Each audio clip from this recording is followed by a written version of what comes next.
Stars on Sirius 210, XM 221, and Internet 928. Ducks on Internet 920. 9 p.m. Utah Hockey Club faces the Washington Capitals. Utah on Sirius 211, XM 222, and Internet 947.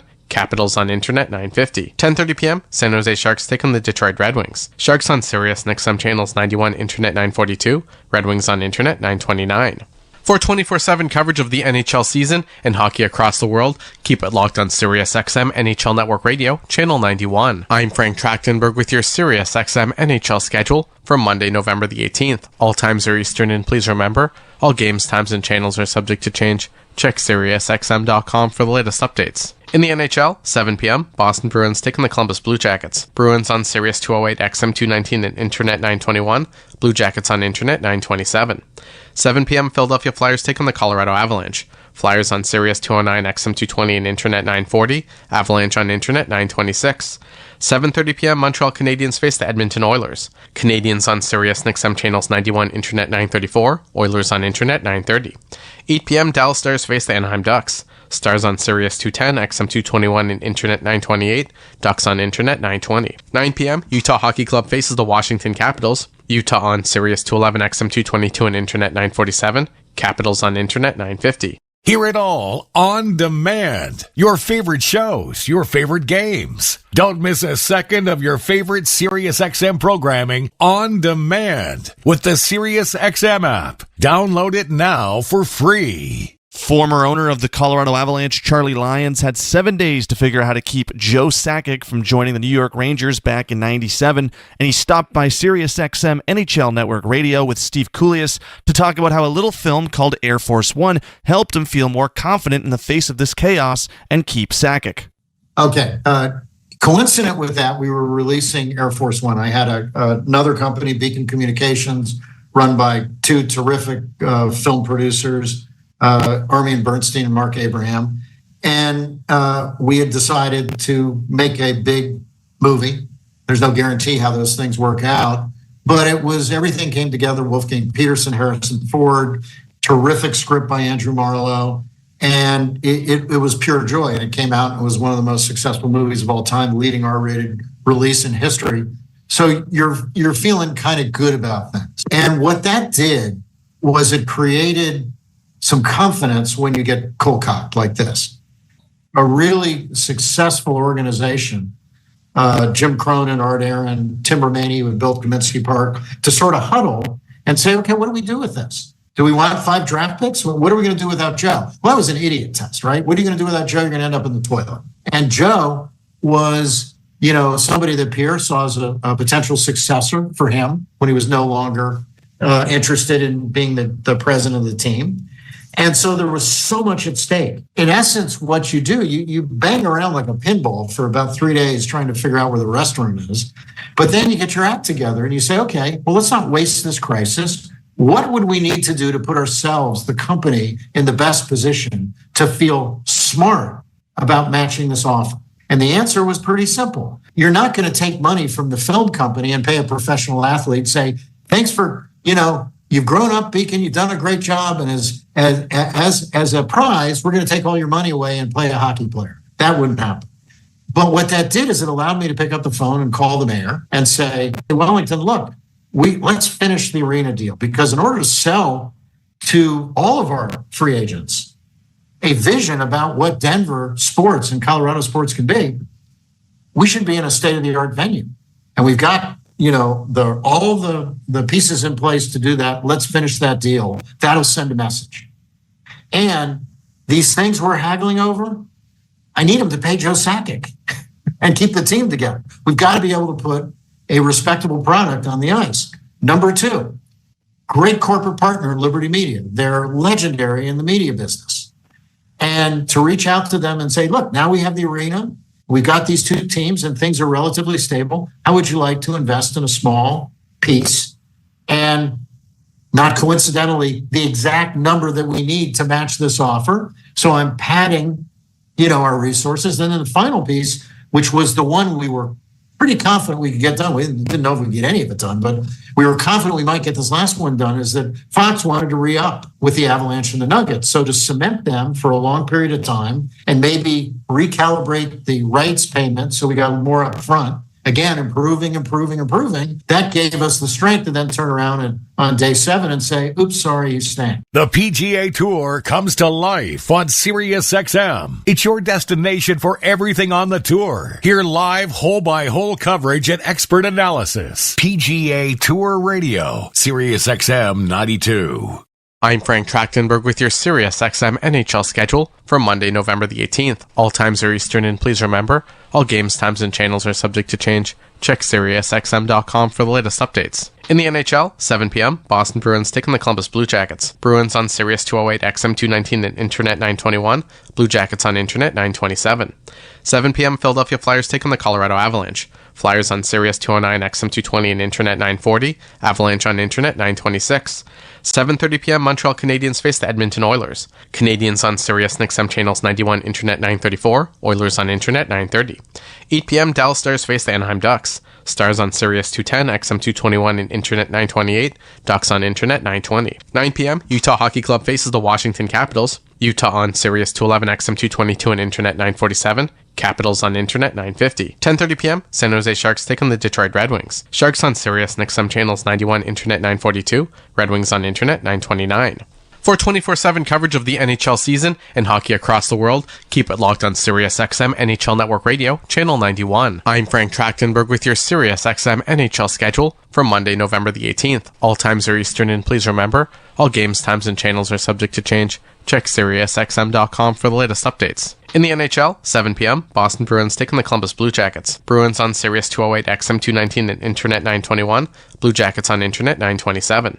7 p.m., Philadelphia Flyers taking the Colorado Avalanche. Flyers on Sirius 209, XM 220, and Internet 940. Avalanche on Internet 926. 7:30 p.m., Montreal Canadiens face the Edmonton Oilers. Canadiens on Sirius and XM channels 91, Internet 934. Oilers on Internet 930.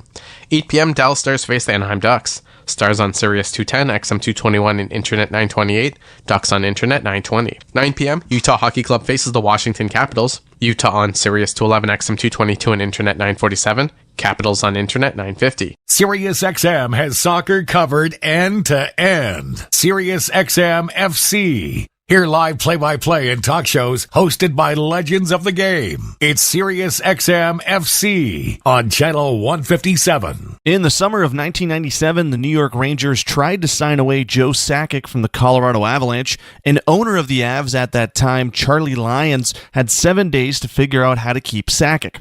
Stopping by SiriusXM NHL Network Radio on Channel 91, Lyons was on to talk with Steve Kouleas from the Power Play about his initial reaction to the news of New York offering Sakic $15 million up front in their deal. I remember the summer of 1997. The Rangers have offer sheeted Joe Sakic. It's a 3-year deal, $21 million, $15 million up front. I remember that part. Joining us now is Charlie Lyons, the Avs CEO. The big honcho at the time joins me on the Power Play. So where were you, Charlie, when you first heard the news? Did you fall off your chair? Well, I didn't fall off my chair, but I left my heart in San Francisco. The phone rang. It was Mark Kisla, who terrific journalist that was always sort of ahead of stories. And he said, "Hey, what do you think about the offer sheet for Joe Sakic for $21 million with 15 up front? How you doing?" Your mind goes to, oh, he's obviously kidding. He wants something else, but he wasn't kidding. And so, it's a punch. I was getting ready to go on vacation, so that's the right time to slam somebody. And that's what it was. So I was a neighbor, my dear friend Pierre Lacroix, collaborator, lived across the cul-de-sac. So we met at the center of the cul-de-sac, and he just gave me this look like, wow, who'd have thunk? And then, what are you going to do? What's your plan, big guy? Because that's a lot of money, 30 years ago. that kind of contract was destabilizing, to say the least. And also, Dave Checkins had done his homework, right? That they had been smart enough to, because we were publicly traded and we were a young company, he looked at the balance sheet and said, look how much money they have in the bank. So we offer $1 more. That's going to knock their company on their ear. They're going to have to take 5 picks. So, given that he had Richter and he had, the greatest player of all time, Wayne Gretzky, and by the way, Joe Sakic's idol, that was going to be a powerful team. And having just lost Messier, he needed to do something. And so he did the right thing. He said, what the heck? There's a chance they aren't going to be able to pull it off. And at least I'm making an effort. And so I felt pretty beat up, candidly. Follow every second of the action on NHL Network Radio. From behind the bench to every play on the ice. If it's hockey, it's on SiriusXM NHL Network Radio. SiriusXM 91. I'm Frank Trachtenberg with your SiriusXM NHL schedule for Monday, November the 18th. All times are Eastern, and please remember, all games, times, and channels are subject to change. Check SiriusXM.com for the latest updates. In the NHL, 7 p.m., Boston Bruins taking the Columbus Blue Jackets. Bruins on Sirius 208, XM 219, and Internet 921. Blue Jackets on Internet 927. 7 p.m., Philadelphia Flyers taking the Colorado Avalanche. Flyers on Sirius 209, XM 220, and Internet 940. Avalanche on Internet 926. 7:30 p.m., Montreal Canadiens face the Edmonton Oilers. Canadiens on Sirius and XM channels 91, Internet 934. Oilers on Internet 930. 8 p.m., Dallas Stars face the Anaheim Ducks. Stars on Sirius 210, XM 221, and Internet 928. Ducks on Internet 920. 9 p.m., Utah Hockey Club faces the Washington Capitals. Utah on Sirius 211, XM 222, and Internet 947. Capitals on Internet 950. 10:30 p.m., San Jose Sharks take on the Detroit Red Wings. Sharks on Sirius and XM channels 91, Internet 942. Red Wings on Internet 929. For 24/7 coverage of the NHL season and hockey across the world, keep it locked on SiriusXM NHL Network Radio, Channel 91. I'm Frank Trachtenberg with your SiriusXM NHL schedule for Monday, November the 18th. All times are Eastern, and please remember, all games, times, and channels are subject to change. Check SiriusXM.com for the latest updates. In the NHL, 7 p.m., Boston Bruins taking the Columbus Blue Jackets. Bruins on Sirius 208, XM 219, and Internet 921. Blue Jackets on Internet 927. 7 p.m., Philadelphia Flyers take on the Colorado Avalanche. Flyers on Sirius 209, XM 220, and Internet 940. Avalanche on Internet 926.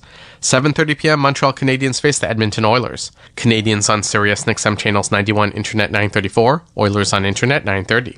8 p.m., Dallas Stars face the Anaheim Ducks. Stars on Sirius 210, XM 221, and Internet 928. Ducks on Internet 920. 9 p.m., Utah Hockey Club faces the Washington Capitals. Utah on Sirius 211, XM 222, and Internet 947. Capitals on Internet 950. SiriusXM Fantasy Sports Radio is the place for expert advice, strategy, and information for the best fantasy sports analysis to win your league. Plus, hear pick-by-pick coverage of live drafts and interviews with top players, coaches, and team executives on SiriusXM 87. Mark Messier is a 6-time Stanley Cup champion. He won 5 with the Edmonton Oilers and 1 with the New York Rangers, and is the only player to captain 2 teams to Stanley Cup championships. In Edmonton, after winning back-to-back Stanley Cup championships in 1984 and 85, it wasn't until 1987 where the team would win their 3rd Stanley Cup championship. Speaking on SiriusXM NHL Network Radio, Messier joined Scott Laughlin for the morning skate on SiriusXM Channel 91 to talk about what it was like to win that 1987 Stanley Cup Finals series against the Philadelphia Flyers, despite blowing a 3-1 series lead and having to win it in a Game 7. Mark, let's go back to the 1987 Canada, or not Canada Cup. That was still to come. That was the 1987. That wasn't Game 7, but that was an all-decider as well, as we know. But for Game 7, yeah, that was pretty good stuff. But 87 in the Stanley Cup Final, you're facing Philadelphia. You're up 3-1 in the series. They come back to tie it. Now you've got Game 7. Take us back to your greatest remembrances of, again, almost letting the series slip away and then having that opportunity in Game 7 to come up big, which you guys clearly did. Well, it just goes to show you that we felt back in 87, we were really at the peak of that team in some ways. Some people think 85 team was the best team ever. 87, I think, was probably the most talented team. I think 85 team had a better overall record. I think it was 16-1 or 16-2 in that playoff year. 87, we got tangled up against Philadelphia, but we felt we're a better team. But sports isn't about who's a better team. It's about the belief system inside the dressing room.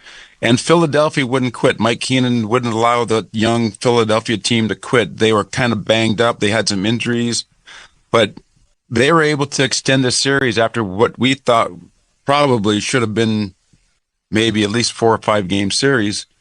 We lost, I think, the first game, if I remember correctly, and then came back and won 3 in a row, coming home to win the 5th game, only to realize that winning a championship, even after all the experience we had, is not that easy. And then going back to Philadelphia for Game 6, and they trounced us in Philly. Now we find ourselves in a Game 7, and then once you get to a Game 7, anything can happen. And you can get a bad break, an unlucky bounce, as we've seen in the past. And so everything's at stake, everything's on the line, and I think luckily for us, we're able to, really kind of rely on our experiences that we had in the past. We felt incredibly confident that if we went out and played our best game, and Philadelphia went out and played their best game, our best was going to be good enough. But even with that, there was so much uncertainty, and sure enough, we're able to win our 3rd cup in 4 years, which was quite an incredible feat. That was Hockey Hall of Famer and Stanley Cup champion for the Edmonton Oilers, Mark Messier, on SiriusXM NHL Network Radio's The Morning Skate with Scott Laughlin on Channel 91. Get the latest news, opinion, and analysis from MMA to boxing and the professional wrestling world 24/7. SiriusXM Fight Nation, SiriusXM 156, and the SXM app. I'm Frank Trachtenberg with your SiriusXM NHL schedule for Monday, November the 18th. All times are Eastern, and please remember, all games, times, and channels are subject to change. Check SiriusXM.com for the latest updates. In the NHL, 7 p.m., Boston Bruins taking the Columbus Blue Jackets. Bruins on Sirius 208, XM 219, and Internet 921. Blue Jackets on Internet 927. 7 p.m., Philadelphia Flyers taking the Colorado Avalanche. Flyers on Sirius 209, XM 220, and Internet 940. Avalanche on Internet 926. 7:30 p.m., Montreal Canadiens face the Edmonton Oilers. Canadiens on Sirius and XM channels 91, Internet 934. Oilers on Internet 930. 8 p.m., Dallas Stars face the Anaheim Ducks. Stars on Sirius 210, XM 221, and Internet 928. Ducks on Internet 920. 9 p.m., Utah Hockey Club faces the Washington Capitals. Utah on Sirius 211, XM 222, and Internet 947. Capitals on Internet 950. 10:30 p.m., San Jose Sharks take on the Detroit Red Wings. Sharks on Sirius and XM channels 91, Internet 942. Red Wings on Internet 929. For 24/7 coverage of the NHL season and hockey across the world, keep it locked on SiriusXM NHL Network Radio, Channel 91. I'm Frank Trachtenberg with your SiriusXM NHL schedule for Monday, November the 18th. All times are Eastern, and please remember, all games, times, and channels are subject to change. Check SiriusXM.com for the latest updates. In the NHL, 7 p.m., Boston Bruins taking the Columbus Blue Jackets. Bruins on Sirius 208, XM 219, and Internet 921. Blue Jackets on Internet 927. 7 p.m., Philadelphia Flyers taking the Colorado Avalanche. Flyers on Sirius 209, XM 220, and Internet 940. Avalanche on Internet 926. 7:30 p.m., Montreal Canadiens face the Edmonton Oilers. Canadiens on Sirius and XM channels 91, Internet 934. Oilers on Internet 930. 8 p.m., Dallas Stars face the Anaheim Ducks. Stars on Sirius 210, XM 221, and Internet 928. Ducks on Internet 920. 9 p.m., Utah Hockey Club faces the Washington Capitals. Utah on Sirius 211, XM 222, and Internet 947. Capitals on Internet 950. Mad Dog Sports Radio has the best sports talk in the business, covering sports with a passion and knowledge you need. Mad Dog Sports Radio, SiriusXM 86, and the SXM app. New York Rangers legend and Hockey Hall of Famer Mark Messier joined Scott Laughlin on SiriusXM NHL Network Radio, Channel 91, to share what it was like to play in the 1994 finals with the New York Rangers, as well as ending the 54-year drought for the franchise and how that team represented what a hockey team is all about. Well, look, I'd be remiss if I didn't ask you about 1994 as well. You mentioned Mike Keenan. We spoke with him in studio a couple of weeks ago. He still speaks so highly of you and of that run. So take us back to ending the 54-year drought. In Game 7, you get a power play goal. You shovel a puck underneath of Kirk McLean. Stands up as the game winner, as it turns out. So take us back to that hot, steamy night. What was it, June 14th of 1994 at the Garden in New York? Just, I guess just going to the rink, trying to keep your same routine. Brian Leach and I would always drive together down through Times Square, down Broadway 7th Avenue to take a right-hand turn on 33rd Street. And you could feel things were different, even from the Upper West Side. Just the vibe and the energy of the whole city was just electrified. Getting down towards Madison Square Garden, seeing the crowd already starting to build, the police officers surrounding the Garden. It was a carnival-like atmosphere. Obviously, we knew we were something on the cusp of doing something that hadn't been done in 54 years. The magnitude of it was palpable. I mean, the energy, just everything just seemed to be so electrified. You try to keep yourself in the moment. You try to stay with your routine. Obviously, there's a much more at stake. And then, we found ourselves, much like we did in 87, up 3-1 in the series, losing to the 5th game, where it was pretty much a foregone conclusion that New York Rangers were finally going to win a Stanley Cup after 54 years. Only to find ourselves the party atmosphere got a little bit delayed and then had to go back to Vancouver, which again, we got trounced in Vancouver, just like we did in 87. And now we're coming home for Game 7. And the same thing happened. It just, we felt good about our chances. We felt we were a better team than Vancouver. We felt that we should have wrapped up the series earlier against Vancouver, but that's the greatest thing about sports. You can think all you want, but the reality is they got a heartbeat over there too. They got pride over there too. They're there for a reason because they're a great team. And here we are in Game 7 and happen to go out and execute a great game plan to beat a very hungry, very young, very physical, hard team to play against in Vancouver. And luckily for us, we had a lot of experience. We had a dynamic, incredible amount of talent with Brian Leach and Sergei Zubov, Alex Kovalev, Adam Graves and Mike Richter and net, and then sprinkled in with some veterans, some hardened veterans with McTavish and Tikkanen and Steve Larmer and Noonan and Mateau and Jeff Bukaboom and Jay Wells and all the amazing players that banded together that year to create maybe not the most skilled team that's ever won a Stanley Cup, but if you look up the word team, they could put the 1994 Ranger team right there, and that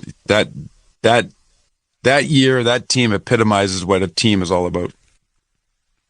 MLB Network Radio is your home for 24/7 baseball talk, featuring on-site coverage of every major event from spring training through the World Series and expert analysis from former general managers and players. SiriusXM, Channel 89. I'm Frank Trachtenberg with your SiriusXM NHL schedule for Monday, November the 18th. All times are Eastern, and please remember, all games, times, and channels are subject to change. Check SiriusXM.com for the latest updates. In the NHL, 7 p.m., Boston Bruins taking the Columbus Blue Jackets. Bruins on Sirius 208, XM 219, and Internet 921.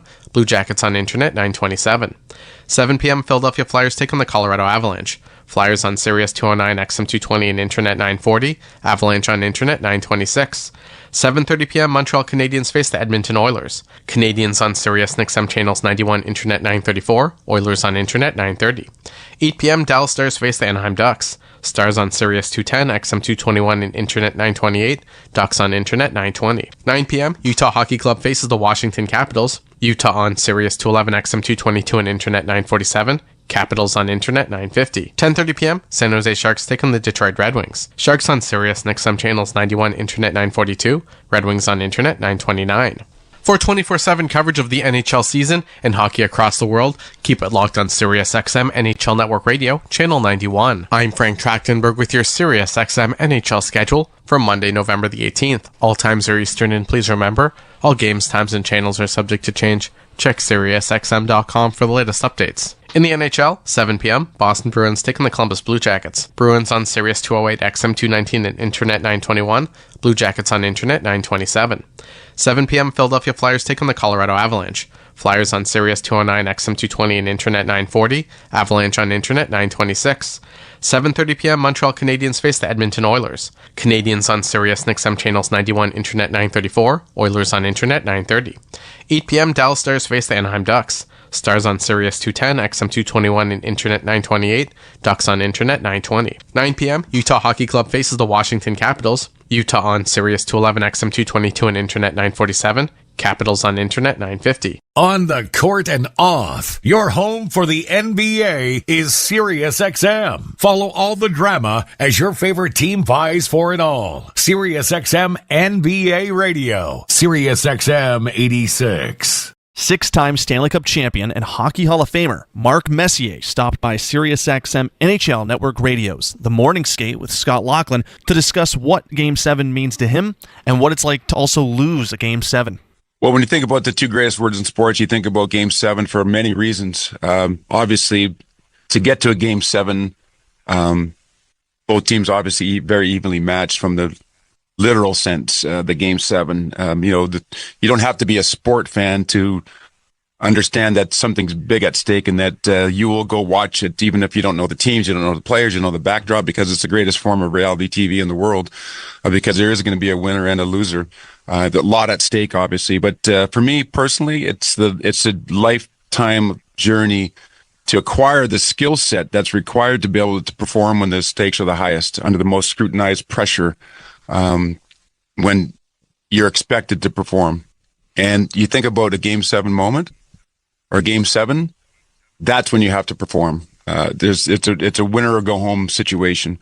And what are the skill sets that are required to do that? Obviously, we've practiced our game and honed our skill set for years and years and years, tens of thousands of hours of honing our skills. But emotionally, mentally, what prepares you to play in those moments and perform when you're expected to? That, I think, is what really defines a Game 7 moment for the players that have excelled in Game 7 moments. And what are those life lessons that we can teach our young boys and girls, and the skill sets required to do that? The breathing, it's being able to slow your heart down and your blood pressure goes up, and your decision making is rash, and concentration varies because of all of it. What allows you to kind of really slow down and use your God-given talent, and then obviously the repetitions through your whole life that you know you can do it. You just got to be able to do it when it matters most. It's like hitting a home run, and like Aaron Boone did, or doing something special at the right moments. And I think the educational part of the docuseries is really fascinating to me there, to help our young boys and girls who will be faced with big decisions in their life. And you don't have to be a sport fan to have a Game 7 moment in life. Everybody's faced with decisions that are going to alter the trajectory of their lives in one way or another there. And we're trying to figure out what those skill sets are. What does it feel like to lose a Game 7? Fortunately for me, I never experienced what the Oilers did last year, of going all the way to the end in a championship game and losing in a Game 7. Anytime you get to a Game 7, it's a hard journey to get there. Two teams, evenly matched. It's been a war. It's been a tug of war. Everybody's hurt. Everybody's tired. And then to lose that is devastating. I think about my own experience in Game 7, winning 7 of them. The two still hurt to this day. What could I have done different? You always say that you got to lose in order to understand how to win. I do agree with that. I think there are lessons in loss and in failure, both as a team and as an individual. If I had my preference, I would have liked to have learned those lessons while I was winning. But unfortunately, that's just not the way it is. But I look back at it now and just think about how grateful I am for all the lessons in wins and the losses, because it really ends up defining who you are as a person and as a player. SiriusXM NFL Radio Channel 88 brings you expert analysis from former players, coaches, and executives, plus reaction to all the latest news on the only 24/7 station dedicated to the National Football League. I'm Frank Tract. You're listening to NHL Play-by-Play on SiriusXM. Your group station. Now, it's time for Philadelphia Flyers hockey. They went from one of their worst games of the year to their best effort on Saturday. Flyers beat the Buffalo Sabres 5-2, and Travis Sanheim took his game to new heights. Tonight, against the top scorer in the league, Sanheim and the Flyers face a big test in the first of 2 games this year against Colorado. It's the Flyers and Avalanche from Wells Fargo Center, and it's coming up next. This is Philadelphia Flyers hockey. Shot deflected, they score! Philadelphia Flyers hockey is brought to you by Independence Blue Cross, AAA, Dietz & Watson, Penn Medicine, Wegmans, NBC Sports Philadelphia, Serve Pro, Xfinity, and by Wells Fargo. Now, it's time for the countdown to face-off. Here are Tim Saunders and Todd Fedoruk on the Flyers Broadcast Network. He's played over 27 minutes in each of the last 5 games. Travis Sanheim is looking every bit like the number 1 D-man the Flyers hoped he would become. Tonight, his minutes likely go up against Nate McKinnon and the Colorado Avalanche. A pleasant good evening and welcome into Flyers hockey action again with Todd Fedoruk. I'm Tim Saunders. He was all but traded 2 years ago. Flyers had agreed on a deal only to see it thwarted when the player coming back the other way refused to waive a no trade. Today, the Flyers are pretty thankful that that deal never went through. Sanheim has become the attacking defenseman the Flyers envisioned when they took him 17th overall in 2014. And Fridge, the sky is the limit. Well, yeah, I don't know if every player needs a fire lit under their butts, but Travis Sanheim has really came back the last 2 years and produced a top-tier defenseman in himself. He's won over Tortorella. He's won over the coaching staff. He's won over Philadelphia. Look at his play. He's a stud. He's doing good out there. We need him to keep going. He's going to be challenged tonight. This is probably one of the most dynamically offensively gifted teams in the NHL with Nathan McKinnon, Casey Middlestead, Valerie Nikushkin back in the lineup as well.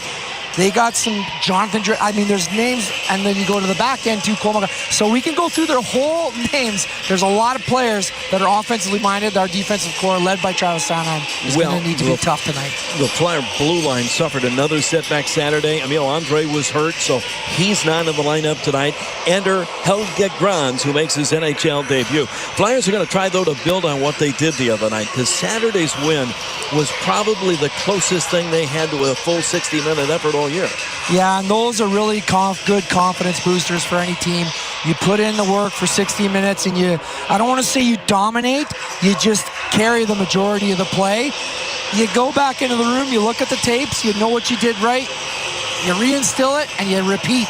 That's the goal for tonight. I think the Flyers have been playing some good hockey, good structure. It's back, that kind of way they played. So we got to see more of that tonight. We know how good Travis Konechny has been for the Flyers. Only one player in the NHL has more points the last 2 weeks than Travis Konechny. That's Colorado's Nate McKinnon. Only one player in the league has more goals than Konechny. That's the Avs' Mikko Rantanen. So this is an opportunity to see if the Flyers can play their game against some of the most dynamic players in the league. Yeah, Helge Grans is going to see everything that the NHL can throw at him with the skill set that they have over Colorado. I'm not putting the table too high for them. I'm just saying what we've got here tonight is a special group in Colorado. They're probably going to be there at the end. The defensive core of the Philadelphia Flyers and that structure that we playing so well at is going to be tested from every angle. So it's an exciting experience for Helge Grans. Eric Johnson, obviously, 1,000 games tonight too. So we're going to be doing some of that energy early in the game. It'll be a good game tonight for that back end. Well, Alexei Kolosov has watched Ivan Fedotov turn in 3 solid performances and maybe change the pecking order in goal here. Tonight, Kolosov's going to get his 3rd start in the second of the Flyers' 5-game homestand. Flyers and Avalanche are coming up. We'll take the break. We'll come back with the starting lineups, the opening face-off when we return to the Philadelphia Flyers Broadcast Network. This has been the Flyers Countdown to Face-Off on 93.3 WMMR. Everything that rocks. When this is the sound of a waterfall in nature, there's no cause for concern. But when it's the sound of water gushing through your living room ceiling because a pipe bursts inside the wall, there's reason to panic unless you pick up the phone and call 1-800-SERVPRO.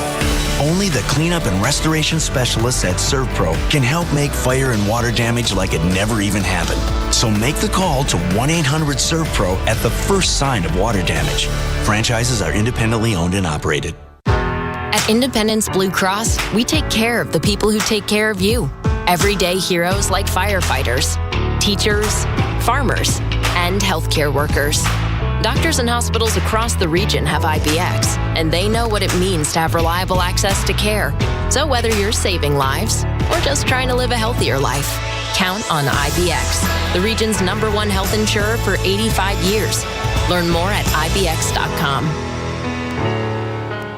Welcome to the Plus Side, where AAA Plus membership means that an empty gas tank won't keep you from a full day, and where a dead battery can't stop you from being the life of the party.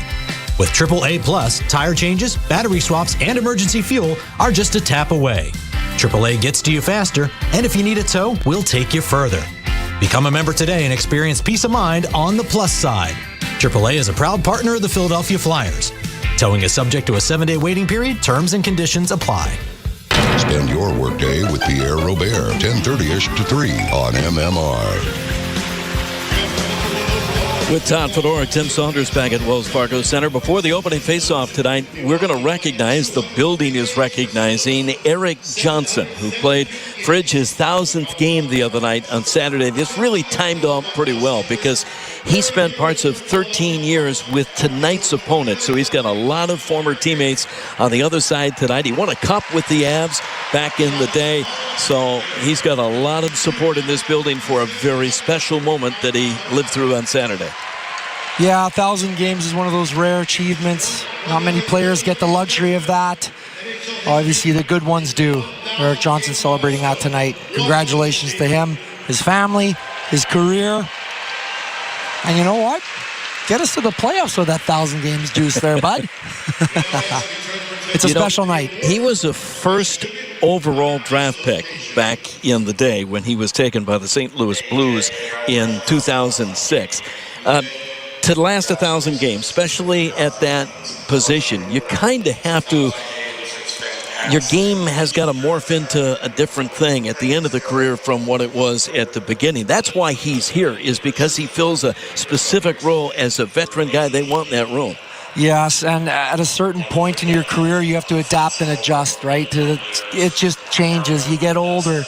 To last 1,000 games, you got to understand the average career lasts 2 to 3 years in the NHL. So you got to think, to get 1,000 games, he's playing almost 14, 15 seasons continuously, and to not get injured, to play the right, there's so much that goes into getting 1,000 games. It's an achievement that again, not many players you reach. So it's a special event. That's why they give a silver stick out. It's a special event. It's why they wait after that 1,000 games for the team that he played with for so many years in town to mark that occasion. So should be a good night for Eric Johnson. Yeah, we judge players by statistics on the ice, whether he won, whether he didn't win. As I said, he won a cup with these Colorado Avalanche several years ago. I think you can judge just as much or more by what some of his former teammates say about him, having played with him as teammates. They've got a string of players who were just chomping at the bit to send a personal message to EJ's way. I mean, that really says a lot about him. Well, you can tell. Look how quickly he gelled with this group. He came here at the deadline pretty much. Like, he spent a short period of time here, and then he's had maybe 2 months to date now with the team. And that's what you get with a guy with 1,000 games. They're going to instantly gel with the group. They're going to help the youth. And as a D-man, back there, it's such a good, you see a lot of those guys, they're mostly D-men. The extras that you keep around that are older, the veterans, they're mostly D-men that stick around. Do we blow it out of proportion? Do we make too much of having him next to a guy that's like Michkov coming into the league now? I think back early in your career, you were surrounded by veterans that made it way easier for you. Yeah. These guys, Eric Johnson has had 1,000 opportunities of experience and lessons to be taught to youth and generations younger than him. That's why these guys are so valued, because there's a way to play in the NHL. Listen, it's the greatest league in the world. Even if you're the best player in the world, to come into this fraternity and play in the NHL, there's certain things you're going to have to learn and adopt to.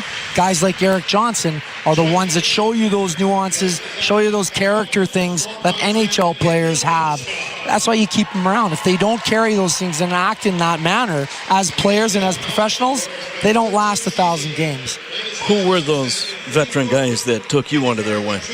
I was lucky. I had some of the greatest. I had Mark Recchi, Rick Tocchet, Keith Primo, throw them in there, Eric Desjardins, Craig Berube, like just some very, very good names. And there's Luke Richardson. I mean, the veterans that I had were that. They taught you to play the game. They knew how to kind of get you to work through some of the things personally and stuff. It's so valuable as a young player to have those older mentors that are in the game, because they take away that stress. They take away, because it's on them. They're the older guys.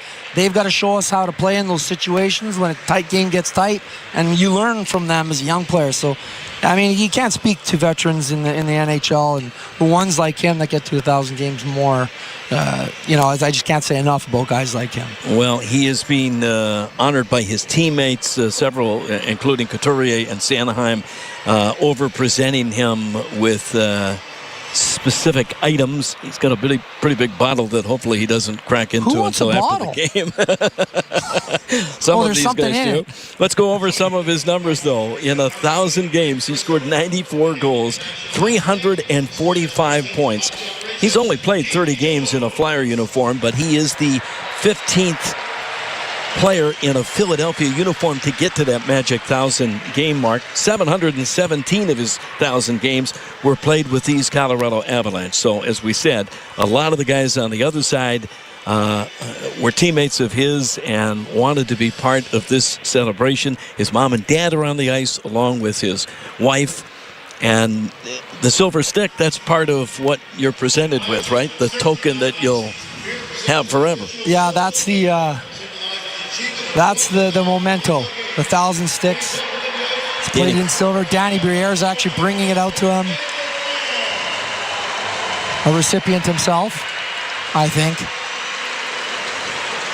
Yeah, we make a lot of this kind of thing, but believe me, this is really important for players when they reach this kind of milestone. And again, nice that it timed out that one of his former clubs, the club that he spent the most time with, is here the game after. You never really want to go through this presentation before he actually plays his 1,000th game. That's tempting the hockey gods in a way you don't want to do. So it's nice that the Avs were the next club on the Flyers schedule. Yeah, that is. It's weird how it works out like that. The amazing thing is, too, every single one of these players on the ice is respectful, and they are honoring this moment as well, ready to get out there and compete again. But soon the festivities will be over, and back to hockey, Tim. Well, the Flyers are going to try to pick up kind of where they left off. Fridge, we said the Ottawa game, maybe their worst effort of the season, and they turn around and come up with their best game of the year. The other night against the Buffalo Sabres. Obviously, the competition is way different. This is not a Buffalo Sabre team. Colorado was the highest scoring team in the NHL a year ago. They've got some key guys in the lineup that are among the league leaders, including the guy that does lead the league in scoring right now, Nate McKinnon. That's why we think that, at the very least, Travis Sanheim's minutes will skyrocket tonight. He's played a ton of minutes already, 5th in the NHL, playing over 25 minutes a game. He's played over 27 minutes in each of his last 5 contests. And with Emile Andre now added to the injury list, Cam York still not able to play. Jamie Drysdale is out. That's why they bring up the rookie Helge Grans. So Helge Grans will be paired with Yegor Zamula tonight. Johnson will be on the second D pair with Nick Cedar, and Travis Sanheim will be paired with Rasmus Ristolainen. So big challenge tonight against a Colorado team that comes in after a difficult loss in their last game to Washington on Friday. So they've asked the crowd here at Wells Fargo Center to stand for the singing of our national anthem. Our very own Lauren Hart as he sings the Star-Spangled Banner.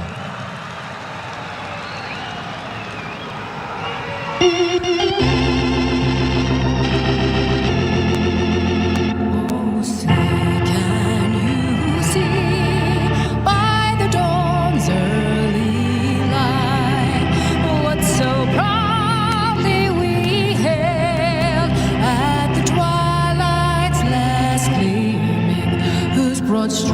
stripes and bright stars through the perilous fight. Oh, the ramparts we watched were so gallantly streaming, and the rockets' red glare, the bombs bursting in air, they proved through the night that our flag was still there. Oh, say does that star-spangled banner yet wave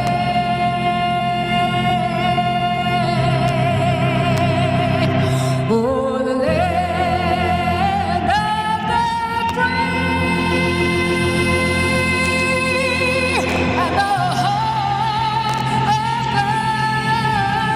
the brave?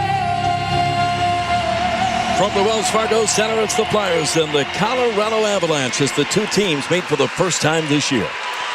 Starting goaltenders for tonight. Justus Anuin. Over 9 games, he's got 5 wins, 3 losses, a goals against average of .292 and a save percentage of .881. Philadelphia Flyers are starting Alexei Kolosov. 3 games, he's without a win, so he's looking for his first one tonight. He's got a goals against average of .392 and a save percentage of .862. The referees are Mitch Dunning and Jean Herbert. And the linesmen are Matt McPherson and Michael Cormier.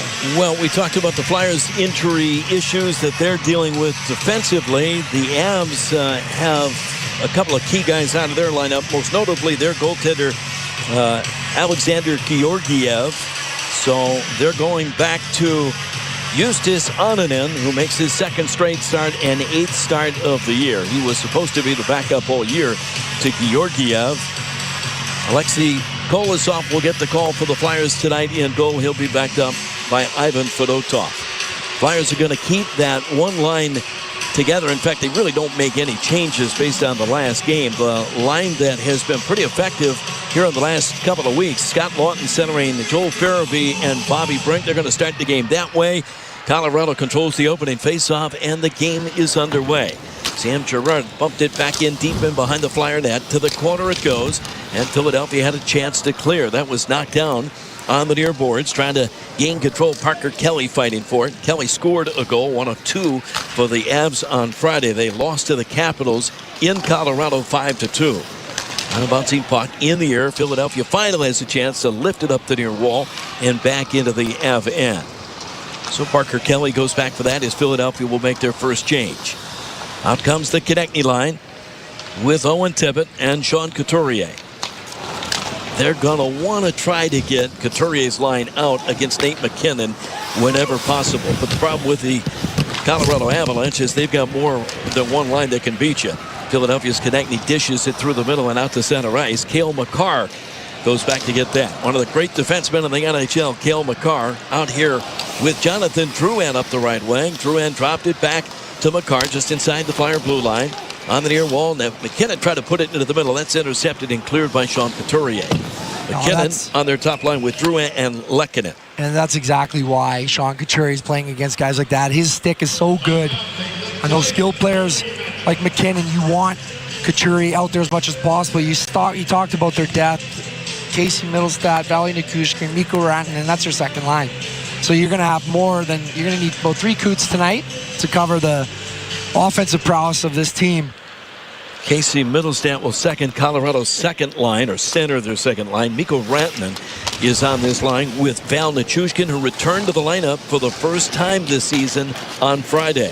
In behind the goal, Garnet Hathaway in the offensive end. Leaves it for Paling, curls into the corner, laid it back out in front. Hathaway tried to tuck it through and unable to pull it to the backhand, and Colorado was able to clear. At center ice, Harry Johnson put it back on the stick of an Av player. Philadelphia digs it free, and Forster will dish it in. The Flyers will get fresh legs again. Sam Malinsky goes back in behind his own goal and sets up. Malinsky looks up ice, gives it up the left side. Josh Manson banks it ahead and driven in deep by Parker Kelly. Kolosov out of the net, steers it into the near corner. Michkov unable to clear and get it to a teammate. The Avs over to the left point, and Gerard shot pinballed off a skate. Back out to Josh Manson. He'll throw it at the net. Net deflected up over the glass behind the Flyer goal. It's out of play. Now, Tortorella's spoken about Richard and Michkov and the chemistry that he's started to notice between the two of them. Obviously, Savard got the speed, but has done a tremendous job since he's been called up. Playing Michkov where they are, there's no question that he's at his best on the power play, but does this protect him a little bit too, playing him on a third line right now? 5-on-5, I mean? I think so. I think he's going to play with guys that are probably really responsible defensively and have to play a certain way, and are also going to be maybe a little more responsible for him when he needs to do some of the things that he needs to do. Because listen, you get the skill, you have to give them a rope. You can't just pen them in. So there's a give and take, and Michkov is one of those players you don't want to take too much. You want to let him dictate things, but not let him get too outside the rails, right? There's guardrails, and who you play with, who you play him with, and where you play him with help. Off a draw. Here's Manson with a shot, and Kolosov pounces out to the top of his crease and makes that save. This has as much to do with the fact that they've got their top two lines starting to gel, so they don't want to upset that. And Michkov has done well with Anthony Richard. Richard, probably the fastest skater that the Flyers have right now, or certainly one of the top 2 or 3. Philadelphia wins the faceoff in their own zone. Sanheim clears. What a big challenge this is going to be for Travis Sanheim tonight. He's out there against Drouin, McKinnon, and Arturi Lehkonen, the former Montreal Canadien. Flyers sweep it out to center. Now Konechny crisscrosses at the Colorado line. He was poke checked, but maintains control. Flipped it into the far corner. Ristolainen tried to get it in front. That's snuffed out by McKinnon. McKinnon was checked and turned the puck over as Ristolainen sends it in deep. Into the left wing corner, Sanheim down the wall, looking to get it to Konechny in the corner. That was batted away right to Konechny. Konechny is centering pass. Couturier with a shot and sticked away by Onanen. On that far wall, Josh Manson stood up, got it to the line, and it did come out to center ice. Nate McKinnon, late in the shift, he'll just bump it into the right wing corner, and Colorado goes to change. Still, the early going of the opening period, Flyers and Avs no score. Colorado 9-9-0. The Flyers are 8-8-2. So both teams at what is referred to as Hockey 500. Sanheim waiting behind his own net. They're not going to force him either way. Plays it to the near corner, and Nick Cedar sends it out to center ice where it's broken up by the Avs. Lawton back inside his own line will angle one in behind the goal. Sanheim plays it up the far boards, didn't get enough on that, and now the Avs get it back into the right wing corner. Logan O'Connor turns, and he'll bump it back on the end boards. Colorado gets it back to the blue line. Malinsky point to point. Taves with a shot that was knocked down in front. O'Connor played it back to the middle point, and they're unable to get it to the right point man, Malinsky. In behind the goal, Ivan has the puck, and he'll leave it into the right wing corner. Yep, he's the first player in NHL history to have the same first name as he does the same last name. And I'll explain apparently why they did that. Yeah, there's a story behind that. We'll get to his that. dad was a player in his native country. Here's the shot deflected up over the goal. His dad's name was Merrick Ivan, and he thought people got confused because Merrick is kind of a first name too. So he said, well, I'm going to make it simple on the kid. I'll just call him Ivan. That's great.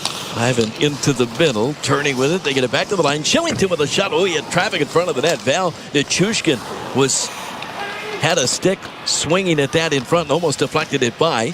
Colorado sets up in behind the Philadelphia cage. Continue to press in the Flyer zone. They get it outright point. Oliver Shillington gives it back. Rantanen plays it over to the left wing half wall. Back to Rantanen. Mikko Rantanen had to go off the heel of his stick. Philadelphia able to lift it out to the Colorado blue line. Malinsky into the middle. Right wing pass now. Nichushkin to Rantanen. Into the middle. Casey Middlestead tried to give it back.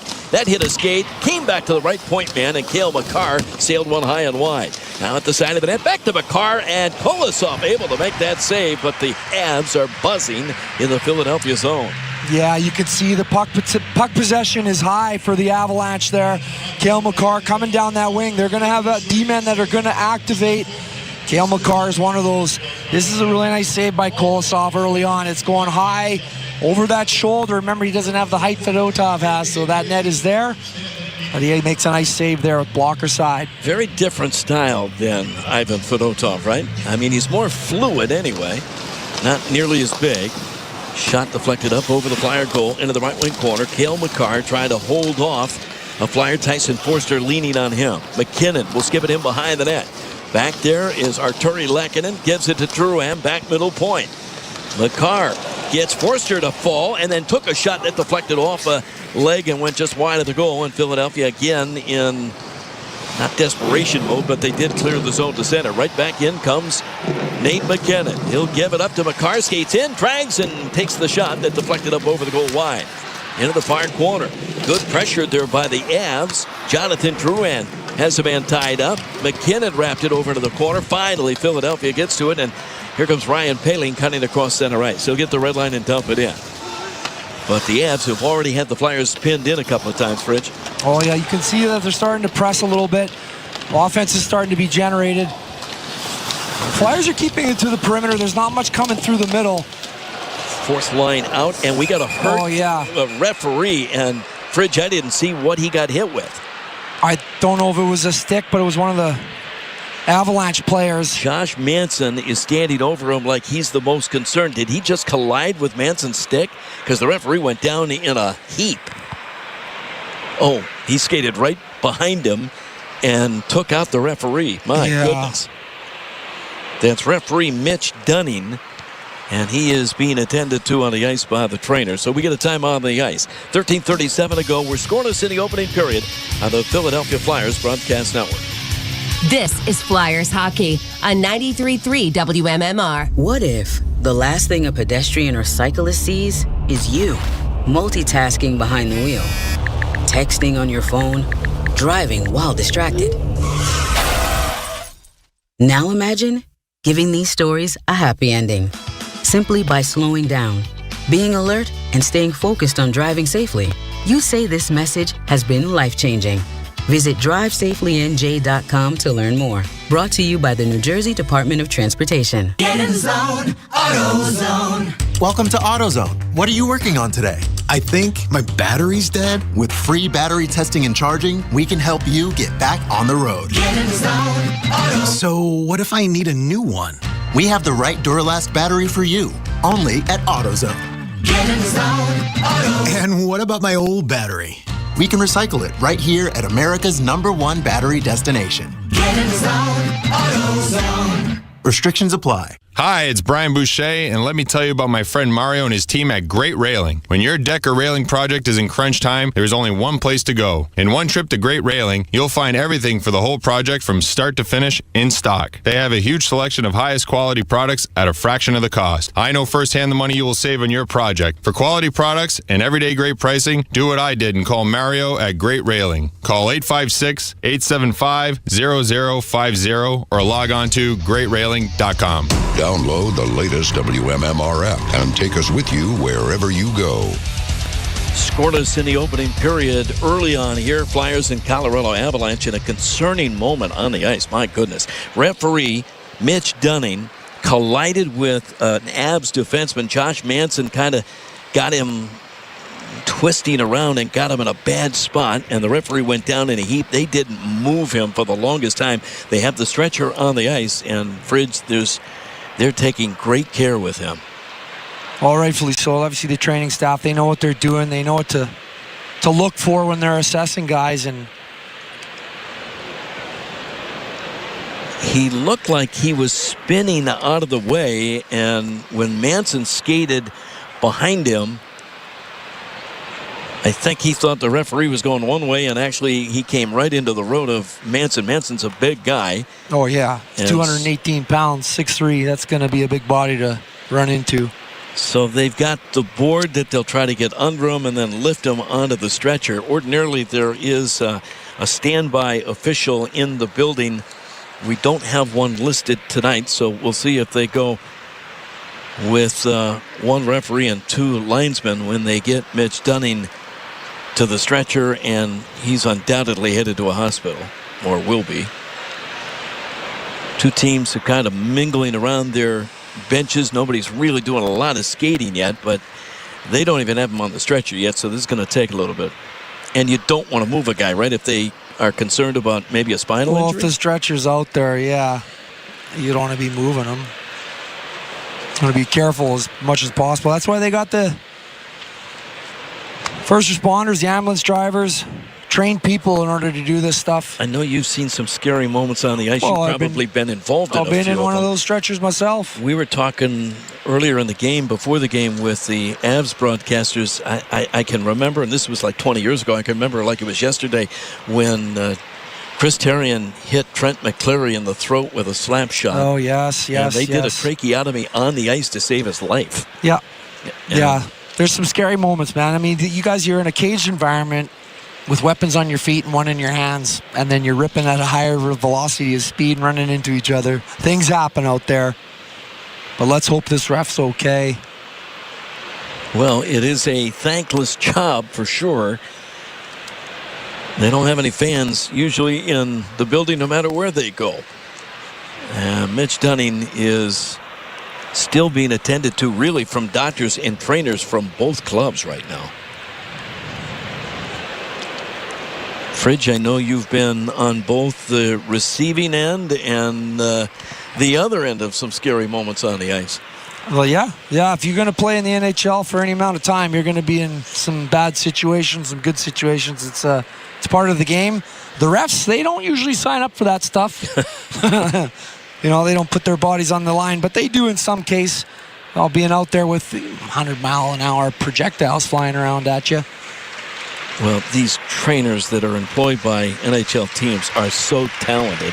They know their stuff. They know what they're doing. They're better skaters than half of the players in the NHL, some of them. He is being carted off the ice now very carefully to an awaiting, I'm assuming, ambulance and a trip to a local hospital. But we'll hope for the best for Mitch Dunning. Yeah, stick taps for old Mitchie boy. Hopefully he has a speedy recovery and he's back out there soon, eh, Tim? Yeah, this kind of awkward to play. It's been 6.5 minutes, and they've been standing around here now for the last little while. So some guys jump off the bench, try to get the legs going again, the blood going, as we await the resumption of this first period. Early on, though, Fridge, the Avs have come as advertised because Colorado was buzzing around in that Flyer zone. Oh, it was nice as Mitch Dunning was going off there, the guy that hit him. It was nice to see him go over there and tap him a little bit. Sorry, Timmy. No. The two teams are waiting for TV, went to another break, so I think that has concluded. And we'll get this first period resumed here. 13:37 to go in the opening period. The Avs have 3 shots. Flyers only have 1 thus far. And this faceoff will remain in the Philadelphia end. Flyers have Matvei Michkov out there. He's taken over the scoring lead among rookies in the NHL, and he's putting up some potentially historic numbers. He's got 15 points in 16 games. The last rookie to have more this early in a season was Artemi Panarin. They're going to bring the faceoff just outside the Flyer blue line now, although Rantanen seems to be arguing that point. Yeah, should it be? It should be inside. I think that's where the puck was when they blew it down. I thought so too, but just outside the Flyer blue line, Cates comes in to take the draw. The Avs control, and Manson sends it back in. Kolosov stops it in behind the goal, into the corner on the near side. Sanheim unable to get it up the wall to clear, and Colorado goes back to work. Val Nichushkin trying to fight through Ristolainen's check. Outlet point, another shot off the stick of Kolosov. He was able to steer it away, and now Philadelphia jumps on that. Up through the middle at center ice, and Ristolainen will fire it in deep. To the left corner, Anthony Richard leaves it out in front and chopped just up over the net by Noah Cates. Cates goes to get the loose puck into the right wing corner. He's got a man draped all over him. It's Jonathan Drouin now back in front. Cates passes up a scoring chance from a better spot on the ice. He had Michkov on the far side. Now Colorado the other way. Manson over the line. Centering pass broken up by Eric Johnson, and EJ takes over. I don't know why Cates didn't shoot that one. He must have had it tied up defensively. He was right in the slot on that one. So up that right side.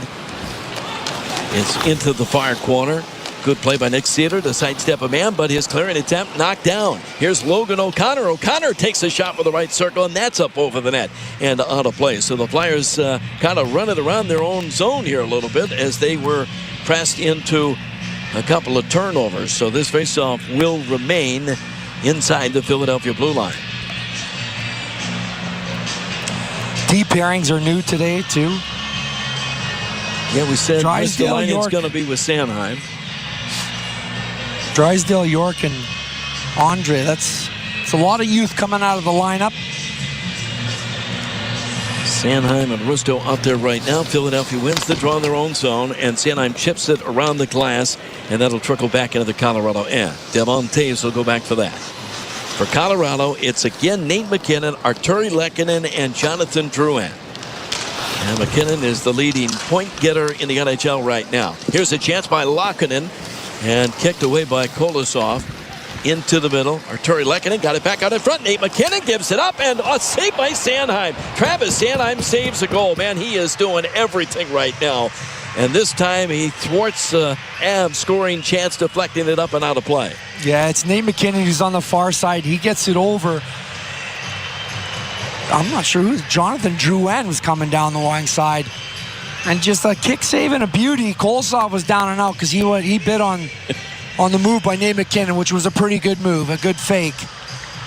So Sanheim, that's as good as scoring a goal, stopping a sure goal there. Thrown to the net. Kolosov knocked it aside. Philadelphia gets to it, but Paling goes for a spill. He gets it out at center ice, and Tyson Forster gets the red line and sends it deep the other way. On it and out of his own goal.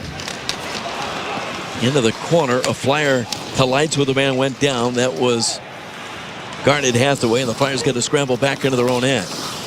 Now from deep, Ristolainen wings it out to the blue line, didn't clear. Here's Nate McKinnon into the left circle, pulls up, played it back middle point. Malinsky gives it back in the highest slot, trying to find a lane is Cale Makar. Makar into the corner, swings in behind the net, feeds over left wing half wall. Nate McKinnon, he's got Arturi Lehkonen in front, and he misses the net with a chance. McKinnon back middle point. Makar gives it up in the right circle. Swinging in deep, they play it back out to Cale Makar. This is men against boys right now, and a shot deflected well wide of the goal. Philadelphia will get to it, and Forster will dish it out the center. Philadelphia trying to get a change, but Malinsky will send it right back in. We are still less than half of first period in, and it's all been the Colorado so far. Malinsky in behind the net. Looking in front, his pass deflected back into the Colorado end, so the Avs have got to scramble back for that. Colorado starts out again and taken away by Konechny. He's got a man in front. Here's Joel Farabee. Farabee backhands. Can't stop it by. It was actually Bobby Brink that took that away. And Farabee had a great scoring chance. Point drive deflected away. Onen got a piece of that. And in behind the net, Bobby Brink unable to find that. Malinsky does, and he'll skate out of danger to center. So the Flyers' real first 10-bill scoring chance. Here's Farabee back in on the left wing, but lost that puck and dished away by Mikko Rantanen. Flyers get back for that. Cedar hammers it back to the Colorado blue line. Gerard puts it into the middle, and Colorado tried to lift it in. That was Nikolai Kovalenko. Now a turnover, and at the line, they had a man cutting to the net. Kovalenko unable to play it in the corner. Turning there is Parker Kelly.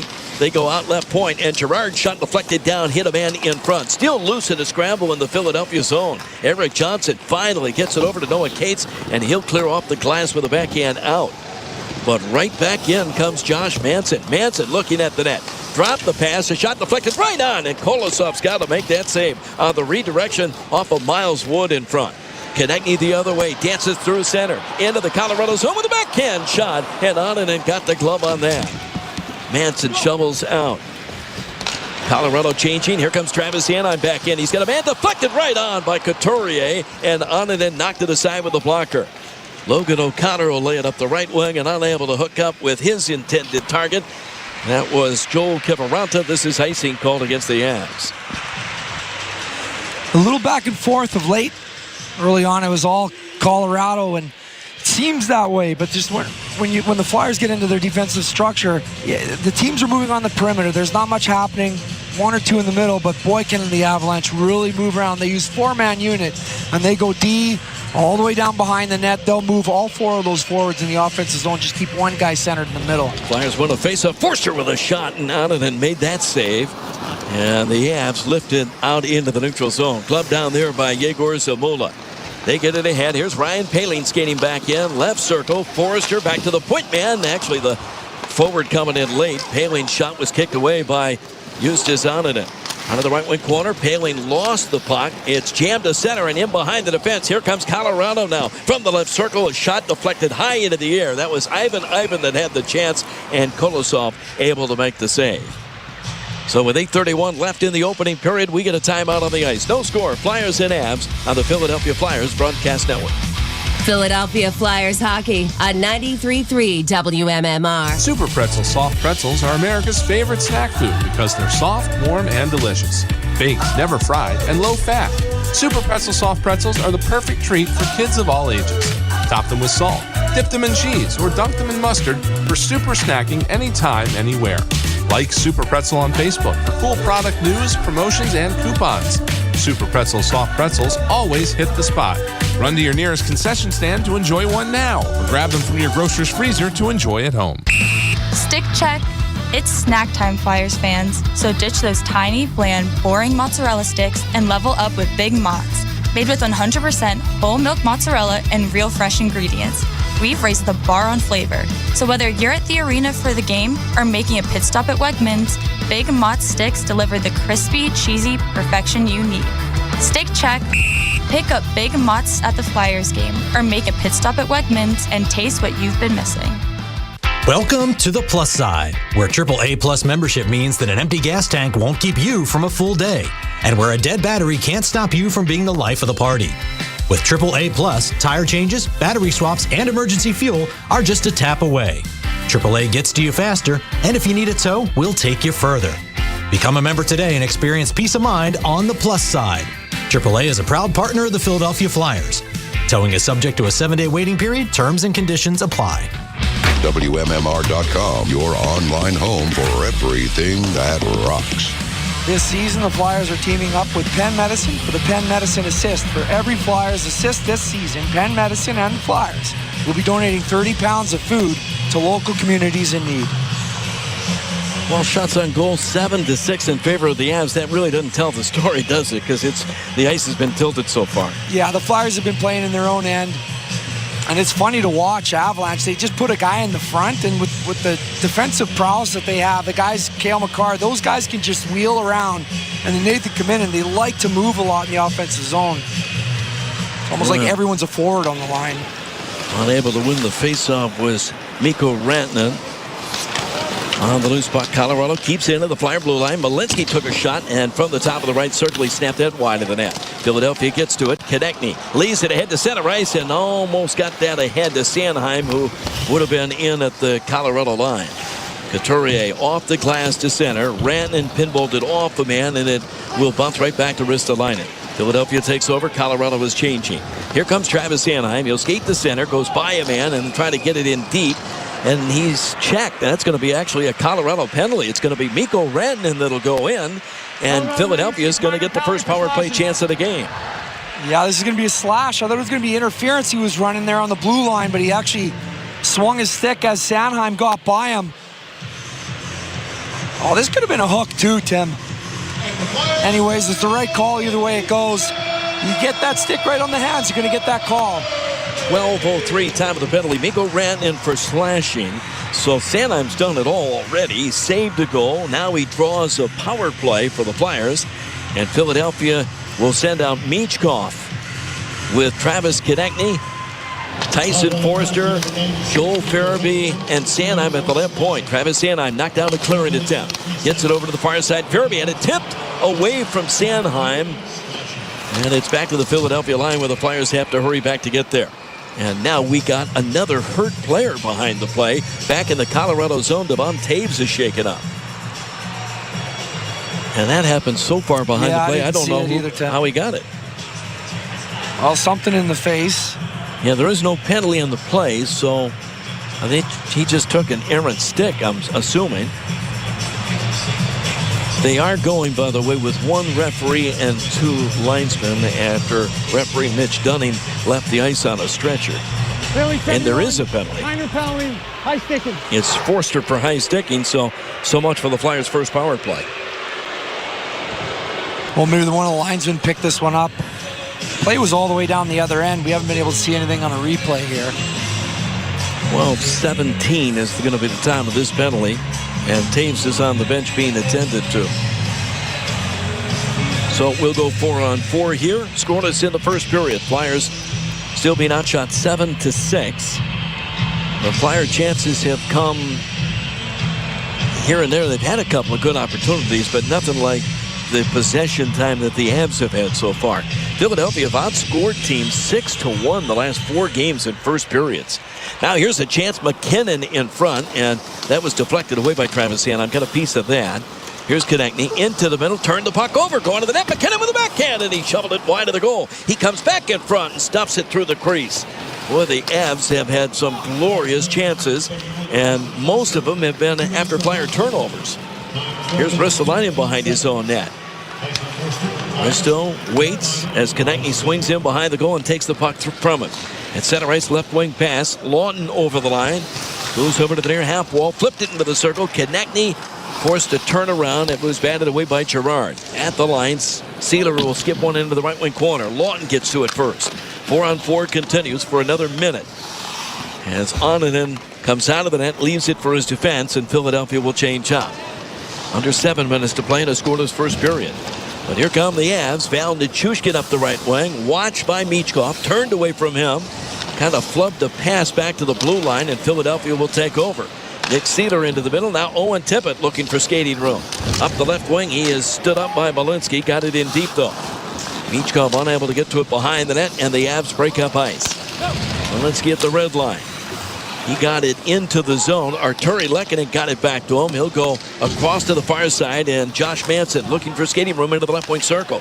He'll leave it, curling into the high slot. McKinnon got free into the circle. McKinnon out in front. That pinballed off a leg. Went wide of the goal, and Philadelphia outlets. Now Michkov with one man to beat, but he's kind of flat-footed, waiting for help. Gets it in the middle. Grunz with a shot, and Helge Grunz in his NHL debut had a scoring chance there, but Onanen closed the pads and hangs on.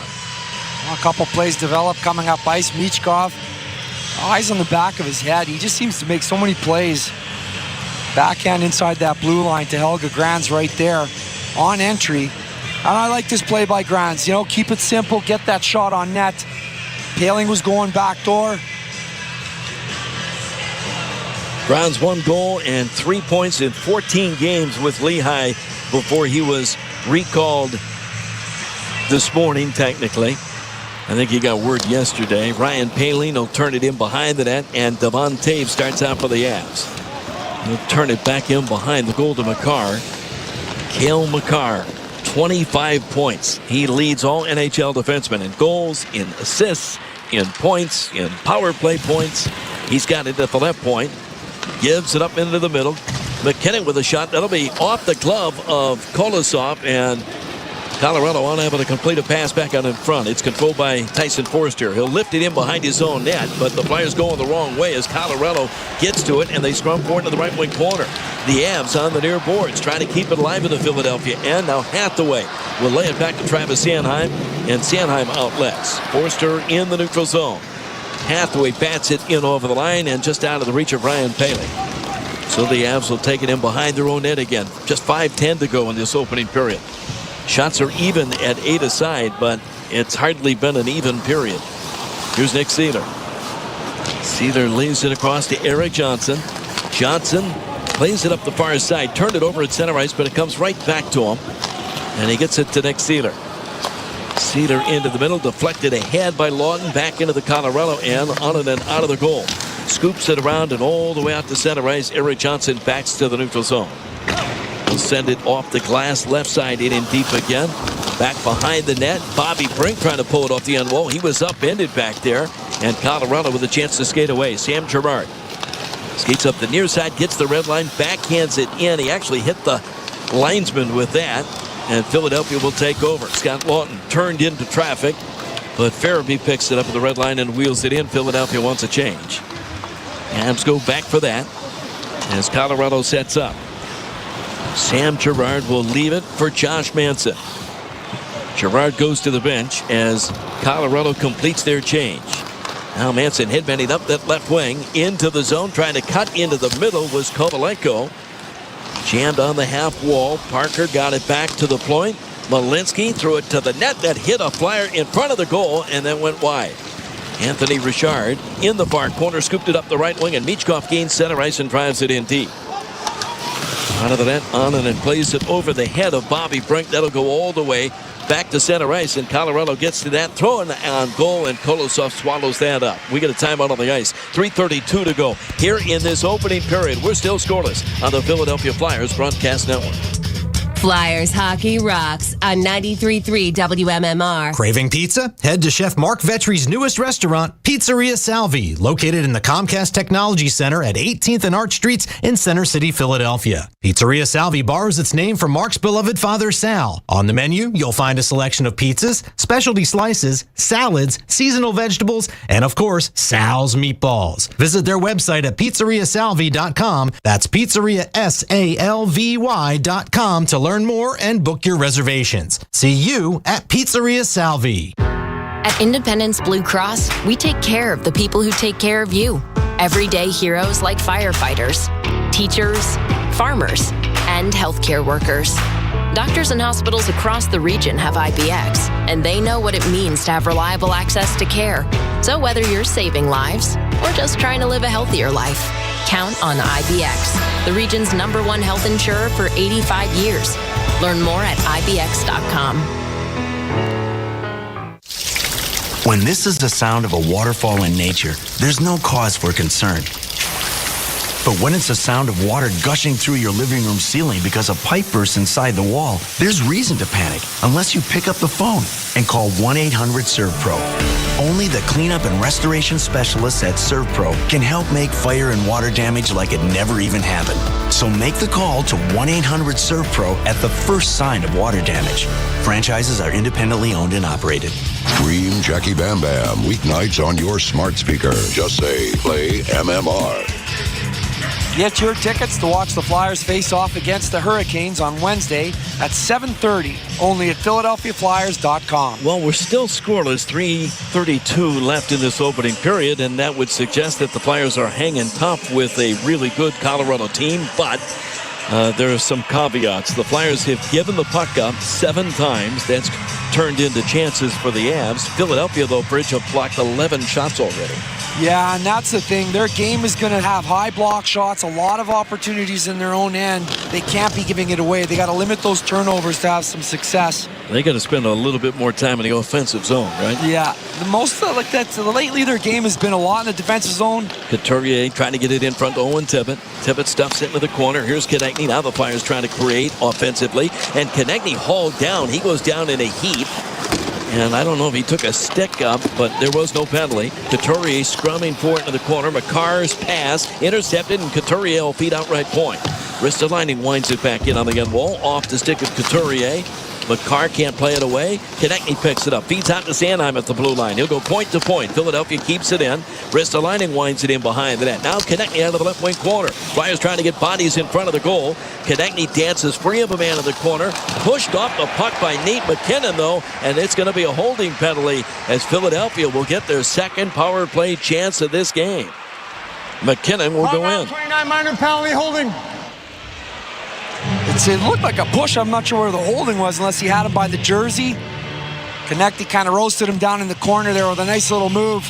I see. Grabbing him by... So he goes around the body with the stick and then free hands Konechny, and that's what brings him down, and that's what also gets that call. It's a right call by the ref there. Well, the Avs come into the game with the worst road penalty kill in the NHL. They've given up 6 power play goals, and only 16 times they've been shorthanded on the road. Philadelphia ranks 17th on the power play, and they'll send Lawton out with Owen Tippett, Bobby Brink, Zamula, and Anthony Richard. This is their second power play unit tonight. Avs win the faceoff, though, and Manson able to clear all the way back down. So Yegor Zamula quarterbacking the second unit. He's got it from behind his own goal. Skates out to center ice with it with good speed all the way to the Colorado line. Force over into the far corner and then try to play it in front. It was batted away. Bobby Brink couldn't find it. Now Nichushkin does, and he skips it back into the Philadelphia end. Nichushkin and Parker Kelly will go off on the PK. Here's Owen Tippett skating back into the line. Right wing pass, Lawton in the right circle. Dances by a man behind the goal. Gives it to Bobby Brink. Jumps out left circle. Makes the cross-ice pass. Off the glove of Richard. He couldn't find it. And Colorado will get to it and clear all the way down. Well, that second unit will go off, and the Flyers will try the first unit. Kolosov put it into the corner, and the Avs almost took it there. Now skating to center. Bobby Brink, right wing pass. He goes to the net as the return pass goes out of his reach. He and Cale Makar fight for it. Michkov gets into it in behind the net. Puck comes out to Sanheim. Sanheim sends it across. Forster into the Konechny on the right wing half wall. Back middle point. Travis Sanheim chipped it to a spot. Bobby Brink back to Forster. Flyers play catch. Sanheim gets to the Brink again. Top left circle. They've got him inside of the net. Now Michkov took a shot and a save by Ononen. Brink lays it back to Sanheim. That puck was in his skates. Sends it into the corner. Now behind the goal line. Michkov angles it over to the right side. Forster was checked, and Colorado will wrap the puck down the ice. 25 seconds left in the man advantage. Good puck movement, but not getting enough pucks on goal. Final minute of play in the first period. Sanheim for Forster. Now Konechny will lift it up that right wing and in deep. Girard got there. Dangerous pass. He's going to get away with it, and Colorado will lift it down the ice. 6 seconds left in the Nate McKinnon penalty. Flyers officially don't have a shot on goal in this power play, and it's over as Colorado returns to even strength 5-on-5. 34 seconds left in the period. Scrum in the corner, trying to knock a man off of the puck was Farabee, but Colorado's Girard outlets. Nichushkin unable to handle that. Now Nate McKinnon over the line. Arturi Lehkonen stripped to the puck, and Philadelphia the other way. 2-on-1. Joel Farabee. He's got a man going to the net. Cates. Farabee took the shot, and he misses the goal with it on the short side. Well, that's a tough. He can't make that pass over to Cates. He's on the offhand. Cates has to open up before Farabee can make that pass. Right decision to make the shot, but you want that one hitting the net that close. Joel Farabee has shown signs the offensive game is coming. He would have liked to hit the net there. The horn sounds in the first period comes to an end. Officially, the Avs outshoot the Flyers 9-8, but it wasn't really that close a period. Certainly early on, the Flyers did come on late in the period, though, and go to the room scoreless after one. Yeah, the Flyers had to get into that almost shell-type defense right away and kind of weather the storm. Colorado was moving that puck around, very active in the offensive zone with movement. D going down low and forwards coming out high. So they've got to figure out to contain that and get things moving north and try to build some offense into the second period. Well, we're scoreless after one period of play. The Flyers and the Colorado Avalanche. Our first intermission is just ahead. Brian Smith, Jason Martinez will take you through that when we return to the Philadelphia Flyers Broadcast Network. This is Flyers Hockey on 93.3 WMMR. Steamfitters Local Union 420 is a proud 120-year-old labor organization. We have been providing southeastern Pennsylvania with the safest steamfitters, welders, and HVAC technicians. Our members provide services to chemical, nuclear, healthcare, life science, and pharmaceutical industries, in addition to commercial and residential HVAC. If you need the most highly skilled and trained piping professionals, contact Steamfitters Local Union 420. Please visit us at our website, lu420.com.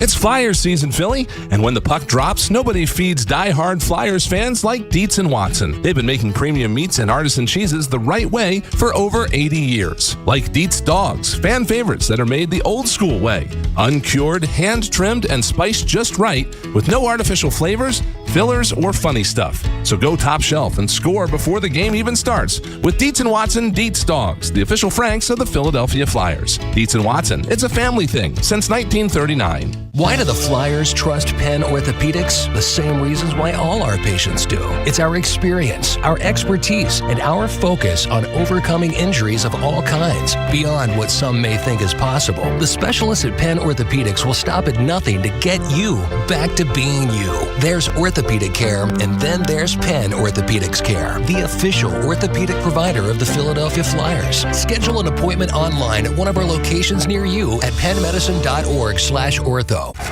Wells Fargo Center is the place to be for college basketball. You can't get enough of this if you're a Philly college basketball fan. Welcome to the Wells Fargo Center. It's a city versus state showdown as Drexel men's basketball faces off against Penn State on Saturday, December 21st in South Philly. One possession game. Embracing the big stage at the Wells Fargo Center. What What a day it's been. Tickets are on sale now at WellsFargoCenterPhilly.com. NHLShop.com, the official online store of the National Hockey League, and the world's largest selection of officially licensed NHL fan gear, with unique one-of-a-kind designs by Fanatics, and all the latest styles for every NHL team. Don't miss out. Shop now and get today's special offer.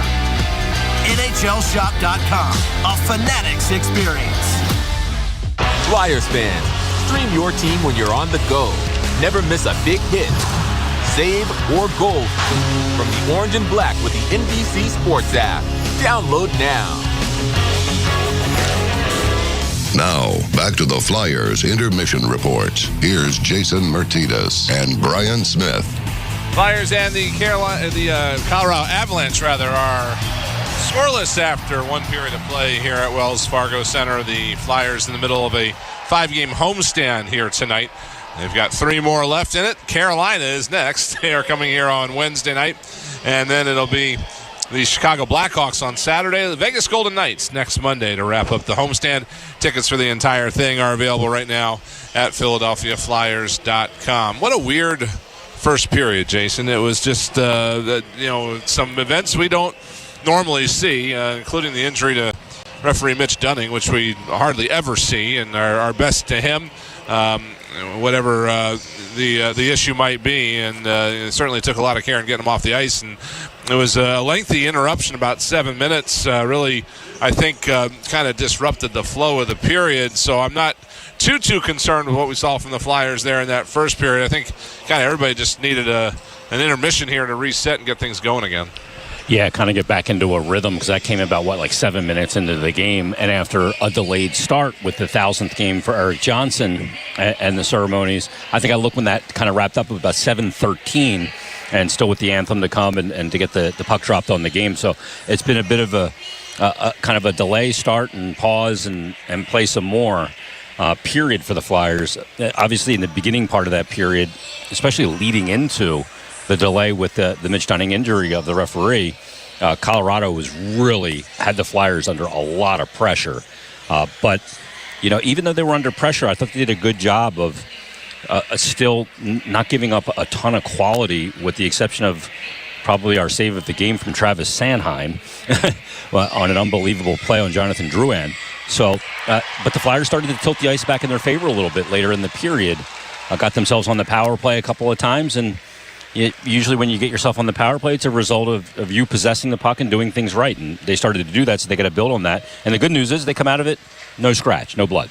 Yeah, exactly. The period may not have gone the way they'd hoped, especially the early part of it. They're able to bounce back. The shot totals are 9-8 in favor of the Avalanche. Not really, perhaps, reflecting the puck possession in that period, but you're right. They had the ability to weather the storm, if you will, and in doing so, kind of gives themselves something to build off of here. We talked last week about how the first period's been great for the Flyers this year, at least compared to past years.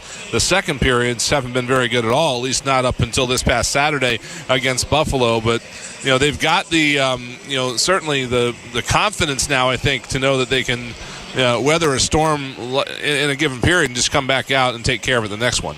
Yeah, absolutely. And look, you can weather the storm. It's a lot easier to weather a storm when you got a guy back there in your crease that's making really good saves, and Kolosov did that.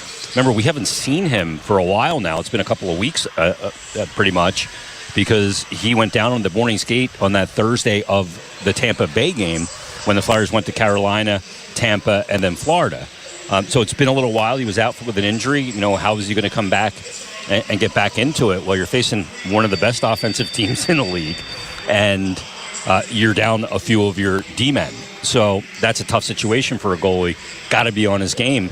And I thought he was on his game. He battled through screens, made good saves, put a lot of pucks into the safety net off the save, which I like, because it gets a whistle and doesn't create another opportunity, especially when the other team is really controlling play in your zone. So Kolosov, big reason why they come out of this, probably the biggest reason why they come out of this at 0-0. And then one of the other big reasons, obviously, is Travis Sanheim and the play that he has had as of late. Brad Shaw was talking to the media the other day in substitute for John Tortorella, and he said that that Buffalo game was that first period was perhaps the best he'd ever seen anybody play the position. And I remember saying at the time in this intermission on Saturday that I was surprised to see that Travis Sanheim had only played 7 minutes because it felt like he never left the ice in this first period. Kind of what we expected out of this game. He has played 10:34, which is a huge number for one period of play. And again, you talked about that one play. I am not entirely sure how Jonathan Drouin got so open. I haven't had a chance to go back and try to figure out where Rasmus Ristolainen was. I know about where he was. I'm not sure how he got there, but Sanheim, if he wasn't doing enough already, is the reason this is a scoreless game right now. Yeah, it was an unbelievable play for Sanheim to be able to turn his body, twist it, and contort it, and somehow kick the left leg out for a bit of a kick save and a beauty, like old school style, and into the safety net. Yeah, he's been unbelievable. I said in the pregame show, I was setting the over-under on his minutes played in this game, average time on ice, to be 31 minutes. Well, he's got 10:34 in the first, so he's trending over. He's just been everything for this team, and in all zones. He got up in the rush at one point on a quick transition play in the neutral zone and set up Sean Couturier for a good opportunity as well. So, he plays goal line to end boards, right? Just that ability to skate like he does, the condition and, just how well his fitness is, lets him be able to play that many minutes, but play that many minutes at a really high level and with energy. Because he's not a very stationary defenseman. You see some D guys, there are economies of it. Remember, Scott Niedermayer was so economical with his energy. Travis Sanheim is not economical. He's just in great physical shape to be able to get up and down the ice like he does, as much as he does. We talked about the first period not quite reflecting the shots on goal total, which is now 10-8. They've added one for Colorado, but the number that you can look at is the shot attempts, and the shot attempts in that first period were 30-13 in favor of Colorado, and that is a huge number, again, for one period to have 30 shot attempts. The thing is, though, the Flyers blocked 11 of them, and we know what happens when the Flyers block. I think the magic number is 28 or something like that, or 20 or more, they're pretty good. 20, yeah. 28 or more, they're almost undefeated. They seem to be on their way to doing that again, and that seems to be the way that they can get in there and steal some games, especially ones that are going against them. No, absolutely. You look at Sanheim 2 blocks, Sealer 2 blocks, Zamula 2 blocks, Hellgrun's in only just over 3 minutes of ice time with a block. Garnet Hathaway's got a couple up front. Yeah, that's guys. That's when you just know everybody's bought in, and maybe that's the shot blocking is kind of the symptom.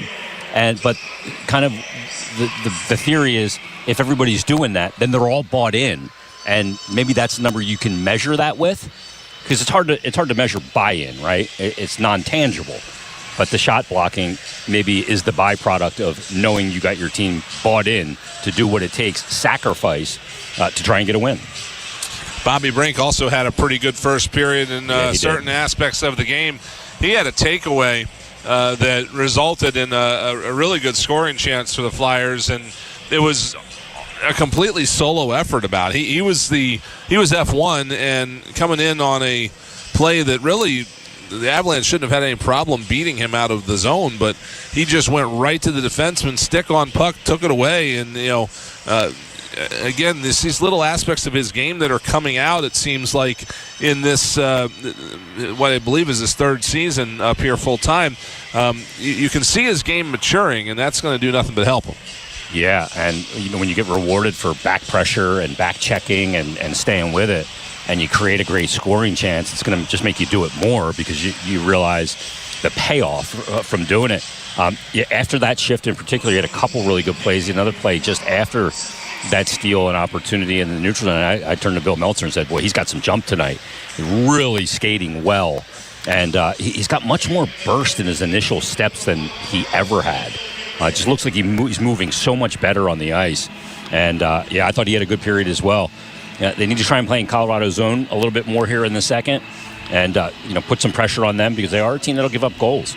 So even in the second periods, go ahead. I don't want to bury the lead here, but I don't suppose you asked Eric Johnson why there's so many NFL guys congratulating him on 1,000 games, because we just had Joe Buck and Troy Aikman on the scoreboard, and Peyton Manning was there in the pregame. It's the strangest thing I've ever seen.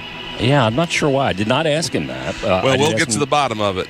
Yeah, I asked him about Gabriel Landeskog. We'll get you that conversation in just a moment. Eric Johnson joining Jason Martinez after the first period, as that will do it for this edition of the Flyers Intermission Report. When we come back in just a moment, that interview and followed by second period action with Timmy and Fridge here at Wells Fargo Center. No score. Flyers and Avalanche after 1.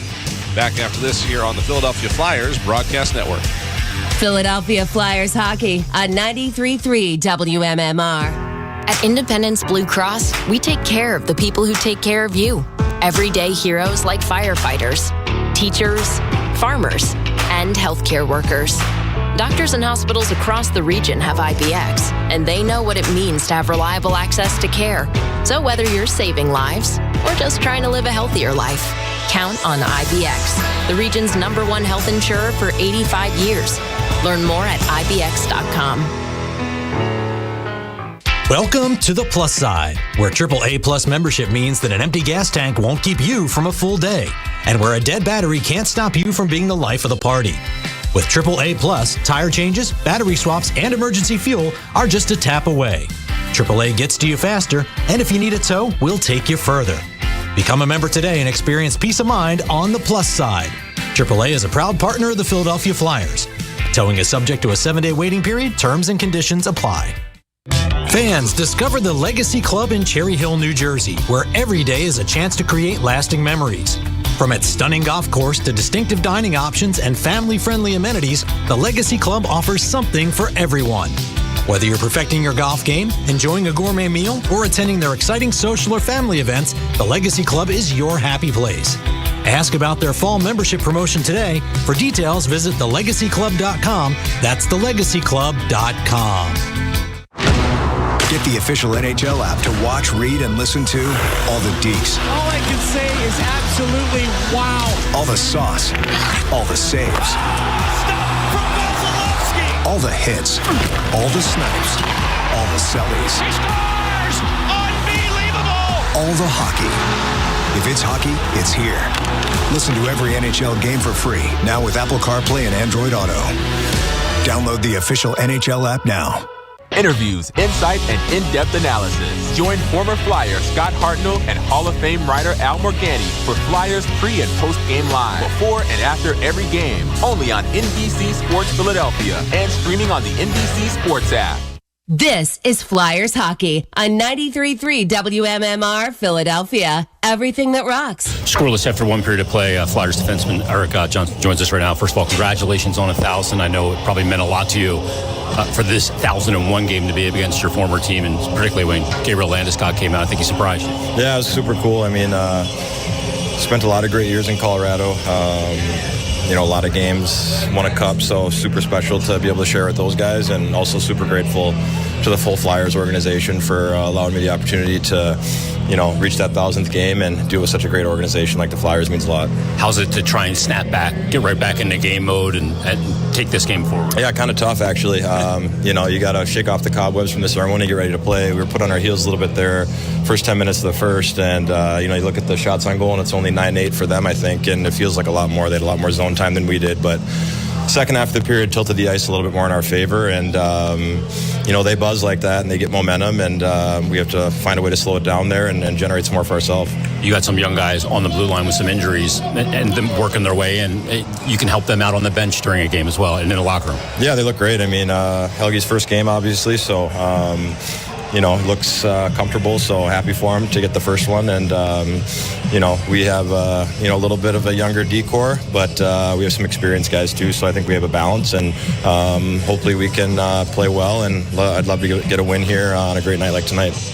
That's Eric Johnson, who was honored having played his 1,000th game in the NHL on Saturday.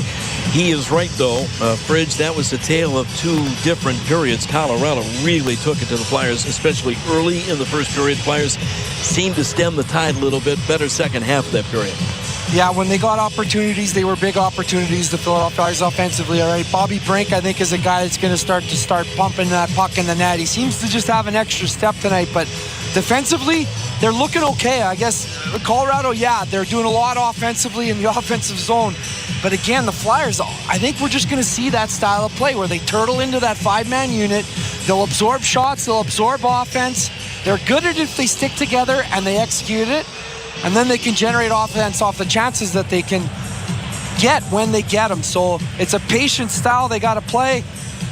But this is a potent team with offense over there in Colorado, led by Nathan MacKinnon. The guy's at 33 points already. MacKinnon won the Hart Trophy last year as the MVP. He scored 51 goals and had a team record 140 points. So MacKinnon, you add some of the other offensive talent that the Avs can throw at you. Val Nichushkin back in the lineup. Arturi Lehkonen's been a good fit. Mikko Rantanen, obviously one of the top goal scorers. This is a scary Colorado Avalanche team. Second period underway. Philadelphia drives it in deep. Bobby Brink unable to come up with it in the corner. And the Avs scoop it past Helge Grans. And here comes Logan O'Connor the other way. O'Connor jammed it in behind the Philadelphia net. So Mulder got it over to the far side. They chip it out to center. Banded away from him, man. Now Philadelphia's Joel Farabee snaps in behind the net and tried to lay it out in front. Unable to find a teammate in the goal mouth as he had Bobby Brink out in front. At center ice, Sam Girard will dish it back inside his own line. Now up the left wing, tipped in by Parker Kelly. And Colorado will go to change. Yegor Zamula. Third D pair with Helge Grans. And Grans will lay it up the right wing. Knocked down to the line. Grans trying to flip it toward the goal, but Colorado quickly outlets to center. Turned over there. Sean Couturier sends it ahead, and Owen Tippett will drive it back in behind the net. Eustace Onanen leaves it for his defense. They play it up that far side. Kicking at that is Travis Sanheim. Now Konechny tried to dish it into the corner. He knocked down another clearing attempt. Owen Tippett in behind the goal. Able to wrap it into the corner, and going to get that is Konechny. He'll scoop it around behind the goal on the left half wall.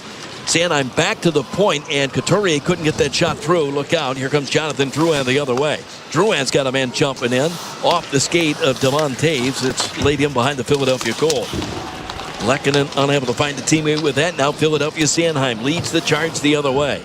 Again, it's almost the way he's playing again tonight. He's going to be able to sustain this. I think the answer is yes. He's been doing it all year this year. You know, Torts has talked about some of the best D-men he's had playing as rovers.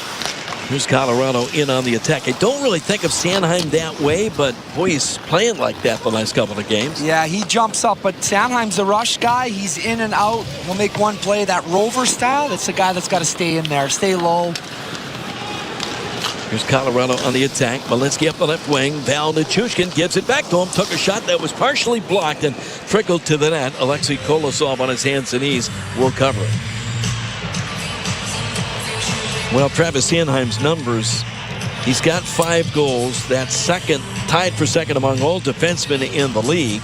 He's got 2 goals and 3 assists just in the last 2 outings. And playing well over 25 minutes a game. Yeah, and I think if there was a moment in time this season when things started to really change, it was probably a game with him and Couturier really kind of taking the charge. Konechny throw him in there too, but you could see a level of play was starting to be had by those guys. Okay, Grans turned it over. Here's a chance. That was blocked before it got through. That's the 12th Flyer block of the game already. Early here in the second period, it's wrapped up the wall. Zamula put it into the middle, but the Avs gain control on the right wing, and Kovalenko unable to get it to a teammate in behind the net. Puck squirts free, and Helge Grans heads up ice. He'll lay it just out of the reach of Tyson Forster, and the Avs will take over just inside their own line. In the neutral zone, they'll drop it back to Malinsky. Sam Malinsky out there defensively now with Oliver Shillington. Shillington's lead pass went off a Flyer stick. Bounced wide of the Philadelphia net. Zamula up the boards, and now Bobby Brink starts the charge the other way. Into the middle at center ice. Lawton will lift it into the air. Bounces in below the goal line. Lawton ridden out of the play onto the end wall. He and Girard were right there. Avs can't clear, and Philadelphia gets to it. Farabee back down low. Tipped into the right wing corner. Brink will feed the blue line. Ristolainen goes point to point. Sanheim down the wall trying to get by Arturi Lehkonen and just failed to do it. Well, this is upper body strength from Arturi Lehkonen right there. Down at center ice, right in front of the penalty box. Philadelphia can't find it. Manson out at center, missed Jonathan Drouin with that pass. McKinnon unable to get it in deep, and the Avs will take over again from their own zone. Lehkonen tipped it up the right wing. Colorado is changing as Philadelphia scrambles back for that. We played 3.5 minutes of this second period. No score. Flyers in Avs. Back behind his own net. On and played it into the far corner. Now Cale Makar headmans up the right wing at the Flyer blue line. Check was Logan O'Connor. He finally settles the bouncing puck. Got it down low. Ivan in behind the net, and he's taken off the puck on a collision by Travis Konechny.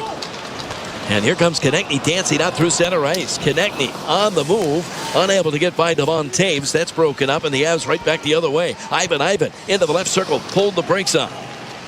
Turned it into the corner. Makar tried to join the play, unable to get to it, and Philadelphia scooped it away as Konechny outlets. Oh, and Tepet just failed to take that pass in stride, and the Avs back into their own zone to take over. Now Nichushkin will drop it back to Makar, and he'll back in behind his own net.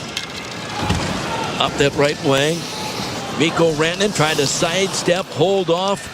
Yegor Zamula, centering pass, batted away, and Zamula outlets. Now with one man to beat, Michkov up the right wing, trying to dance the defenseman, backhand on goal, and a save holding that post was on it. So Michkov almost turned nothing into something. Oh, and that's a move, and he knows where he's going with that. We've seen him. He loves making plays like that down low. Anthony Michkov headmans up the right wing. Noah Cates stepped in onside, dumped it into the corner. Michkov behind the goal, trying to get that to Bobby Brink, actually Richard, and it was batted away from him. Colorado on the attack the other way. Malinsky will backhand it in wide of the Philadelphia net. Sanheim is back for that. Now Ristolainen lifts it to the Colorado line. Into the middle. They get it ahead to Parker Kelly. Took that shot as he stepped in. Kolosov took that in between the pads and barely hangs on. I think we have a penalty behind the play, and Colorado's about to get their second power play chance of the game. It's going to be interference on Garnet. Philadelphia 19, minor penalty interference. Well, this is just kind of one of those. Hathaway's just coming from the bench, and he runs into him. I think if you're looking out of the corner here, he buried him. Go ahead. What were you going to say? I was trying to save him there, but he made it a little too obvious. Fridge got halfway through that, bemoaning the fact that it shouldn't have been a penalty, and then he saw the replay. You know, when a guy steps on the ice and he sees the guy and looks the other way.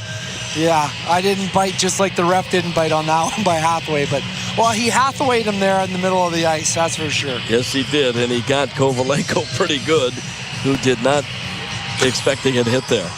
Don't you love when they go, what? Yeah. What? What'd I do?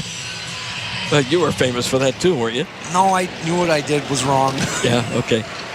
Well, Colorado on the power play skated 5-on-4. This is where they're really good. Nate McKinnon out with Rantanen, Arturi Lehkonen, Casey Middlestat, and the only point man is Cale Makar. But here's the Flyers short-handed. Tyson Forster got a shot. His own rebound goes in behind the net, but taken away by Cale Makar. Anand made that save on Forster, and now here comes Casey Middlestat, stick handling up the middle. He'll leave it just inside his own blue line. McKinnon with speed. That's scary to think about. Over the line, he'll give it up. Middlestat back to the blue line. Makar broke his stick, and now the Flyers head up the ice. 2-on-1 shorthanded. Scott Lawton over to Forster. Back to Lawton. Lawton to Forster, and deflected wide of the net. Back around from behind the goal. They can't jam it on the short side. Puck goes into the corner. Lawton will get there, and he'll rag the puck out to center. Oh, that puck just turned on edge on the one pass over to Lawton. He couldn't settle it down. And the pass back to Forrest, he had the goalie beat, but it just rolled off the tape. They almost had too much time there. Short-handed 2-on-1. Philadelphia unable to take advantage. And a D-man with no stick. Here comes Nate McKinnon with speed to center. Over the line. Middlestat into the middle. Bump. Lehkonen got it back to the blue line. Now Mikko Rantanen from the right circle. Down low. A pass from behind the net went off a stick and trickled out to center ice. 30 seconds left in the man advantage. The penalty on Hathaway. Rantanen stepped back into the Philadelphia line on the right wing. Turned it into the circle. Nichushkin swings in behind the goal. Gives it up to McKinnon. Back middle point. Devon Taves. Back to McKinnon from the left circle. Doesn't shoot. Gets it back up top. Taves to McKinnon, base of the left circle, looking in front, over to the right circle. And here's a shot by Rantanen and a glove save. Kolosov's got that. He'll squeeze it and hold on. Well, a big test for Kolosov there. Nice for him to get some feel there. He hasn't had much shots in this period. Well, Colorado, third best power play in the NHL. And boy, the puck movement there was impressive. Yeah, the puck movement, it's also entry. If they get McKinnon with that puck, he's going to gain entry 100% of the time. He just moves too quick, and they set up the breakout so that he can gain entry on their power play. On the draw, Colorado will get to it, winding in behind the net, but 5 seconds left in the Hathaway penalty, and Philadelphia jumps out the center. Noah Cates up the left wing.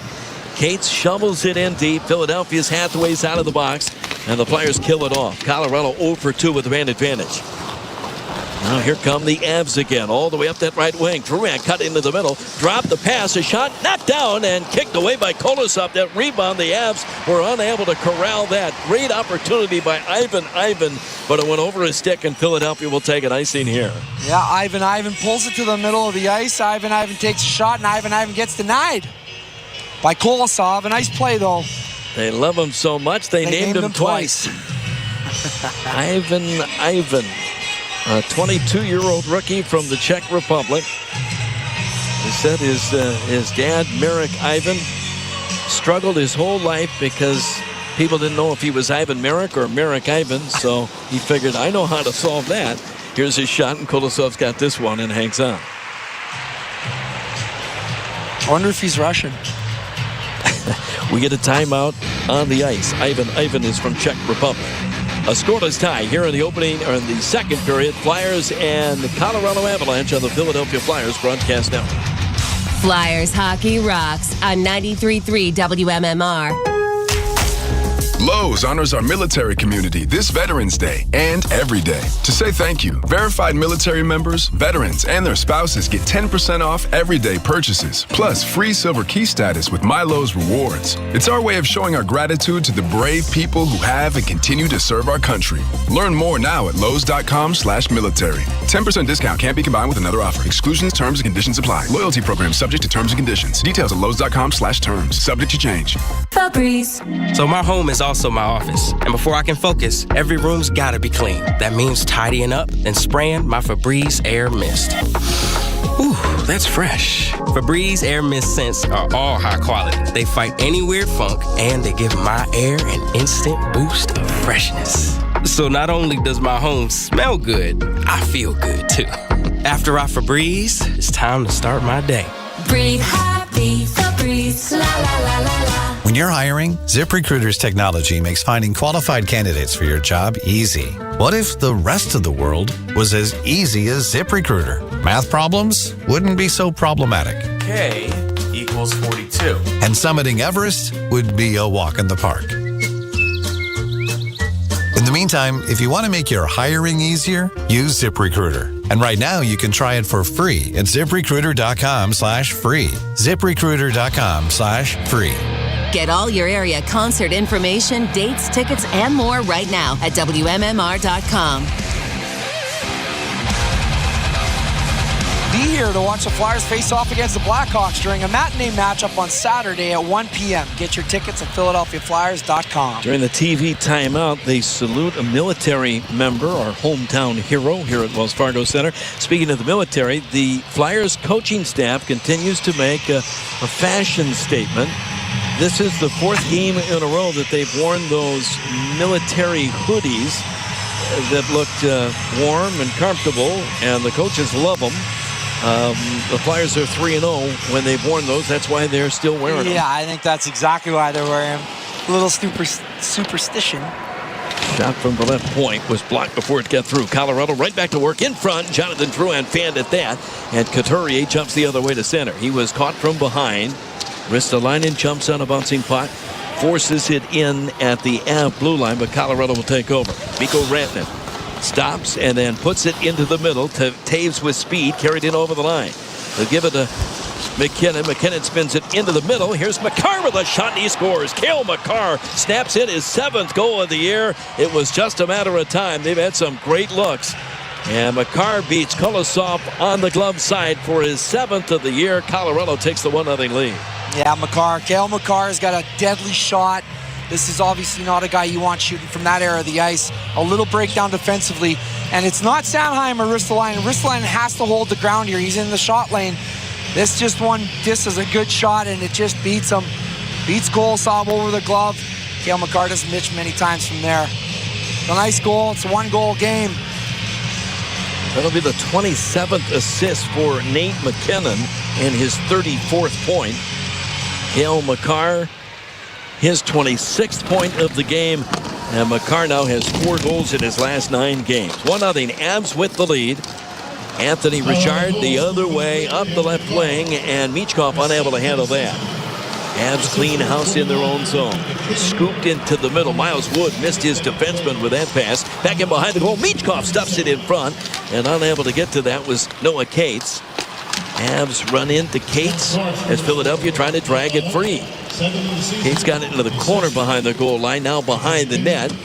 Walensky sends it ahead, and Kovalenko gets it out at center. Miles Wood sidesteps a man, lost control of the puck, and Philadelphia steered it to the corner where Zamula sends it out, and I'm not sure if that hit somebody on the Colorado bench. They blow it then. Either that or that partition that's right on that glass there, but I think that hit a shaft of the stick. Ref had good eyes on it. So that'll keep the faceoff in the Philadelphia zone. I said, Fridge, it was just a matter of time, though, because the Avs have gotten some unbelievably good scoring chances. Yeah, Kolosov can maybe stop, 2 or 3 of those a game, but he's stopped 4 or 5 of those already tonight, right in the slot. Avs, we said, scored more goals last year in the regular season than any team in the NHL. They went to the playoffs. In the first round, they beat Winnipeg and scored 24 goals in 5 games on the Vezina Trophy winner, Connor Hellebuyck, before they were finally eliminated in the second round. Yeah, that was a hard-fought battle with Connor Hellebuyck, but they kind of made easy work of that team, and they were kind of selected to be the team that was going to be there in the end. And still very much a contender, but defensively, they've struggled this year. The Avs are 3rd worst defensively. They've got the worst team save percentage of any club in the NHL. Onanen able to knock it back to Val Nichushkin. Lifts it to the line, not out of the zone, but Cedar couldn't gain control. And now the Avs have numbers the other way. Over the line, going to the net, a shut up high and juggled off the chest by Kolosov. Good chance there by Casey Middlestat, but Kolosov hangs on. And I think that stung him. Properly played 2-on-1, Timmy. Erik Johnson's just staying in the middle of the ice, and you got to make a decision at some point. Do you take the shooter, or do you leave him be and take away that pass? Erik Johnson decided right away. That gives Kolosov the ability to take that shot and make that play. He's already made 15 saves. We're not quite halfway through the game. Avs win the face-up in the Flyer, and middle point shot. Unable to get that to the net was Drouin. And Ryan Poehling intercepts in his own zone. He missed Hathaway with a pass, so Forster is going to turn it back in behind his own goal line. Able to spin away from Nate McKinnon, and Forster headbands up the left wing. Sanheim just unable to handle that. He's going to go back for it in front of the Colorado bench. That was broken up. Poked free, controlled by Devon Taves. His lead pass up the left wing. Nate McKinnon in at the Flyer line. Rink-wide pass. Drouin turned it back to the point. They go point to Makar on the near side. Cale Makar goes to the middle and then kicked to the net. A save by Kolosov. Not much on that. Philadelphia a little slow getting to the loose puck, but finally Hathaway will dish it out to center. Well, Kolosov tried to make an aggressive kick on that to get it away from the net. That's actually a really smart play. Here's Makar back in. Over to the right circle. He's pushed up against the half wall. Then played at middle point. They work it to McKinnon on the left side. Back to Makar. Makar shoots. He scores. That's 2 goals by Cale Makar. Both set up by Nate McKinnon. And the big guys are doing it for the Avs. Colorado takes the 2-0 lead. Yeah, it's Cale McKinnon and Makar show tonight. And that's the difference. You see right there, they move outside, move outside, move outside. Once they have that open place in the middle, they make that pass and they take that shot. Unfortunately for the Flyers, it's Cale Makar again. He goes to the other side, blocker side on Kolosov. He doesn't have a chance on this either. This is actually a guy in front of him. This could be goaltender interference. This could be and probably will be goaltender interference, Timmy. The way that I'm looking at it from here, they've got a player in the crease. There is some contact. Question is, was Drouin pushed there by Rasmus Ristolainen, because that's going to be the issue. Well, I think contact was made before Ristolainen made the push, and that's what they got to look at. At least that's what I seen on the replay. If he's in the crease and he makes contact after that shot, they're calling that goal back. Yeah, the goalie's got to have the ability to play the position, and where Drouin was, I don't think he could. That there was goalie interference. So, Fridge, you're right on. John Tortorella wants this challenged, and Philadelphia is hoping to get this overturned. Well, you got to look at precedent. Toronto, they called the goal back the other night. There was a guy that just was in the crease. He was in this crease with his skates, and he touched the goalie on the way through. When you're in that crease with your skates and you make contact on the way to that shot coming in, that should be a call. That should be a goal that's called back. Here, Drouin is standing in the paint before the puck arrives, and Kolosov and most goaltenders are taught initiate the contact. If there's a guy in there with you, I think Kolosov did. That's why I think you're right. This goal may not stand. He's got to have the ability to play the position, and I'm not convinced he had that chance. If he can't get all the way to the top of the crease unimpinged, then he's going to After review, it's determined that 27 for Colorado does do goalie interference. As a result, we got no goal. No goal, it's waved off, and so Philadelphia gets a bit of a reprieve. Good challenge by the Flyers for goalie interference, and the Makar goal comes off the board. Shout out to Adam Patterson and Vinny Eula. Those guys are doing the video review back there for the Flyers. Well, we get a timeout on the ice. It's still 1-0. Colorado with the lead halfway through this one on the Philadelphia Flyers Broadcast Network. This is Flyers Hockey on 93.3 WMMR. Get ready for the biggest concert of the year. It's Rod Wave's Last Lap Tour. Come here to save my did you come to betray me? Been feeling unlucky. It's Rod Wave live in concert Sunday, December 1st at Wells Fargo Center. To make you smile, can you feel it? Also, Moneybag Yo, Juicy, Lil Papa, and Illmatic. Tickets are on sale now at official-rodwave.com. And don't forget, the new single from Rod Wave, Fall Fast in Love, is now available on all platforms. Kelsey Ballerini, the ACM and CMA Award winner, live February 10th, Wells Fargo Center. Kelsey Ballerini with special guests Maisie Peters and Marin Taylor. Tickets on sale now at kelseyballerini.com. Don't miss Kelsey Ballerini live. It's a new era of orange in Philadelphia, and you don't want to miss the Philadelphia Flyers hit the ice at Wells Fargo Center this season.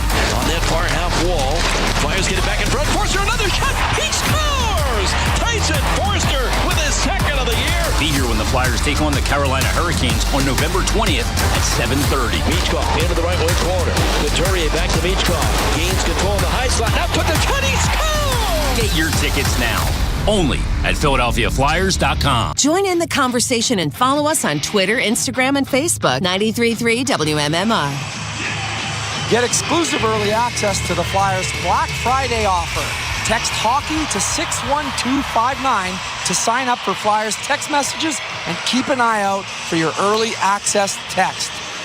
Well, Alexei Kolosov doesn't speak a lot of English yet, but he knows the signal. He kind of motioned to the Flyer bench, hey, you got to challenge this one because I was bumped before that puck arrived. And after the challenge, the second would-be Cale Makar goal comes off the board. 1-0, and still with the lead. We're halfway through the second period as Colorado tries it in deep again. Zumuda up the wall, did not get enough of that to clear. Malinsky down the boards. Ivan sends it in behind the net, but that was intercepted. And with a clearing a chance, Zamula lifts it out to the Colorado blue line. Couturier unable to find that bouncing puck, and the Avs again take over at center. Now on the move, into the zone, pulling up, and a shot. Unable to get that through is Kevaranta. And Owen Tippett will scoop a backhand out to center. Couturier gets it across to Konechny. Konechny stepped in, took that shot, and blockered away on it, and got just enough of that to knock it aside. And that Konechny shot got on him quickly. Philadelphia changes. They get the top line off. Zamula from deep in his own zone, deflected up the left wing by Hathaway. That may go far enough for an icing. It's on its edge at will, and icing will be called. A couple Flyers are trying to get off the ice there, and the ref caught him. Zamula If that puck isn't on goal, it doesn't make the icing. Yeah. But because it was on edge, it got down the ice quicker. So a tired group on the ice for Philadelphia. Casey Middlestad out with Mikko Rantanen and Val Nichushkin. The face-off in the Flyers zone. Nichushkin swings him behind the net with it. He'll play it out right point. Manson threw it back in front, deflected wide of the goal. Paling unable to get to it. Nichushkin ties him up. And now Yegor Zamula will outlet. Here's Hathaway at center, into the middle, and he just failed to get that to Ryan Paling. On and it bounces out of the goal to cover it right there. Flyers going to have to find a way to get more shots. Yeah, we said the Avs have not had great goaltending, but the Flyers really haven't tested them yet, have they? Yeah, and if there's a weak element tonight, it's because they don't got their starter. And obviously you have a young goaltender, backup goaltender. You've got to expose the weakest part of the team you're playing against. Well, I would wager to say that that's the goaltending position. Well, the Flyers continue to block shots, and that's usually a sign that they're doing at least some of what they want to. 16 block shots in the first half of this game. That's a ton. And that's how they've got to play to just stick around and be in games. On and out of the net, almost paid the price. But Colorado's able to scoop it back to the Philadelphia line. Sanheim upended. Crowd wanted a penalty. They're not going to get that call as Girard fired it back in. Sanheim got a man going at him. Miles Wood shouldered him. And the puck never did come out of the zone. Wood dishes it in front, but just out of the reach of Kovalenko. On the loose puck, controlled by the Avs. Trying to find some skating room. Parker Kelly gets it into the corner. Ristolainen sends it behind the net. He missed Sanheim with that and threw it off the bench. Plays it back to Cale Makar. Makar looking at the net, took the shot, and just enough of that. Kolosov knocked it into the corner. Kolosov did not react after that puck went to the corner. He didn't know where it was. Now Farabee fights through traffic, stepped it over the line, left wing pass, Forster in front. Michkov misses the net with a shot. Didn't miss by much. In behind the goal, Makar gains control, and here comes McKinnon chipping it out the center ice. Devon Taves jumps up and winds it in deep. On the right wing half wall, Drouin had it knocked away from him. Couturier's outlet pass. Owen Tippett's going to take it up the right wing. Going wide on Taves. Threw it on goal. Deflected up over the glass into the netting. That's out of play. Well, there's that speed of Owen Tippett that I like to see so much. When he gets those legs moving, man, there's not many guys. Maybe one guy in the league that's playing tonight on the other team, Nate McKinnon, that actually can keep up with him. Boy, a good play with Farabee, Lawton, and Michkov, and they came close. Michkov did not miss the net by much. Yeah, he made a nice move to the middle there. Took the right shot. He's going short side. Just missed that net. We'll see if we see that combination together again. That's not the way they started this game. Michkov up on that second line there briefly. Konechny winds it in behind the net. Couturier is going to hurry to the left corner in the Colorado end, but he's ridden out of the play. Good check by Owen Tippett to get there, and he'll send it back into the right wing corner. Konechny looking to spin off a check. Gets away behind the net. Now sends it out in front. No Flyer could find that. Tippett turned it back out left point. Cedar shot well wide. It ends up being batted by Oninen over the glass and out of play. Man, what a difference. It's almost like if you're looking at the way that they play defense, Colorado's man on man. That means they grab your guy and they just stay with you the whole time, no matter where you go. The difference with Flyers, there's kind of more of a zone. They stick to the middle of that net. Okay, so two completely different styles. They're actually polar opposite of each other. Well, we get the answer that we wondered because Michkov is back out here with Farabee and Lawton. Faceoff controlled by the Avs in their own zone. Colorado right up the middle. Rantanen over the line, gave it to Val Nichushkin. He was dragged to the ice, and that's going to be a penalty on Philadelphia. And I don't know if this is Michkov or not, but it's a holding call, and the Avs are going to go on the power play. Michkov will head in. Yeah, I think that was Nichushkin. Philadelphia 39 minor penalty for holding. Who Michkov brought down. Now you got to understand the size difference. Nichushkin's a horse. The guy's almost got 100 pounds on Michkov. He's not going to be pulling that guy down. And then, yeah, Nichushkin goes down, draws the penalty. That's a smart play by him. Michkov gets caught, and you can see the face. He is upset. We see that on the replay here. So Matvei Michkov goes to the box. 2 for holding. Colorado skates it 5-on-4. 0 for 2 on the power play in this game so far. Avs lead it 1-0. They've got Arturi Lehkonen back out with Nate McKinnon, Rantanen. Here's Makar to McKinnon into the left circle. Back to Cale Makar in the right circle. He's got a man below the net. Mikko Rantanen. Casey Middlestat goes net front. Near side, McKinnon with a one-timer, and Kolosov got over there and made the save. Good lateral movement by the Flyer netminder. And now Sanheim will find a hole at the line and send it all the way down. It was a good reactionary save. He's in position. That's going short side, and he just calmly gets his blocker up there. Gets a pretty potent score, Nate McKinnon. Here's Makar again from behind his own net. He'll drive it for Nate McKinnon. McKinnon gets wound up through center. Hits the Flyer line. Left wing pass Middlestat. Casey Middlestat back to the line. Makar will walk the line. Sends it over to the right wing circle at the half boards. Mikko Rantanen looking through traffic. Back to Makar. Makar into the near side. McKinnon into the left wing hash mark. Back to the blue line. Makar to Rantanen. He'll back in behind the goal line. In front, Arturi Lehkonen is in the slot. They play it to Casey Middlestat. Now Makar at the middle point. Middlestat down low. Rantanen got the back. Middlestat to the blue line. Makar didn't take a shot. Now will, and it's deflected in down the slot. Arturi Lehkonen might have gotten a stick on this. Makar just threw it through traffic. That's deflected in, and Colorado in the power play. Makar had a second goal taken away. He might have it here. This might have gone off a Flyer. It's 2-0 Avs. It went off a Flyer, and I think Lehkonen may have touched this one too, but it did change direction on the way in nonetheless. But Cale Makar is getting opportunities from that position.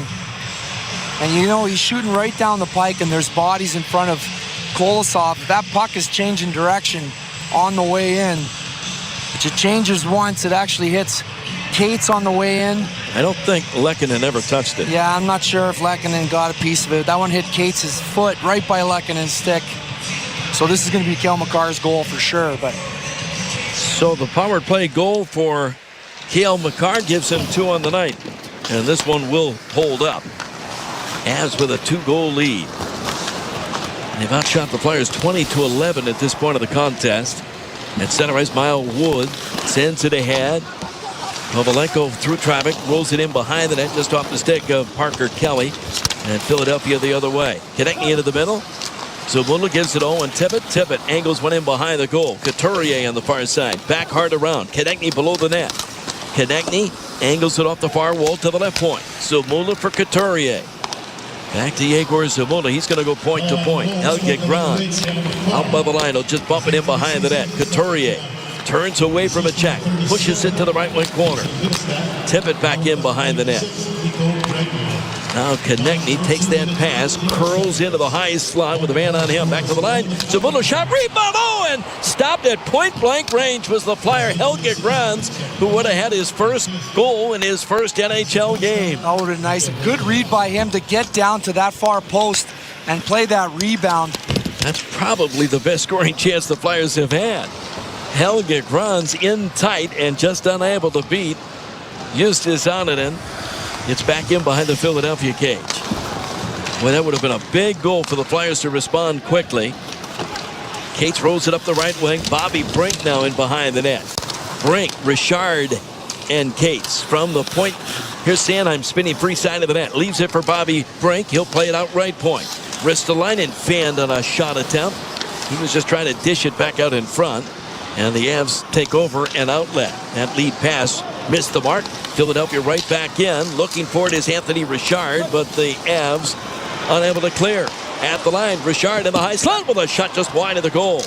The bouncing puck, Cates takes his man off the puck into the left wing corner. Bobby Brink got it to Richard, trying to get free in front. Now Cates with a bad angle shot. And Annunen held the post and made the save. He held the post. That one hit the post too. Good effort by this third Flyer line. It is lifted to center, but Nick Cedar will send it right back in. 2:35 left in the second period. 2-0 Avs on top. Cates erases a man on the end wall. A shot to the net was blocked, and Colorado now will skate out to center ice and lift it to the Philadelphia zone.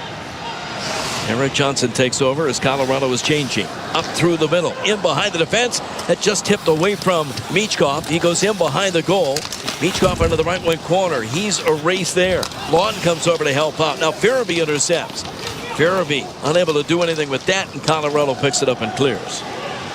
Just over 2 minutes to play in the second period. After a scoreless first, the Avs have 2 goals scored. They thought they had another one, all of them by Cale Makar, but the second one was waved off after goalie interference, and then he did add another one on the power play. Zamula behind the goal to Helge Grans. Head manning to Michkov just inside his own blue line. Michkov to Grans, rink wide pass. Zamula had trouble settling the bouncing puck. Gets it off the wall. It's tipped into the neutral zone, picked up by Farabee, but he can't complete a pass. Now it's Michkov who will lift it in, and the Avs scramble back for that as Philadelphia changes. Minute 25 left in the period. A lot of play in the neutral zone the last 3 or 4 minutes of this game. Flyers being outshot 9-5 in the period. Right up the middle, Val Nichushkin hits the Flyer line, right wing pass. Middlestad takes it into the circle, forced below the goal line, and then plays it back up top. Nichushkin in the high slot with a shot that was blocked. Bouncing puck for Hathaway, and he's able to scoop it out to center before he was taken to the ice. Right in front of the Flyer bench, Poehling got it to Tyson Forster. He'll turn on the wall, try to play it back to Sanheim, and the Avs deflect it down. Back into the Philadelphia end with less than a minute to go. Rasmus Ristolainen ahead to Forster, cuts into the middle at center ice. He's in, plays the left wing pass to Hathaway. Hathaway looking for Sanheim down low. Travis Sanheim back to the line. Poehling covering there. Took a shot that hit a man and just trickled wide of the goal. Forster behind the goal line. Left it for Hathaway. He'll feed out to the left point. Couturier gets there to hold it in. 28 seconds left in the period. Couturier comes across on the near side, chipped it into the middle, and that just knocked away from Tyson Forster. The Avs lifted out to the Philadelphia line. 15 seconds left in the period. Colorado makes one more change. They knock it down to their own blue line, and it'll take an icing here as they swat it wide of the Philadelphia net with 8 seconds remaining in the period. Well, a little bit of a buzz the last couple of shifts here from the Flyers offensively. Well, it'd be good for them to go into the locker room off this draw if they can score a goal. I'll tell you what, they're a lot more alive in this game than 2 games ago in Ottawa, and they ended up stealing 2 points against the Sens in that game, so this ain't over yet. Shots are 19-14 in favor of the Avs. 2-0 Colorado. Avs win the draw in their own zone, and they'll angle it up the near boards. 2 seconds left. Here's a last shot by Owen Tippett. Onanen made the save, and the horn sounds, and the second period comes to an end. Tippett goes toe-to-toe with the defenseman Sam Girard, but nothing more comes of that, and the Avs will take a 2-0 lead to the room after 2. Well, I think if the Flyers can play the whole third period like they played the last 3 minutes of this period, they should be doing okay. But, yeah, this might be one of those games they're going to have to snake one and steal this from the Colorado Avalanche. They're playing pretty solid and obviously winning 2-0 right now. It has been the Cale Makar show so far. He's got his 7th and 8th goals of the season. Number 8 came on the power play. Colorado takes a 2-0 lead to the room. Stay tuned. Our second intermission is just ahead. Jason Vertitas, Brian Smith will have that when we return on the Philadelphia Flyers Broadcast Network. Philadelphia Flyers hockey on 93.3 WMMR. Fans, discover the Legacy Club in Cherry Hill, New Jersey, where every day is a chance to create lasting memories. From its stunning golf course to distinctive dining options and family-friendly amenities, the Legacy Club offers something for everyone. Whether you're perfecting your golf game, enjoying a gourmet meal, or attending their exciting social or family events, the Legacy Club is your happy place. Ask about their fall membership promotion today. For details, visit thelegacyclub.com. That's thelegacyclub.com. Big 5 basketball is back at Wells Fargo Center on December 7th. Spinoza, filling and finishing. Welcome to the West. Shepard anticipates fireworks. The Toyota Men's Big 5 Classic brings together the city's 6 Division I basketball teams, each battling for bragging rights in a one-day triple-header where one school will be crowned the champion. Tickets are available now, only at big5classic.com. Ghost World Tour 2025.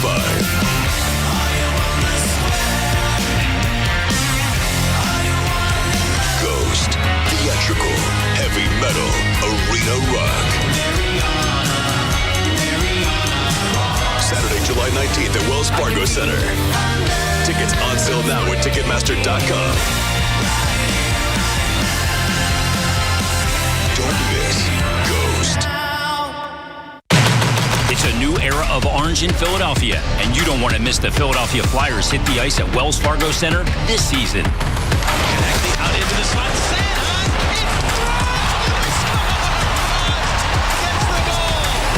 Be here when the Flyers take on the Chicago Blackhawks on Saturday, November 23rd at 1 p.m. Moves it out there. And out the tray. Steals it. They score! Get your tickets now, only at PhiladelphiaFlyers.com. Hey Flyers fans, Owen Tippett here, inviting our youngest Flyers fans to join the Flyers Learn to Play rookie program, presented by Holman. Open to boys and girls between the ages of 5 and 9. The Flyers rookie program includes head-to-toe equipment, weekly on-ice group lessons, and some great gifts. The program is available at 15 rinks throughout the greater Philadelphia region. For more information and to register, visit PhiladelphiaFlyers.com/rookie program. Happy birthday, Marty. Oh, no, you don't. Let me get this. Thanks.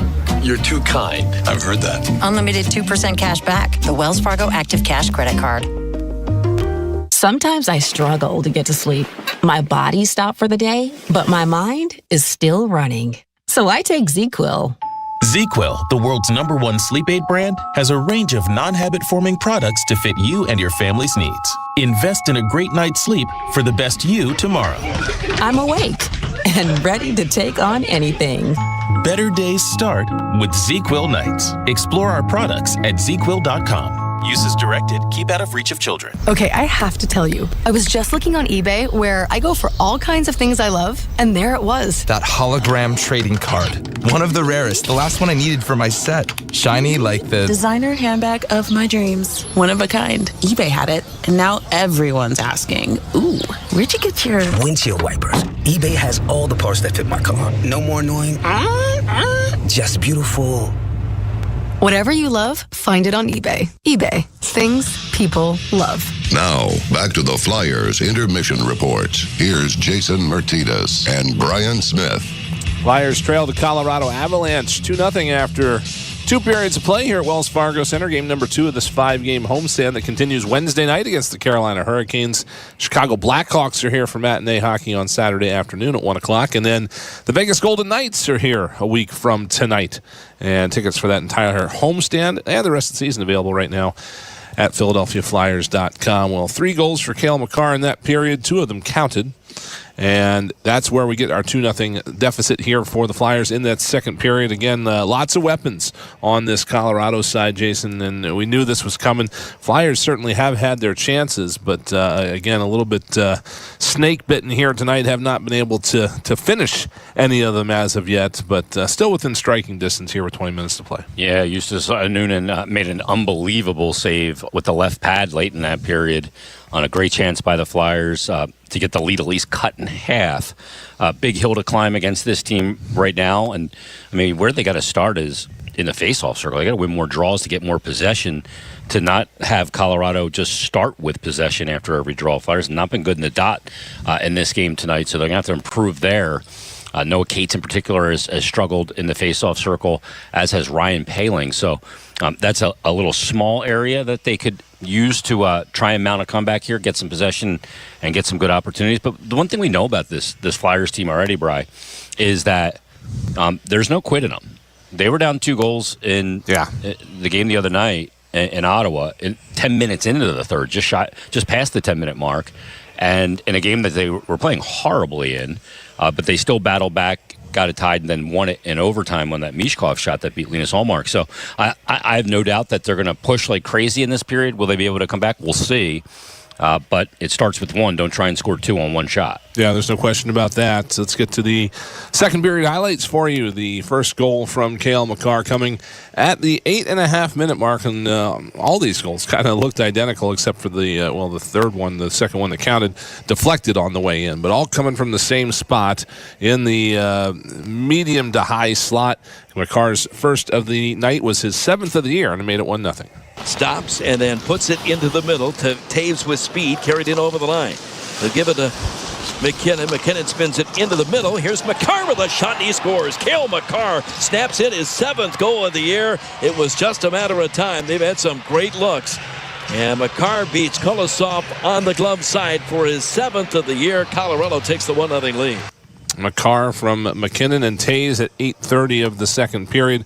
As many things as Cal McCarr does right, that shot is lethal for him. He has been known to find that spot on the ice and find the perfect place to put that puck, and he does it there. Yeah, he can snap it, and he comes into the middle there, and he ends up beating Kolosov on a clear shot.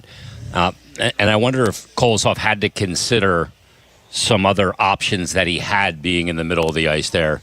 It didn't really have guys like kind of parked on the post or anything, but he kind of shoots the puck weird. It's like he's on his off wing. That right-hand shot, and his feet are kind of facing the corner, and I think it makes it a little difficult to read, and he goes against the grain, beats him on the glove-hand side. So 1-0 Avalanche at that point. McCarr fired home another one a little bit later that was taken off the board after goaltender interference was ruled to have occurred. So it remained 1-0 at that point, but McCarr strikes again on the power play this time. 15:08 mark. This one pinballs its way past Alexei Kolosov to make it 2-0. Middlestad down low. Rantanen got the back. Middlestad to the blue line. McCarr didn't take a shot. Now will, and it's deflected in down the slot. Arturi Lehkonen might have gotten a stick on this. McCarr just threw it through traffic. That's deflected in, and Colorado on the power play. McCarr had a second goal taken away. He might have it here. This might have gone off a flyer. It's 2-0 Avs. McCarr from Middlestat and Rantanen on that one. 15:08 of the second period. It's happening a lot lately for the Flyers, these goals that are going in off of other people, and it's not really anything that they're doing wrong. They're just a little bit bad luck in that spot right this moment. But Colorado doesn't need any more luck than what they already get. However, this is a power play. Matvei Michkov called for holding. He's trying to do the right thing there. Probably needs to, I guess, dial it back in a little bit. I don't know. I mean, he goes up against had a significant size disadvantage there and did the best he could, but unfortunately for him, the call was made. Yeah, it seems like anytime you use your arms, you're probably going to get called because the player can feel that on them, and they'll kind of go down a little bit easier as well. This isn't like a kind of a typical type Colorado power play goal that McCarr scores. I thought the Flyers had, they're kind of in the diamond, flexing down low to out high, and they took away the one-time pass or one-time shot to pass to Nathan McKinnon on the left side. But McCarr just reads that there's a bunch of bodies there. Let me just kind of flick one through, and ends up hitting off. I think it maybe even deflected twice, and ends up in the back of the net. So, players like McCarr, they know when that situation's there. I'm not giving us much else. Let's kind of just throw one here. I got a couple of guys down there crashing the net. I think it was Rantanen he had on the left side that if there was a rebound, he was there to bang it home anyway. So good play. And that's why their power play clicks at over 30%. So that's the story through two periods of play. It is 2-0 Avalanche. The Flyers, again, they were able to quell it a little bit in that period. They are still being outshot in this game, 19-13 total. The shot attempts were not quite as lopsided in the second period as they were in the third period, or first period rather. But coming up here in the third, Flyers are going to have to do something to get more rubber to the net here, I think, if they want to, try to get some on the board. It's 13 shots on goal, only 15 that have not gotten through. 37-28 is or rather 47-28 is the overall total, of course, in favor of Colorado. So, but Alexei Kolosov has been holding his own in there. Oh yeah, he's looked good. He just moves so well, which is ideal against a team like Colorado that can, work it from their wingers cross ice and also work it from their back end when you have a guy like McCarr back there who not only can score, but he's a good facilitator back there also.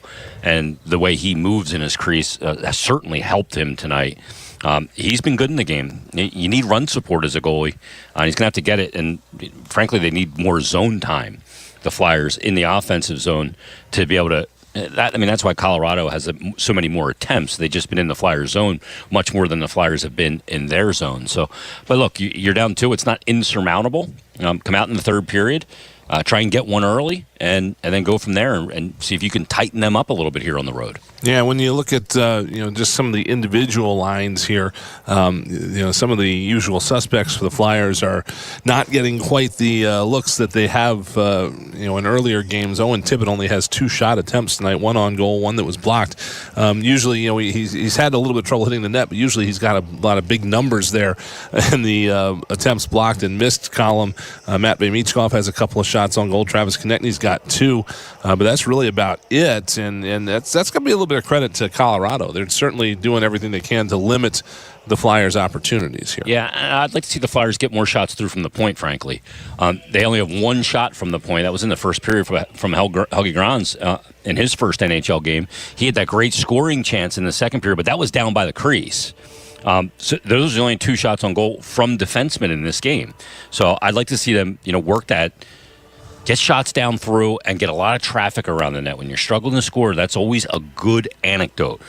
Get the puck there from the points, then crash the net hard, create those deflections, rebounds, all that chaos that can happen down there, and maybe that's what gets you on the board and gets you going. You've seen a couple of opportunities here tonight where the Flyers have been able to draw some penalties through some hard work, moving their feet. That's probably where it starts. It's just trying to make sure that you're doing everything you can to get things going back in the other end before things even start to go at the right end of things. It feels like they've got more than 8 missed shots. They certainly seem to have had a few opportunities here that just have not gotten on net, and so. I don't know a whole lot about this goaltender, but I feel like you get a lot of rubber on him, and it might kind of throw him off his game a little bit. Well, yeah, none of the Colorado goaltenders have been good this year. He actually got a win against the Flyers a couple of years ago. I think in 2021, Jim Jackson was telling me at dinner. So he's faced the Flyers before. But the 2 constants in hockey are play in your system, play as a 5-man unit in all zones, and move your feet. Always move your feet. If you're not moving your feet, then this game becomes 10 times harder. If you're moving your feet, head up, and moving the puck, because the puck can obviously move faster than anybody can skate, then you are dictating the terms. So, yeah, it's a good point. Flyers got to move in all situations. When you get the puck, move your feet and move the puck and put that traffic around the goaltender. Well, let's see what the Flyers can do with the final 20 minutes here tonight. That's going to do it for this edition of the Flyers Intermission Report. When we come back in just a moment, Tim Saunders and Todd Fedoruk have third period action for you here at Wells Fargo Center. After 2 periods of play, it's Colorado Avalanche 2 and the Flyers 0. Back after this here on the Philadelphia Flyers Broadcast Network. Flyers hockey rocks on 93.3 WMMR. When this is the sound of a waterfall in nature, there's no cause for concern. But when it's the sound of water gushing through your living room ceiling because a pipe burst inside the wall, there's reason to panic unless you pick up the phone and call 1-800-SERVPRO. Only the cleanup and restoration specialists at ServPro can help make fire and water damage like it never even happened. So make the call to 1-800-SERVPRO at the first sign of water damage. Franchises are independently owned and operated. Fans, discover the Legacy Club in Cherry Hill, New Jersey, where every day is a chance to create lasting memories. From its stunning golf course to distinctive dining options and family-friendly amenities, the Legacy Club offers something for everyone. Whether you're perfecting your golf game, enjoying a gourmet meal, or attending their exciting social or family events, the Legacy Club is your happy place. Ask about their fall membership promotion today. For details, visit thelegacyclub.com. That's thelegacyclub.com. I have to confess, I was very excited to call 911. Finally, a good one, and I realized that while what I'm about to say is true, it sounds suspicious. So I'm like, my wife fell down the stairs. From his multiple Netflix specials, comedian Tom Segura brings his new tour, Come Together, to Wells Fargo Center Saturday, January 18th. Get tickets now at TomSegura.com. 102.9 WMGK presents Trans-Siberian Orchestra. The rock holiday tradition returns. December 22nd, 2 shows, Wells Fargo Center. Tickets on sale now at Ticketmaster.com.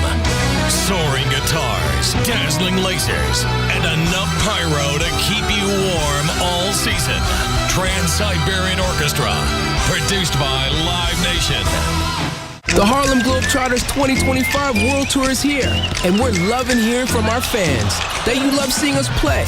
You love seeing the dunks, alley-oops, long shots, trick shots, the buzzer beaters, and all the cool tricks. And we can't wait to bring all our history and all the laughs. We're coming to Wells Fargo Center on March 2nd. Go to HarlemGlobetrotters.com for tickets to the 2025 World Tour, presented by Jersey Mike Subs. Flyers fans, all the team news you need is at your fingertips.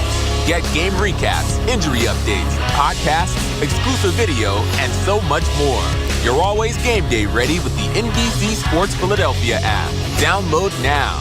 This is Flyers Hockey on 93.3 WMMR Philadelphia. Everything that rocks. Well, they were outplayed in the first period. Flyers hung tough. They were scoreless after one, but inevitably, the Colorado Avalanche finally found the back of the net. In fact, did it 3 times in the second period. One of those came off the board. Cale Makar scored all 3 goals, but the second of the potentially 3 goals was waved off after a review for goalie interference. So Makar's got 2 goals, his 7th and 8th of the year. That's his 10th multiple goal game of his NHL career. The Avs take a 2-0 lead to the third period. With Todd Fedoruk, Tim Saunders back at Wells Fargo Center, where Fridge, the Flyers, only 13 shots through 2 periods of play. They are going to try to steal another 2 points here. Yeah, that's not a point shot total that's going to get you a win against a team like Colorado. This is a very potent, offensively gifted team. And the Flyers are going to have to grease one out. Maybe a lucky, greasy goal, and then a magic Michkov goal to tie it up maybe. Third period underway. Colorado got it deep in the Philadelphia end. Konechny dishes it out. Now it's Konechny with Richard and Couturier. So this is not unfamiliar territory for John Tortorella. He's going to shake things up and look for a spark. Up the middle, though. Here's Colorado into the Flyer line. Left circle, a shot kicked away before it got to Kolosov. Flyers scramble into the corner, and they get it out to Anthony Richard. With speed, he comes through center ice. Richard skates to the Colorado line. Gave it to Couturier. In fact, he drops it to Konechny. He'll turn out of the left point corner. Travis Konechny plays it middle point. Bronze fired it in behind the net. Into the right wing corner, Couturier met there by Girard. He spins off of that check and feeds to Sanheim. Sanheim trying to fire it at the goal. That deflected right off the end wall to the goal mouth. Onanen wasn't sure where it was, but Colorado was able to clear. I'm seeing more and more of those plays by the Flyers defensemen. Their bank plays off the ball, off the back wall. There's Paling back in at the Colorado blue line, but he was checked off the puck by Manson. And the Avs start out into the middle, off the stick of Arturi Lehkonen.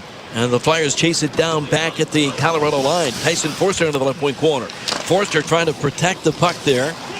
On the wall, he'll drag it and then play it back to the point. A shot deflected in front by Hathaway wide of the goal. Hathaway gets to it in behind the net, but he was stripped there by Cale Makar.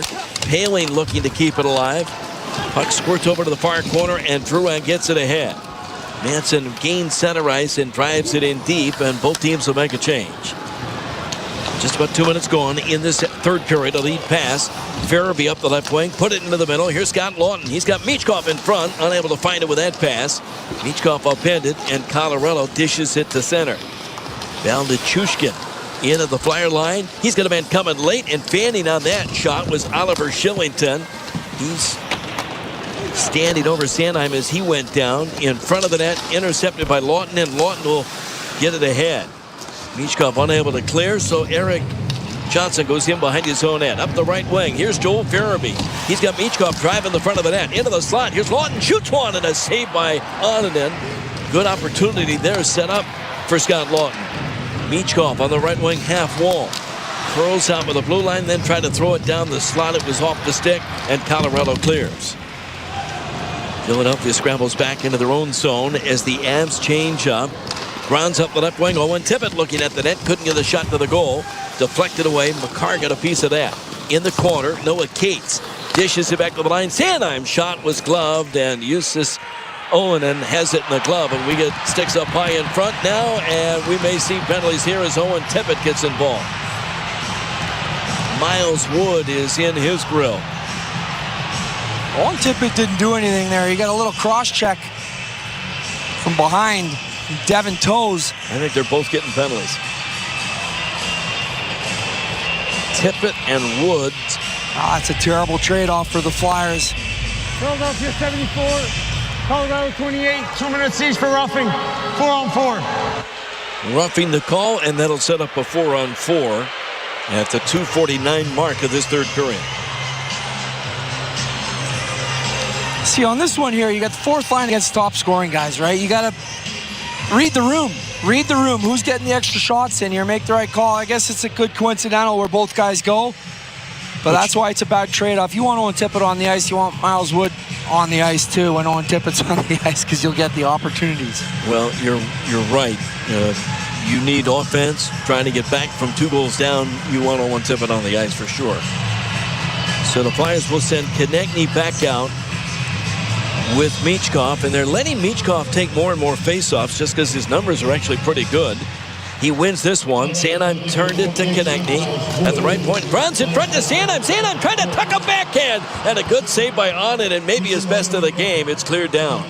Travis was in front there just battling. He was a little off balance and couldn't get it to the backhand. It was a good save by Onnen, too. Helge Grans did a good job from the right point, finding him in front. He's played really good tonight. He seemed to just fit right in. He doesn't look out of place. First game in the NHL, you'd normally look out of place. He had a 10-goal scoring chance in the second period for his first goal in his first game. Didn't quite happen, but Michkov on the faceoff. This time it's won by the Avs. And from behind his own net, Malinsky gives it up. Nate McKinnon cuts into the middle at center ice and over the Flyer line. Throw it wide of the goal. Drouin out of the left wing half wall. Leaves it, but intercepted, and Sanheim comes away for Philadelphia. He'll lead the charge up the right wing to Michkov. Michkov cut into the high slot. Fights through traffic, still with it in the corner. Swings below the goal line, but he can't find a teammate in front.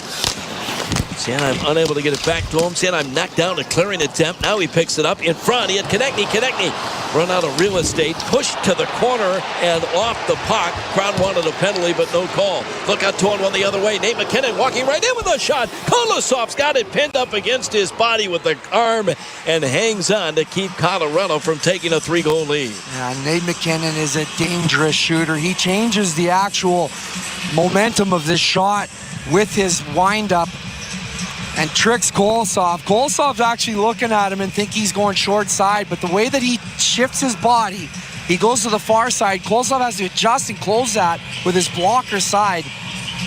Nate McKinnon, that's why these guys score goals, man. They get goalies to move the way they want them to and then shoot to the open net. Meanwhile, at the other end, Konechny turned in the corner and Girard just pushed him to the ice and separated him from the puck. That's not a penalty. Here's Scott Laughton out of his own zone. Into the middle. Zamula right up through center ice to the Colorado blue line. And he'll lay it in before he takes a hit. Rantanen finished the check on him. And Colorado's Val Nichushkin was poke check to the Philadelphia line. Farabee turned it back to the Colorado blue line. Flyers are changing up the right wing. Cale Makar bidding for his third of the game. And Kolosov had to make a key save there. Bobby Brink unable to lift the stick of a man. Rantanen gets it to Nichushkin. At the blue line, Devon Taves into the left wing circle. Makar dances free and behind the net. Got it back in front. A shot saved by Kolosov with the glove as he stops Mikko Rantanen. And Cale Makar is the most dangerous guy on the ice and has been all night. Oh, that's another grade A chance. Kolosov, this is the difference between Kolosov and Fedotov, I'll tell you right now. Kolosov makes saves and Fedotov blocks the puck. The big body, he gets in position. He's taking away all the angles. Kolosov, a little smaller, more acrobatic. He wants to make the save. He wants to get position, but then be flashy and uses the reflexes. Yeah, he does this on Rantanen right there. I think you're right. There is a definite contrast in styles and certainly body type. Yeah, Fedotov's got one way to play. Shot blocker. Philadelphia over the line, unable to fight through the traffic. Bobby Brink. Sanheim finds it again. Sanheim taken to the ice. He's going to draw another penalty. Shot to the net. Deflected wide of the goal. And as Colorado gains control, the tripping penalty will be called. Travis Sanheim does it again. And the Flyers will go on the power play. They got an extra 2 here, too. I don't know if it's an extra 2, but maybe a 10. McKinnon was jarring with Colorado the ref. 29, minor penalty for tripping and a minor penalty for unsportsmanlike conduct. Ooh, he rings him up twice. Tripping and unsportsmanlike conduct. That really opens a door here for the Flyers to get back in this. It'll be a 4-minute power play. Jared Bedard is fit to be tied behind that Colorado bench, but a double minor called against Miles Wood, or Nate McKinnon, rather. Nate McKinnon got the double minor. He's out of the game for 4 minutes. He said a little extra something to the ref on the way to the box, and I don't think it was nice, Timmy. Third power play for Philadelphia. It's a 4-minute advantage for the Flyers. Tippett and Wood come out of the penalty box. So Travis Sanheim will start from behind his own goal. Sanheim will leave it for Tyson Forster. Michkov is out with him, along with Konechny and Joel Farabee at center ice. Konechny can't gain the zone. He's going to turn back into his own end and set up again. Crowd getting a little restless. Forster got it back to Konechny. Cuts across center ice. Gets the red line and drives it in deep behind the goal. Race for the puck into the far corner. Would get there, but he can't clear past Forster. Flyers crash it after it, and they scramble the puck into the right wing corner. Konechny in the middle of that. Farabee trying to get that puck to squirt free. He gets it back to the line. Sanheim jumps to the slot and then goes behind the back. Farabee gives it to Konechny. Konechny in the circle. Chipped it across. Sanheim will curl into the high slot. Back to Konechny. Neat shot at the side of the net. That shot wide of the goal. Colorado tipped it away, and they're able to clear. They had Matvei Michkov at the far post. Here's Forster back in on the left wing. Back to the line. Off the stick of Sanheim. Konechny will control. Konechny gives it to Michkov on the left wing half boards. Sets up on the hash mark. Net front is Tyson Forster. Back to the line. Konechny shot. Got through and on it and knocked it aside. The Avs get to the loose puck and clear. 2:28 left in the man advantage. And so Philadelphia will change and get the second unit out. Richard with Couturier. Bobby Brink, Owen Tippett. Here's Ristolainen skating in, dumped it in on the end wall, got to it himself. To the left corner, Richard had to hop over his stick, and a penalty coming up on Philadelphia here. An inadvertent high stick by Bobby Brink, and that'll negate what was the third Flyer power play. Yeah, this is a tough one. Bobby Brink's just trying to make a good play, take the stick away. He's just a little too overzealous with that stick and loses control. Philadelphia minor penalty, number 10, high stick.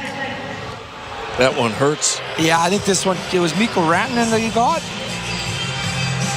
So Colorado will not get a power play out of this, but it keeps the Flyers from really going on what was soon to be the second of those two minor penalties called on McKinnon.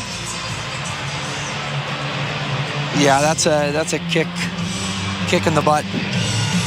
Or somewhere. Lawton will come up for this faceoff at the Flyer end.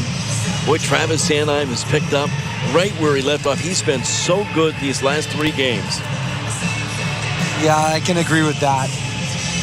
You almost want to hope some of the guys start jumping on that train and going with them. Two Sanheims, or the two Travises rather, are out there. Konechny and Sanheim.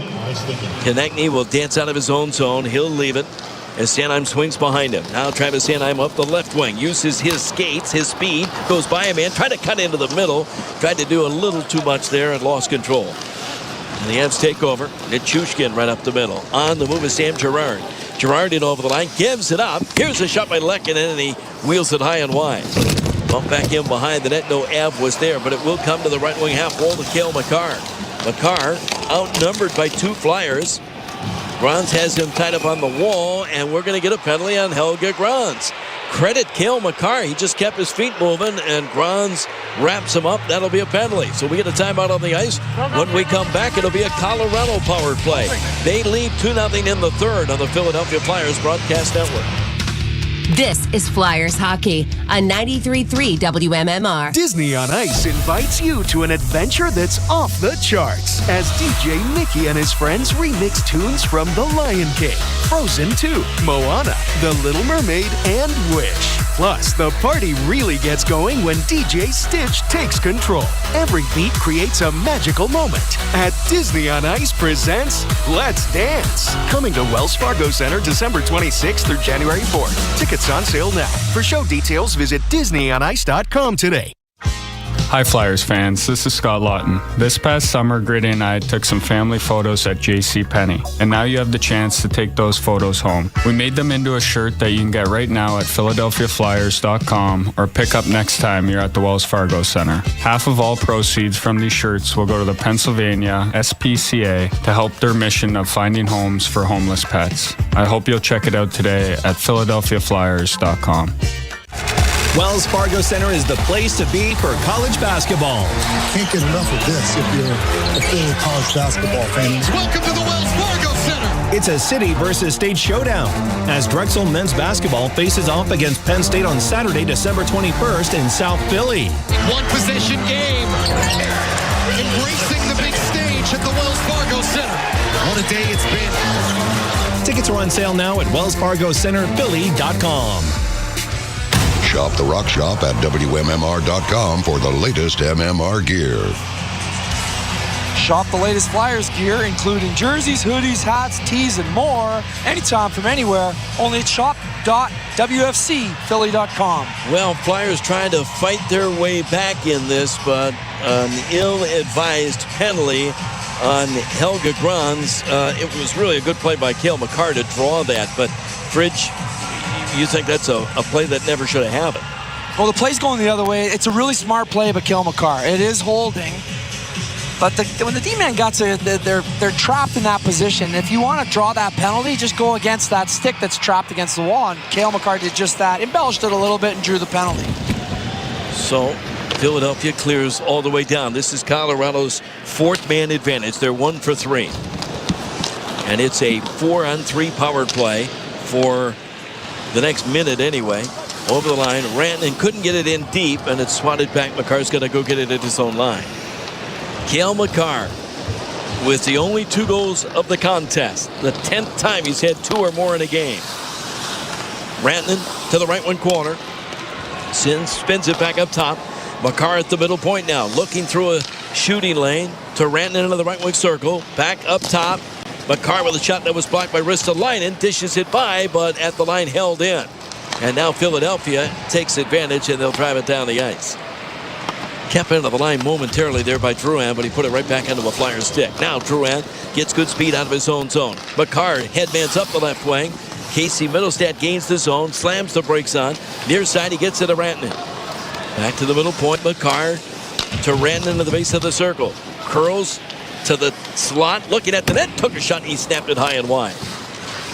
Tipped into the far corner. Jonathan Drouin down low, back out in front. Rantanen was stopped in the rebound. They score. Came right back out to Casey Middlestat, and he just bats in his 7th goal of the year on the power play. Colorado takes the 3-0 lead. Well, unfortunate rebound. Eric Johnson actually had Middlestat covered. It's just sometimes the way the cookie crumbles. It goes right on the tape of Middlestat, and he just pots that one upstairs. The offense was coming from Colorado, and you know what? You have an opportunity on a 4-minute power play. They make a few mistakes, and then takes you right out of the game there. Now that's a 3-goal game. Rantanen and Drouin will draw the assists, and 8:34, the goal for Colorado's Casey Middlestat.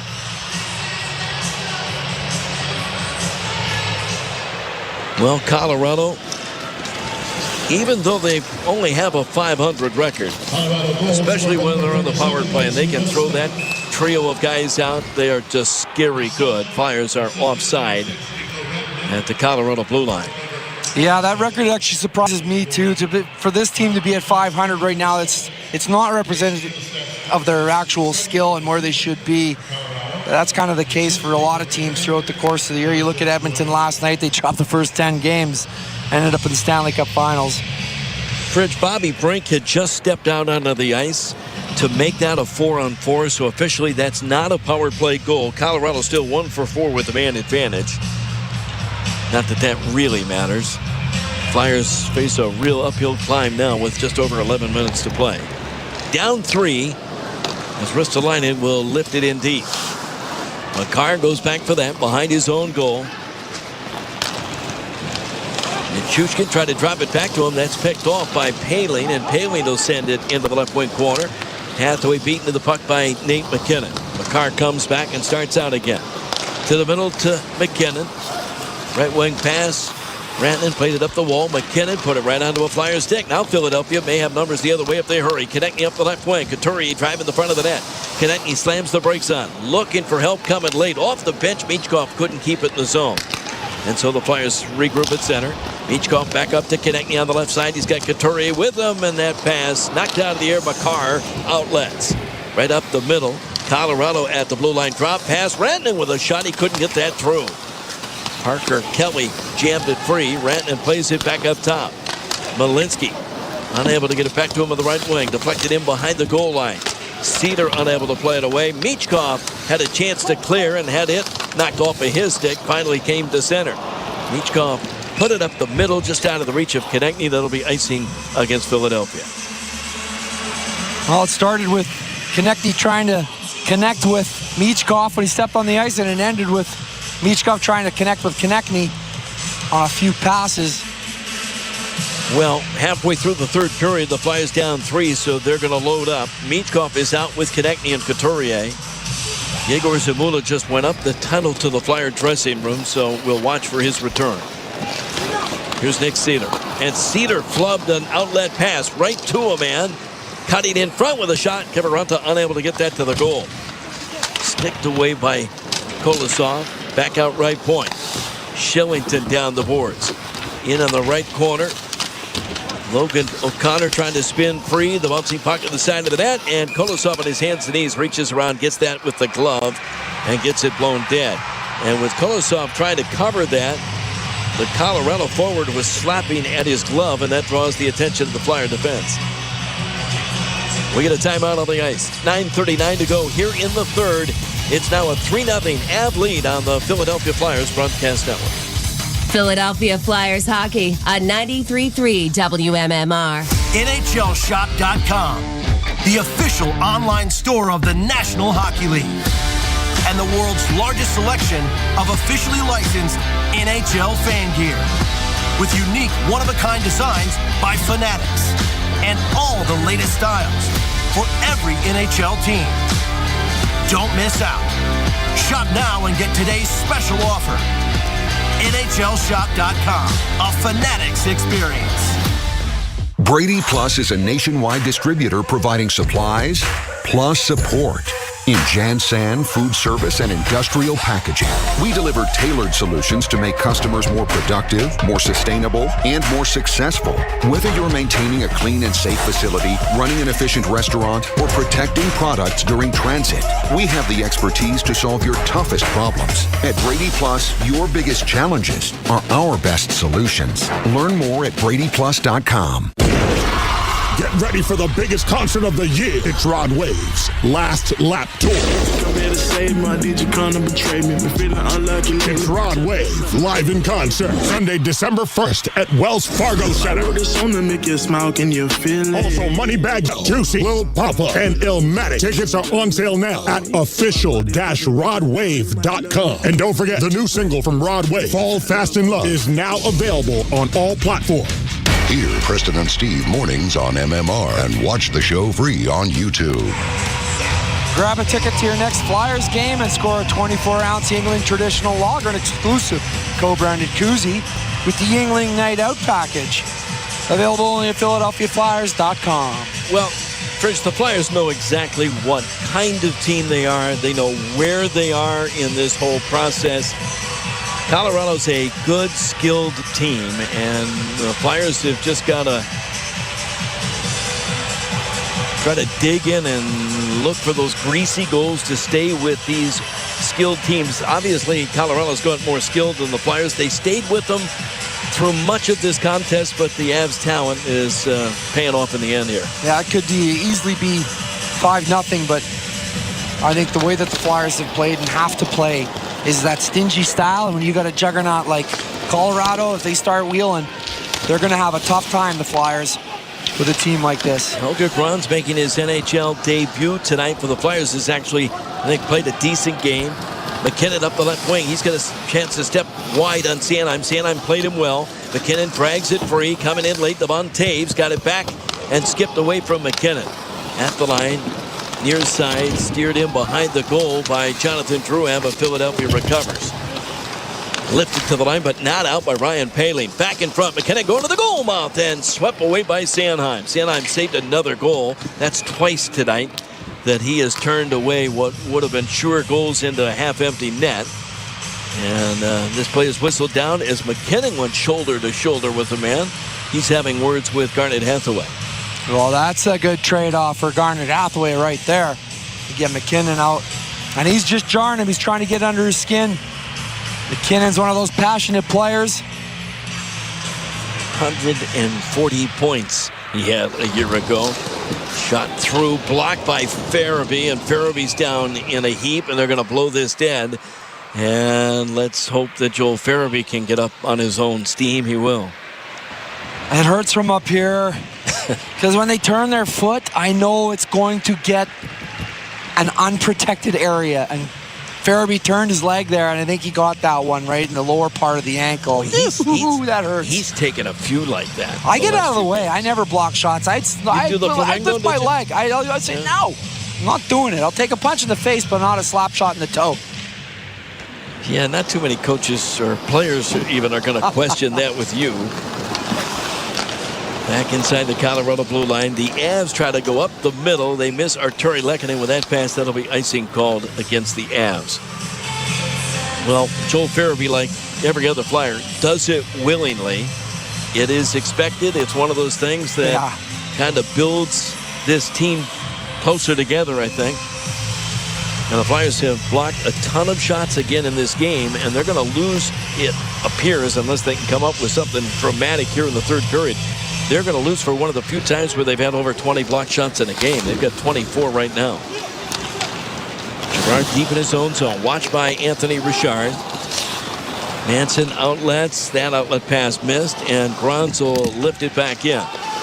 Grans defensively with Travis Sanheim right now. Here's Colorado leaned it up the right wing. They tried to spring that pass from Middlestat back the other way, and that goes out of the reach for icing. Well, that's a little tip from the hat to Grans from coaching staff.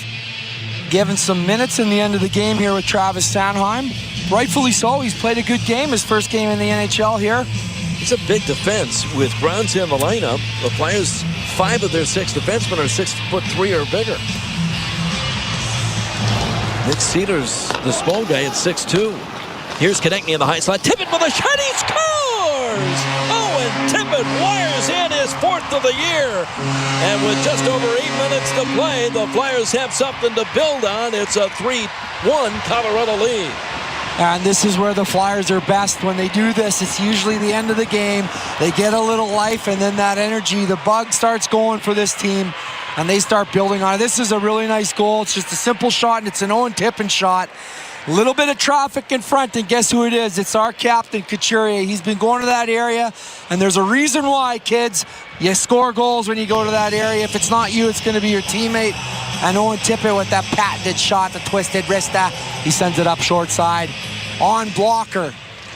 If I'm not mistaken, Sanheim will draw an assist. That'll be 6 points in his last 3 games. Konechny will get the other one. So Travis Konechny keeps his point streak alive. It's now 7 straight games. The goal belongs to Owen Tippett. Colorado looking to get it back. A shot was blocked in front of the Philadelphia goal. Headed the other way, Tippett. He gives it up. Couturier, rink wide pass.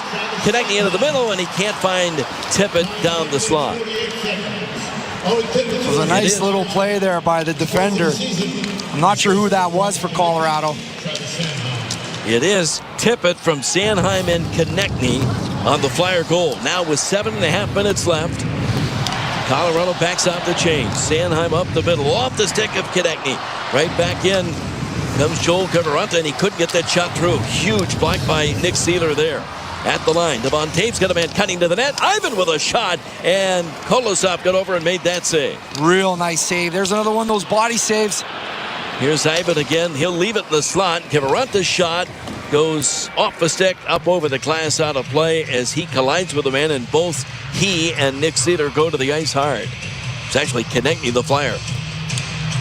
The reaction save by Kolosov. The big difference. He just sees that coming, and he knows, he reads off your stick where it's going to go, and he makes a save. Well, this faceoff will remain in the Philadelphia end. But the Flyers with some new life now after that Owen Tippett goal. Tippett trying to get things going again. 4 goals on the season after finishing last year with 27 for the year. Nate McKinnon unable to keep it in. His pass back to the line came out. So Taves gets it to Makar as they back in their own zone. Up on the left side. Durant right wing pass. McKinnon unable to get it back to him as Philadelphia intercepts. And the Flyers come out now. Held Bronze. Advance up the right wing. Konechny over the line. It's actually Bobby Brink who's replaced Konechny, but he couldn't get it to a teammate on the near side. Forrester and Noah Cates fight for control. Puck batted out right point, right to Grons. Grons will snap a shot wide of the net and off the end wall. Bobby Brink jammed it into the goal mouth. It's underneath. They score. That puck came free, and Tyson Forster puts it in. The Avs are screaming for what they thought should have been a whistle. It was never blown dead, and Tyson Forster has his 4th goal. So Tippett and Forster in the 3rd have made it a 1-goal game. We talked about this. They're starting to make those bank plays. The rookie coming in for his first game, sees the other guys doing it, does it himself. He sends this one short. So it goes off the back, and I think it actually gets behind the goaltender and under him. The ref can see that. He doesn't have it covered. It's free there. No one else can see it except Forster. He sees it. It's free there. He goes in there, picks it out, and slides it in. How about that? Nice setup by Grons. He misses that wide because he's got no shot at the net. And then it's Bobby Brink from around, brings it around, and Tyson Forster tags it home. Bobby Brink might get an assist on this, I'm not sure. He will. So 2 goals in less than 2 minutes.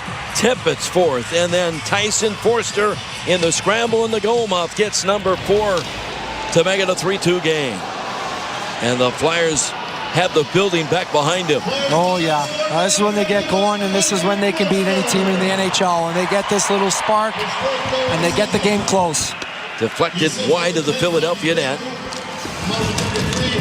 Brink and Grons draw the assist, so Helge Grons gets an assist, his first NHL point in his first NHL game. Eric Johnson finds Paling, and Philadelphia breaks out of their own zone. Ristolainen had it wrapped up the left wing back into the Colorado end. Girard there, checked by Farabee. They scrum forward to the left wing corner. And Girard trying to settle a bouncing puck. He gets help. Middlestad steers it in behind his own goal line. Girard was checked by Farabee as the Flyers get in there. Paling in the corner.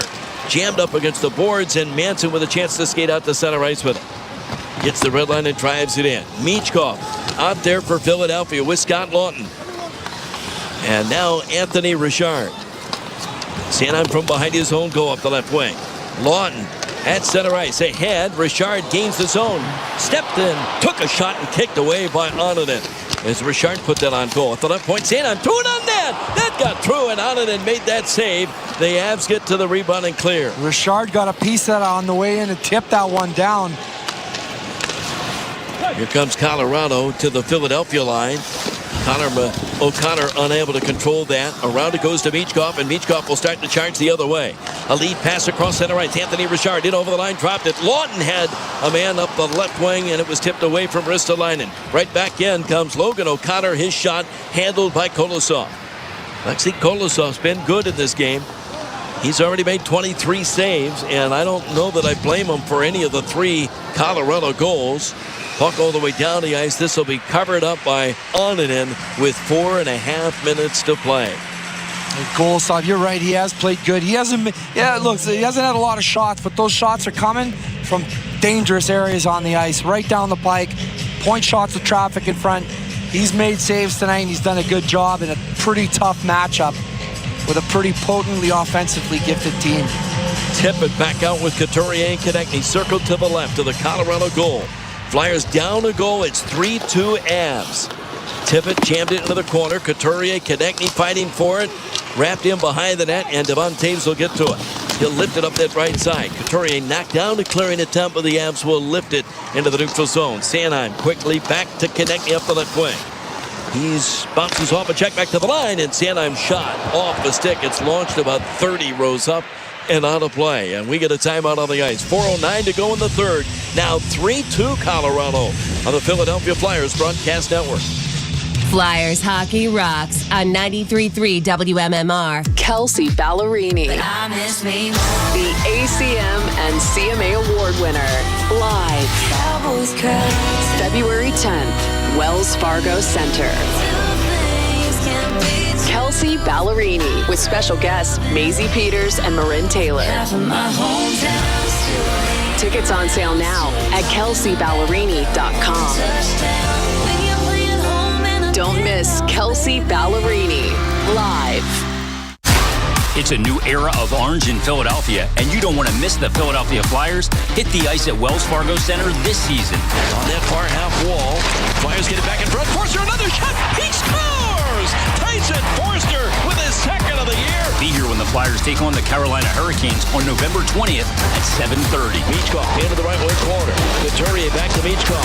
Gains control in the high slot. Now put the shot. He scores! Get your tickets now, only at PhiladelphiaFlyers.com. Big Five basketball is back at Wells Fargo Center on December 7th. Spinoza, filling and finishing. Welcome to the Wells Fargo. Anticipates fireworks. The Toyota Men's Big Five Classic brings together the city's 6 Division I basketball teams, each battling for bragging rights in a one-day triple-header where one school will be crowned the champion. Tickets are available now, only at big5classic.com. Spend your workday with Pierre Robert, 10:30ish to 3 on MMR. Fans can get front row access to Gritty's infamous skits and silly shenanigans at every Flyers game this season in Gritty's Chaos Corner. Get your tickets at PhiladelphiaFlyers.com. 2 Flyer goals separated by just a minute 44. Owen Tippett and then Tyson Forster in a goal mouth scramble in front of the Colorado net. Eustace Onanen was unable to find it to cover. And the Flyers still have life with just over 4 to go. Flyers held to 13 shots in the first 2 periods combined. They have 8 here in the third. You know, credit to the Flyers game is they don't change, they don't panic, they don't go outside of their structure and their process, their approach to the game. They stay with it, and then usually this stuff starts to happen. Flyers win the faceoff. Konechny gets it back from Sanheim. Konechny curls into the slot. Got Sanheim in the circle, going to the net with a backhand shot. That was blocked. The bouncing puck. And Colorado can't clear. Tippett threw it on goal. The loose puck in front. Sanheim can't dish it by as he's pushed wide of the net. Back out right point. Helge Grans lays it in behind the goal. Konechny trying to outwork Manson, who took him to the ice. Couturier gets there, plays it into the corner to Sanheim in a bad angle. Sanheim can't shoot. And Colorado takes it away. Can't clear, though, as Sanheim knocked it down on the wall. Now the Avs will pull to center. Mikko Rantanen gives it to Manson at the blue line. They'll stuff it in deep, and Colorado will change. 3.5 minutes to play in the third period. Here's Couturier at his own blue line. Dropped it back to Sanheim. Travis Sanheim has again been Mr. Everything for the Flyers tonight. Drawn penalties, saved goals in his own end, and he's been a monster offensively. Here's Eric Johnson over the line. Gives it up. Michkov with a shot and a club save. Onen couldn't squeeze it, though. The bouncing puck in front of the net. Colorado finds it, and they'll outlet. A lead pass misses. That was Drouin. They tried to spring at the Flyer line. This is icing against the Avs. Onanen had a tough time catching that puck. Probably Michkov's best opportunity of the night. From the slot, he's going glove side. So Michkov, Forster, and Lawton. And now Forster's going to come off as Joel Farabee replaces him. Ristolainen and Eric Johnson now defensively. They're going to get Sanheim out there as soon as he's able, I think. He has won the draw, though, and with 3 minutes left, they'll lift it out to center. Catching up to that, Nate McKinnon. McKinnon carries in, pulls up in the left circle. Played it back to the line, teed it up for Taves with a shot, and Kolosov made that save. Ristolainen in the corner, fighting through a check, is able to get it ahead at center. Wrap left wing. Eric Johnson gets there, and he'll backhand that in on goal. Knocked aside by Kolosov, a centering pass. Lawton back to the line. The Flyers can't keep it in, but they'll control at center. Eric Johnson into the middle. Farabee gives it up. Michkov stepped in. At the line, Sanheim tried to lift it over the head of Devon Taves. Clearing attempt. The Avs finally get it, and Nate McKinnon starts out. Into the middle. Joel Kiviranta with a shot, and again caught Kolosov went low and made that save. Gronz erases a man in the corner, and Philadelphia starts out again. 2:10 left. There goes Kolosov to the bench. The Flyers get the red line and drive it in, and Philadelphia's pulled their netminder for the extra attacker. Gerard behind the goal. Here's Manson looking at the empty goal. He takes a shot, banded out of the air by Ristolainen. And Philadelphia will get to it behind their own net. Here's Owen Tippett with good speed from his own line. Tippett up the left wing. Konechny dishes it off the glass and in deep. Tippett unable to make the play behind the goal. Clearing attempt knocked out by Michkov in the far corner. He'll find Couturier behind the net. To the left wing half wall. Konechny gets there, knocked down the clear. On the loose puck. They scrum for it along the wall. Spun in behind the net. Couturier tried to send it in front. Michkov couldn't get to that. Cleared on the far wall. Sanheim back down low. Behind the goal, it's Couturier, but they're going to say it was glove from one man to another, I think, and blow the play dead. Well, hopefully it's not a glove, because then the faceoff will come out. They're looking at the net. At the cage like it was off its moorings. Oh, yeah, it is. Oh, yeah, you're right. So they'll put the net back in place, but the faceoff will remain in the Colorado zone. 1:25 to go. The Flyers have pulled a few rabbits out of their hat already this year. They're trying to do it again. Michkov's been out there for almost 2 minutes now, too. He was trying to change there, and Tortorella said, "You're the extra man. You're going to be staying on here." This delay is really helping the Flyers. Yeah. So he wanted to be out there as well. Empty net, they'll leave Michkov, Konechny, Tippett, Couturier, Forster, and Sanheim out. And on the faceoff, Couturier will lean in. Circle to the left of the Colorado goal. And on the faceoff, the Flyers win it. Back to Sanheim. He'll give it to Konechny on the left wing boards. He'll throw it in front, deflected in the slot, wide by Forster. Michkov keeps it alive on the end boards. Couturier, he's checked there. Kept it free. Tippett to the near corner. Konechny down the wall. Back behind the goal line.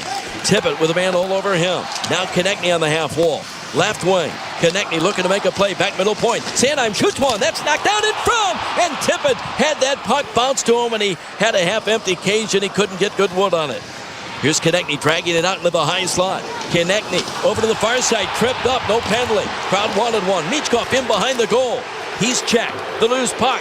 And the Flyers Tippett spins it back out left point. Travis Sanheim back down low. Tippett curls on the left wing half wall. Threw it at the net. Glove saved by Oninen with Michkov at the far post. The crowd still bemoaning the fact that a penalty wasn't called. Yeah, that's tripping, hooking, and holding all in one there. Yeah, definitely a trip there. You got the free hand. Kelly did a good job there not drawing that penalty, taking that penalty. But that's a surefire trip if I've ever seen one. And John Tortorella's going to use his timeout, so he'll get his tired group back over at the bench to get a breather. And you can't fault the ref here either. He's used to having four eyes out there, Tim. Hey, the one thing I have noticed tonight with the elevation of Travis Sanheim's game, he has not been used much this year on the power play, but these last couple of games he sure has, and I think that might be something we see more of moving forward. On the PP, I would like to see that. He's going to be playing a lot more minutes if they do that. He's got a game that is just very valuable to the Philadelphia Flyers right now. Sanheim has already played over 30 minutes in this game. You know what? If you got a guy that's got an iron lung, he can play those minutes and log those minutes. You got a little dream defenseman there, because he does play a lot of minutes, and usually see the coach would taper back those minutes because he's your horse. But Sanheim hasn't missed a beat. He's gotten stronger, actually, the more he's played. So why not? Can they come up with some last-minute heroics? 35 seconds remain. The Flyers down a goal. Face-off circle to the left of the Colorado net. And Couturier in to take the draw against Nate McKinnon. Two big draw guys. On the face-off, Couturier trying to win it back. Konechny gets to the line. Sanheim over to Michkov with a shot. Fired wide. Owen Tippett gives it to Konechny on the left wing half boards. Back down low to Tippett. He's got a man in front. Forster couldn't get it to the net. Tippett does, and he scooped it high over the glass in the far corner.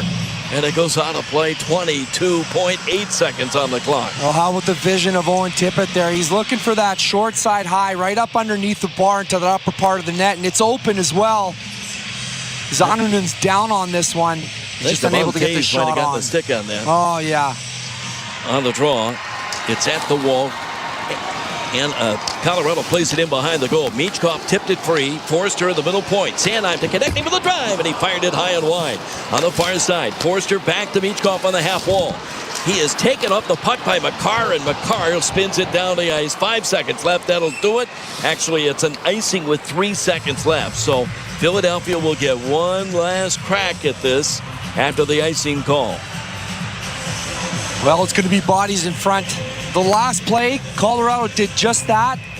They took away sticks, but their bodies were in front there. TK threw one at the net. Konechny looking for a hold for a bounce or wrist direction. Couturier's going to direct traffic. He's going to try to win this back to Konechny or Sanheim. Flyers tip it in the corner, can't get it in front, and that'll do it. The horn sounds. The Flyers comeback falls just short. They get the last 2 goals in less than 2 minutes time late in the third period after the Avs had scored the first 3 goals of the game. And Colorado beats Philadelphia, snapping the Flyers' 3-game win streak. Yeah, valiant effort by both groups tonight. Colorado obviously the stronger team tonight, and you can see that as this game went on. They kind of backed off a little bit, started playing defensemen. The push came from the Flyers, but it was too little too late. A valiant effort again, but not any points for the Flyers tonight, Timmy. 3-2, Colorado wins it. And a good showing by the goaltender for Colorado.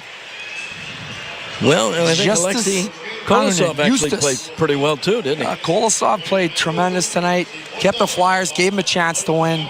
He's coming in cold, coming off of an injury as well, so that's a good sign. But how about the game also of Helge Grans?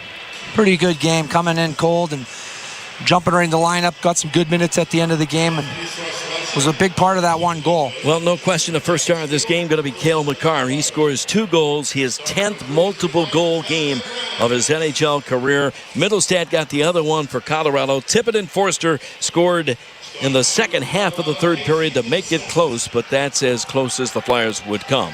So Philadelphia drops this 3-2 decision in the second of their 5-game homestand. They're back home here on home ice Wednesday against the Carolina Hurricanes. A good Hurricane team that's won 13 of 17 already this year. That's a 7:30 start on Wednesday, and we hope you'll be tuned in. Stay tuned. Our postgame show is coming up. Flyers fall to the Avs 3-2 on the Philadelphia Flyers broadcast network. You've been listening to NHL Play-by-Play on SiriusXM. Head over to perform when the stakes are the highest, under the most scrutinized pressure, when you're expected to perform.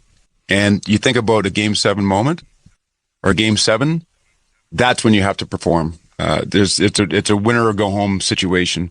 And what are the skill sets that are required to do that? Obviously, we've practiced our game and honed our skill set for years and years and years, tens of thousands of hours of honing our skills. But emotionally, mentally, what prepares you to play in those moments and perform when you're expected to?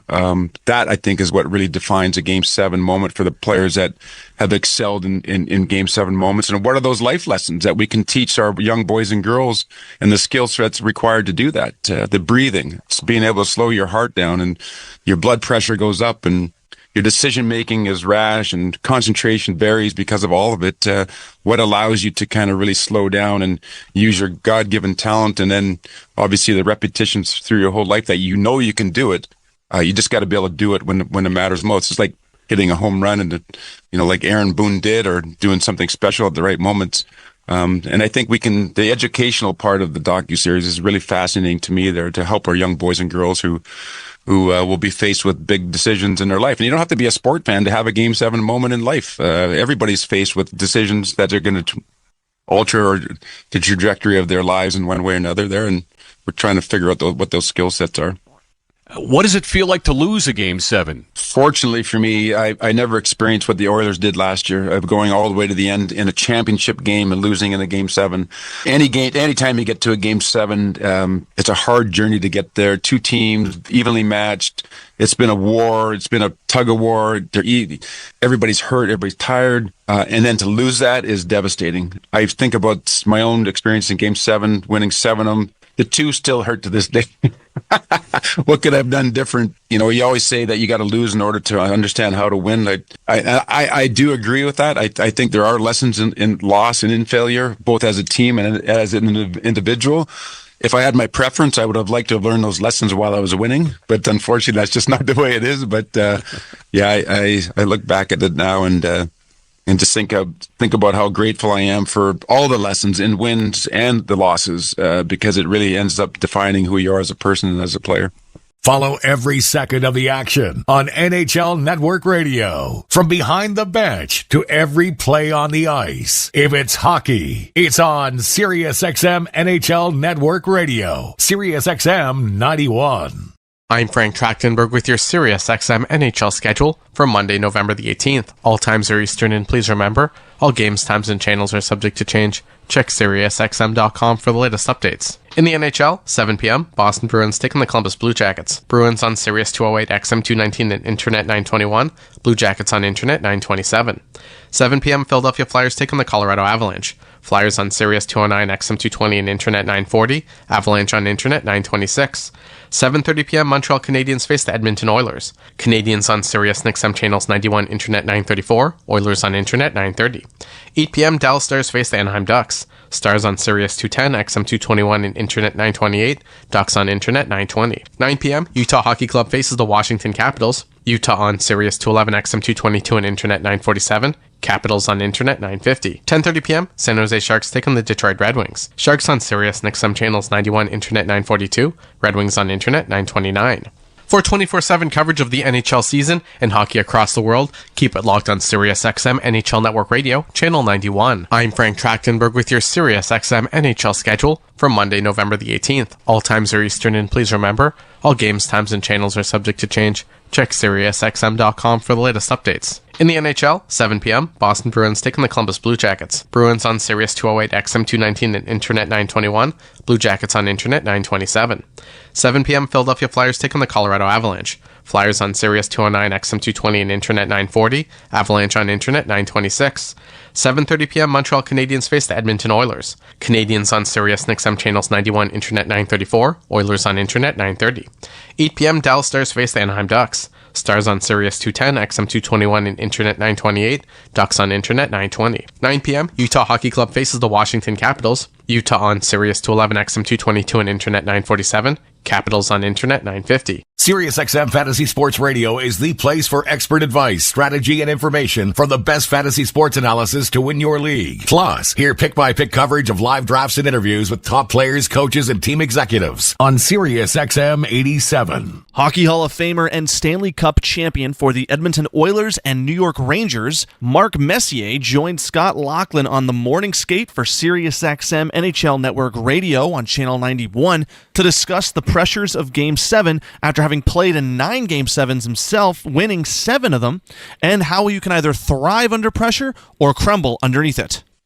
I must look at Game 7s, Mark, like I do overtime in the Stanley Cup playoffs or overtime in any sporting event where you've got so much pressure on you and every play gets magnified.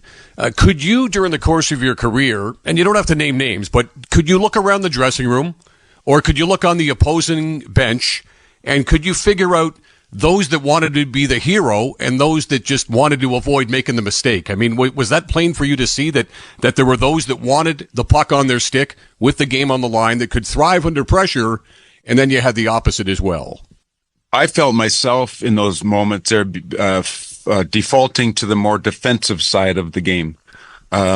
And then I played with my right winger who I won 6 Stanley Cups with, Glenn Anderson. He was the kind of guy that was trying to, really drive hard offensively and take the game and try to score the winning goal. And we're on the same line. Maybe that the difference of us in our mentalities worked perfectly. But everybody's wired different. Everybody's got fear, failure.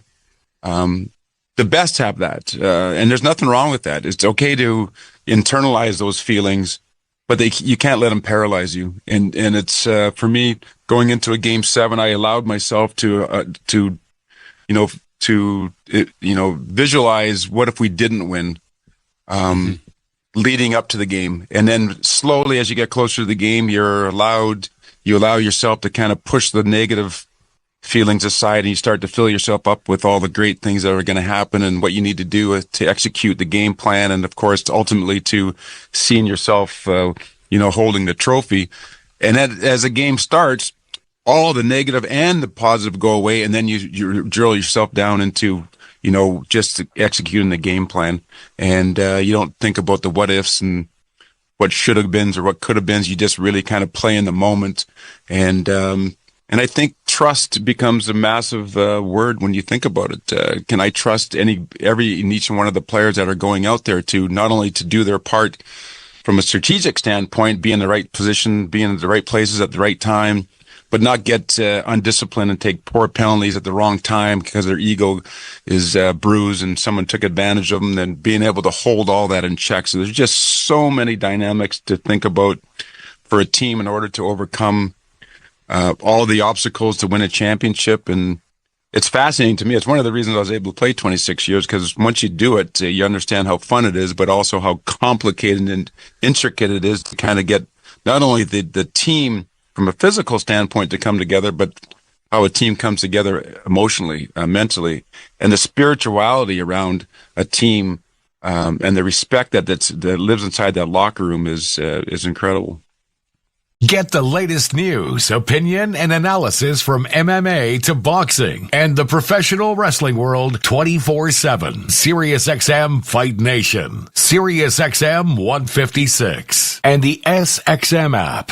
I'm Frank Trachtenberg with your SiriusXM NHL schedule for Monday, November the 18th. All times are Eastern, and please remember, all games, times, and channels are subject to change. Check SiriusXM.com for the latest updates. In the NHL, 7 p.m., Boston Bruins taking the Columbus Blue Jackets. Bruins on Sirius 208, XM 219, and Internet 921. Blue Jackets on Internet 927. 7 p.m., Philadelphia Flyers taking the Colorado Avalanche. Flyers on Sirius 209, XM 220, and Internet 940. Avalanche on Internet 926. 7:30 p.m., Montreal Canadiens face the Edmonton Oilers. Canadiens on Sirius and XM channels 91, Internet 934. Oilers on Internet 930. 8 p.m., Dallas Stars face the Anaheim Ducks. Stars on Sirius 210, XM 221, and Internet 928. Ducks on Internet 920. 9 p.m., Utah Hockey Club faces the Washington Capitals. Utah on Sirius 211, XM 222, and Internet 947. Capitals on Internet 950. 10:30 p.m., San Jose Sharks take on the Detroit Red Wings. Sharks on Sirius and XM channels 91, Internet 942. Red Wings on Internet 929. For 24/7 coverage of the NHL season and hockey across the world, keep it locked on SiriusXM NHL Network Radio, Channel 91. I'm Frank Trachtenberg with your SiriusXM NHL schedule for Monday, November the 18th. All times are Eastern, and please remember, all games, times, and channels are subject to change. Check SiriusXM.com for the latest updates. In the NHL, 7 p.m., Boston Bruins taking the Columbus Blue Jackets. Bruins on Sirius 208, XM 219, and Internet 921. Blue Jackets on Internet 927. 7 p.m., Philadelphia Flyers taking the Colorado Avalanche. Flyers on Sirius 209, XM 220, and Internet 940. Avalanche on Internet 926. 7:30 p.m., Montreal Canadiens face the Edmonton Oilers. Canadiens on Sirius and XM channels 91, Internet 934. Oilers on Internet 930.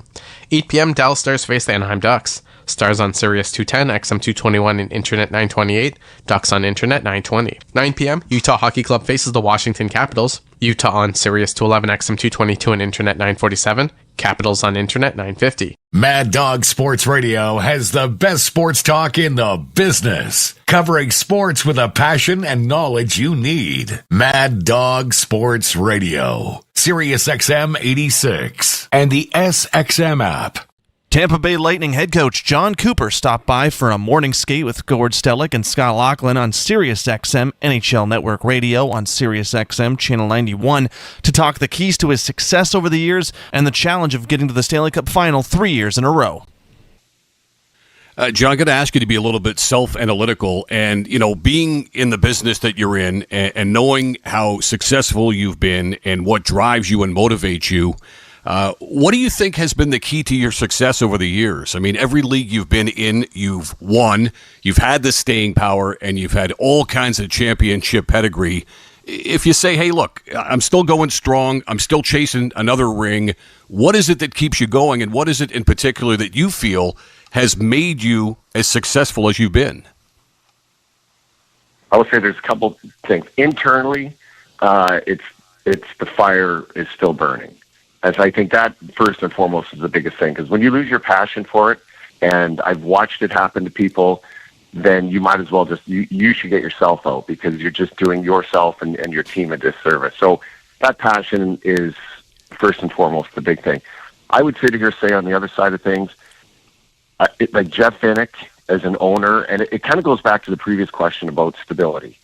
And that's one of the things we've had. And so Julian Breezebaugh was my general manager in the minors and now the NHL. So we've been together for how many years? You know, we had Steve Yzerman in the early part of that, and he kind of was like the mentor. He was the actual one that brought me in, but we've had that stability. You know, only 2 GMs, but both of them work together. We've had one owner, one coach, basically, you know, since I've been there, one captain, and it's this core group of guys that have all stuck together. And I think we've kind of, I don't know how to explain it, you know, you've kind of passed the coach-player relationship because we've been there so long, and we all just have this common goal of what we need to do. And there's a lot of pride, a lot of passion with the group of guys we have, and then Julian's done a great job of kind of filling in. And when I say fill in, it's like getting the Nick Pauls, getting the Brandon Hagels, you know, guys that are still long-term guys but that weren't, you know, pseudo-drafted into our system. And it's, you know, we've been really fortunate that it's worked out the way it has. But I truly believe the stability, the belief, and the passion of the same group of people that have been together, and that's what's really helped us. It takes its toll, both physically and mentally, and I give our players credit, you know, to come back and make the playoffs the next year. But, you know, now we've been one and done for 2 years. We've had some breaks. We've had a little bit of turnover, and we need to get back. We need to get back to those, you know, making some runs in the playoffs. And but I will sit here and say, I'd be remiss to say, you know, those years, they do take a toll, and maybe it has taken a toll in the last, you know, couple of years on us. And but I can tell now that, you know, a couple of years of being bounced in the first round, it's just a different vibe coming in, especially this year of seeing all the players. And there's an energy I haven't felt in a while, and I think part of that is because we have been bounced, you know, in the last 2 years. MLB Network Radio is your home for 24/7 baseball talk, featuring on-site coverage of every major event from spring training through the World Series and expert analysis from former general managers and players. SiriusXM Channel 89. I'm Frank Trachtenberg with your SiriusXM NHL schedule for Monday, November the 18th. All times are Eastern, and please remember, all games, times, and channels are subject to change. Check SiriusXM.com for the latest updates. In the NHL, 7 p.m., Boston Bruins taking the Columbus Blue Jackets. Bruins on Sirius 208, XM 219, and Internet 921. Blue Jackets on Internet 927. 7 p.m., Philadelphia Flyers taking the Colorado Avalanche. Flyers on Sirius 209, XM 220, and Internet 940. Avalanche on Internet 926. 7:30 p.m., Montreal Canadiens face the Edmonton Oilers. Canadiens on Sirius and XM channels 91, Internet 934. Oilers on Internet 930. 8 p.m., Dallas Stars face the Anaheim Ducks. Stars on Sirius 210, XM 221, and Internet 928. Ducks on Internet 920. 9 p.m., Utah Hockey Club faces the Washington Capitals. Utah on Sirius 211, XM 222, and Internet 947. Capitals on Internet 950. 10:30 p.m., San Jose Sharks take on the Detroit Red Wings. Sharks on Sirius and XM channels 91, Internet 942. Red Wings on Internet 929.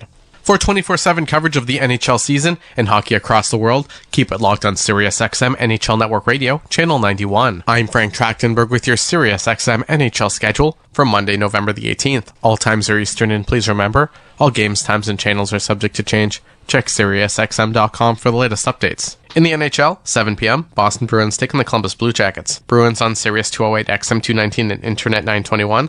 Blue Jackets on Internet 927. 7 p.m. Philadelphia Flyers take on the Colorado Avalanche. Flyers on Sirius 209, XM220 and Internet 940. Avalanche on Internet 926. 7:30 p.m. Montreal Canadiens face the Edmonton Oilers. Canadiens on Sirius and XM channels 91, Internet 934. Oilers on Internet 930. 8 p.m. Dallas Stars face the Anaheim Ducks. Stars on Sirius 210, XM 221 and Internet 928. Ducks on Internet 920. 9 p.m. Utah Hockey Club faces the Washington Capitals. Utah on Sirius 211, XM 222 and Internet 947. Capitals on Internet 950. On the court and off, your home for the NBA is SiriusXM. Follow all the drama as your favorite team vies for it all. SiriusXM NBA Radio. SiriusXM 86. Iron Mike Keenan, former NHL head coach, came on the morning skate with Scott Laughlin and Gord Stellick for SiriusXM NHL Network Radio. That's SiriusXM Channel 91. He was on to promote his new book, Iron Mike, My Life Behind the Bench, and he took some time to talk about his career, specifically the regrets and the influences. When you get a chance to sit down now and you think back on all these times, any regrets? Yeah, of course you have regrets. I had the heat turned up quite a bit at my own distraction. So I could have, and I evolved, and even Greg, you just mentioned Greg Gilbert. He said, Mike, you're completely different here in New York than you were in Chicago. So you learn from your own mistakes. And for some reason, I was so driven. I took it personally if we lost. Personally. And I was miserable. And I could have probably managed the principles of my coaching career and what I thought was important, that I would always stay intact with those. But the methodology could have been turned down a bit and probably a little too intense? A little bit smoother. A little too intense? At times, yeah. For sure. For sure. Now, big names, Scotty Bowman, Roger Nielsen, Tom Watt. I mean, I don't know, mentors, friends. How did they all influence Mike Keenan? Well, first of all, I played for Tom at University of Toronto, and then we developed a close relationship, and I would talk to him a lot about coaching. Now I'm in Peterborough. He'd come and see me, and we developed sort of a minor league team for him, because the guys that couldn't play for U of T right away, like Mike Polino, come out to play with me in Oshawa. And so we developed a relationship that way. But we talked a lot about hockey.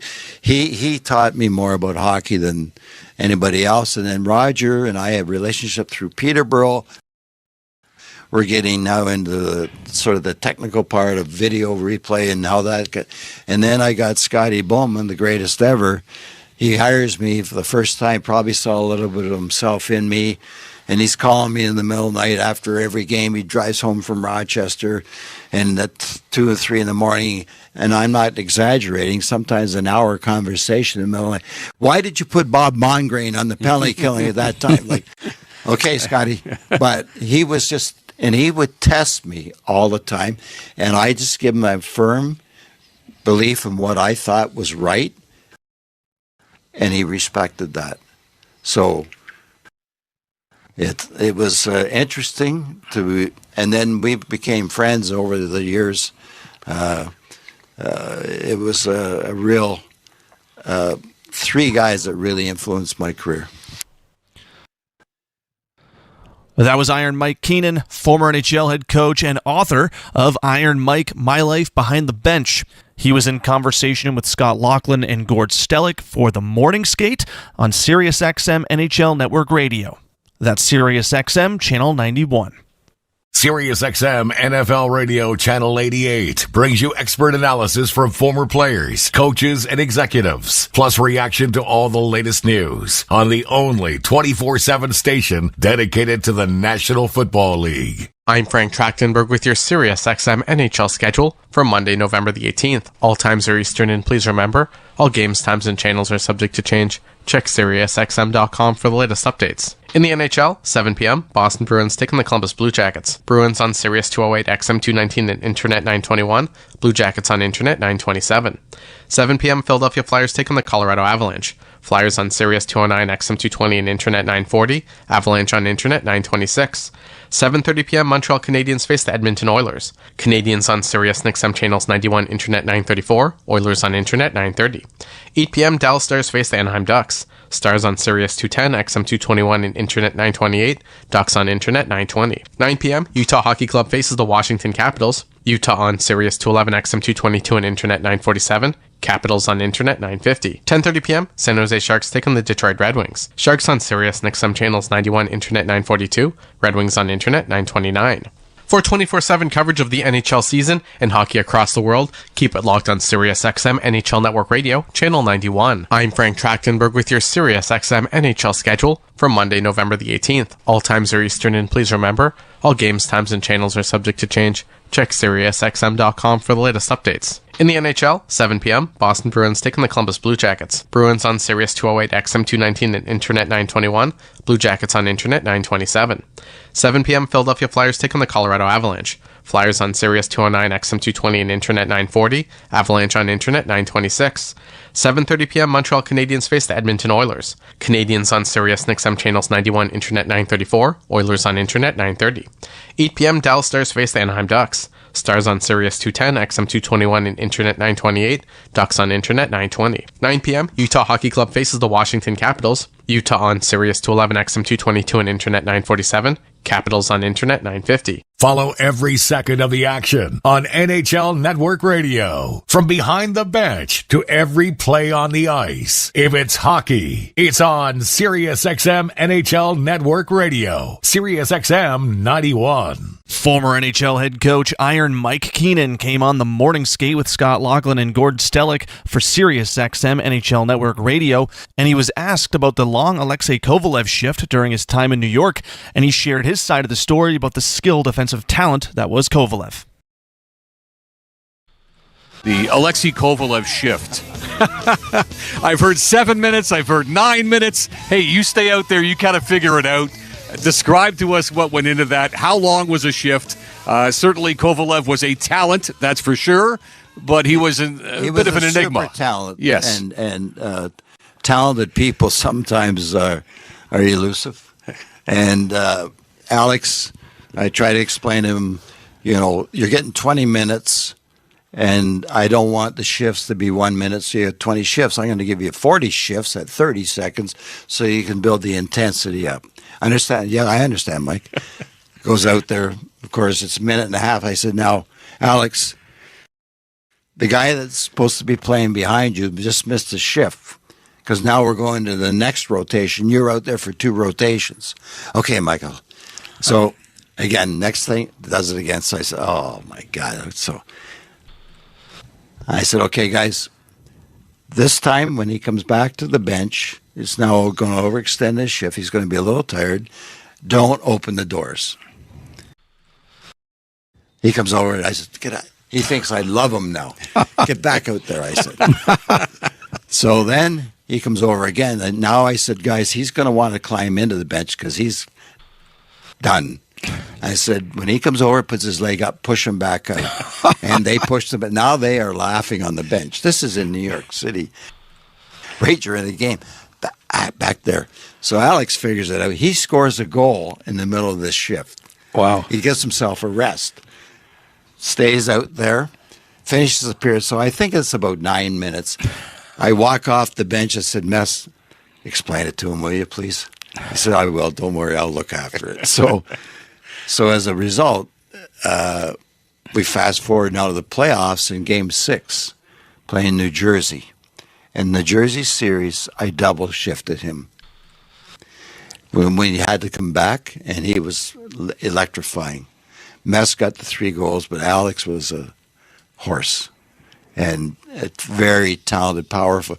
And the problem was he was so efficient that he could stay out, but he didn't grasp the concept of just picking up the intensity. You could see him. He could dangle and hang onto the puck, and nobody could take it from him. He was resting while he was out there. So in essence, it was a bit of a training ground for what was to come against the Devils at the most important time. Exactly. Wow. So it turned out to be a good lesson for him because that's what he did in that game. 30 seconds, 40 seconds. I just said, Alex, I'm going to double shift you. Get ready. Don't be out too long. That was former NHL head coach Iron Mike Keenan in conversation with Gord Stellick and Scott Laughlin for the Morning Skate on SiriusXM NHL Network Radio. That's SiriusXM Channel 91. Hear it all on demand. Your favorite shows, your favorite games. Don't miss a second of your favorite SiriusXM programming on demand with the SiriusXM app. Download it now for free. I'm Frank Trachtenberg with your SiriusXM NHL schedule for Monday, November the 18th. All times are Eastern, and please remember, all games, times, and channels are subject to change. Check SiriusXM.com for the latest updates. In the NHL, 7 p.m., Boston Bruins taking the Columbus Blue Jackets. Bruins on Sirius 208, XM 219, and Internet 921. Blue Jackets on Internet 927.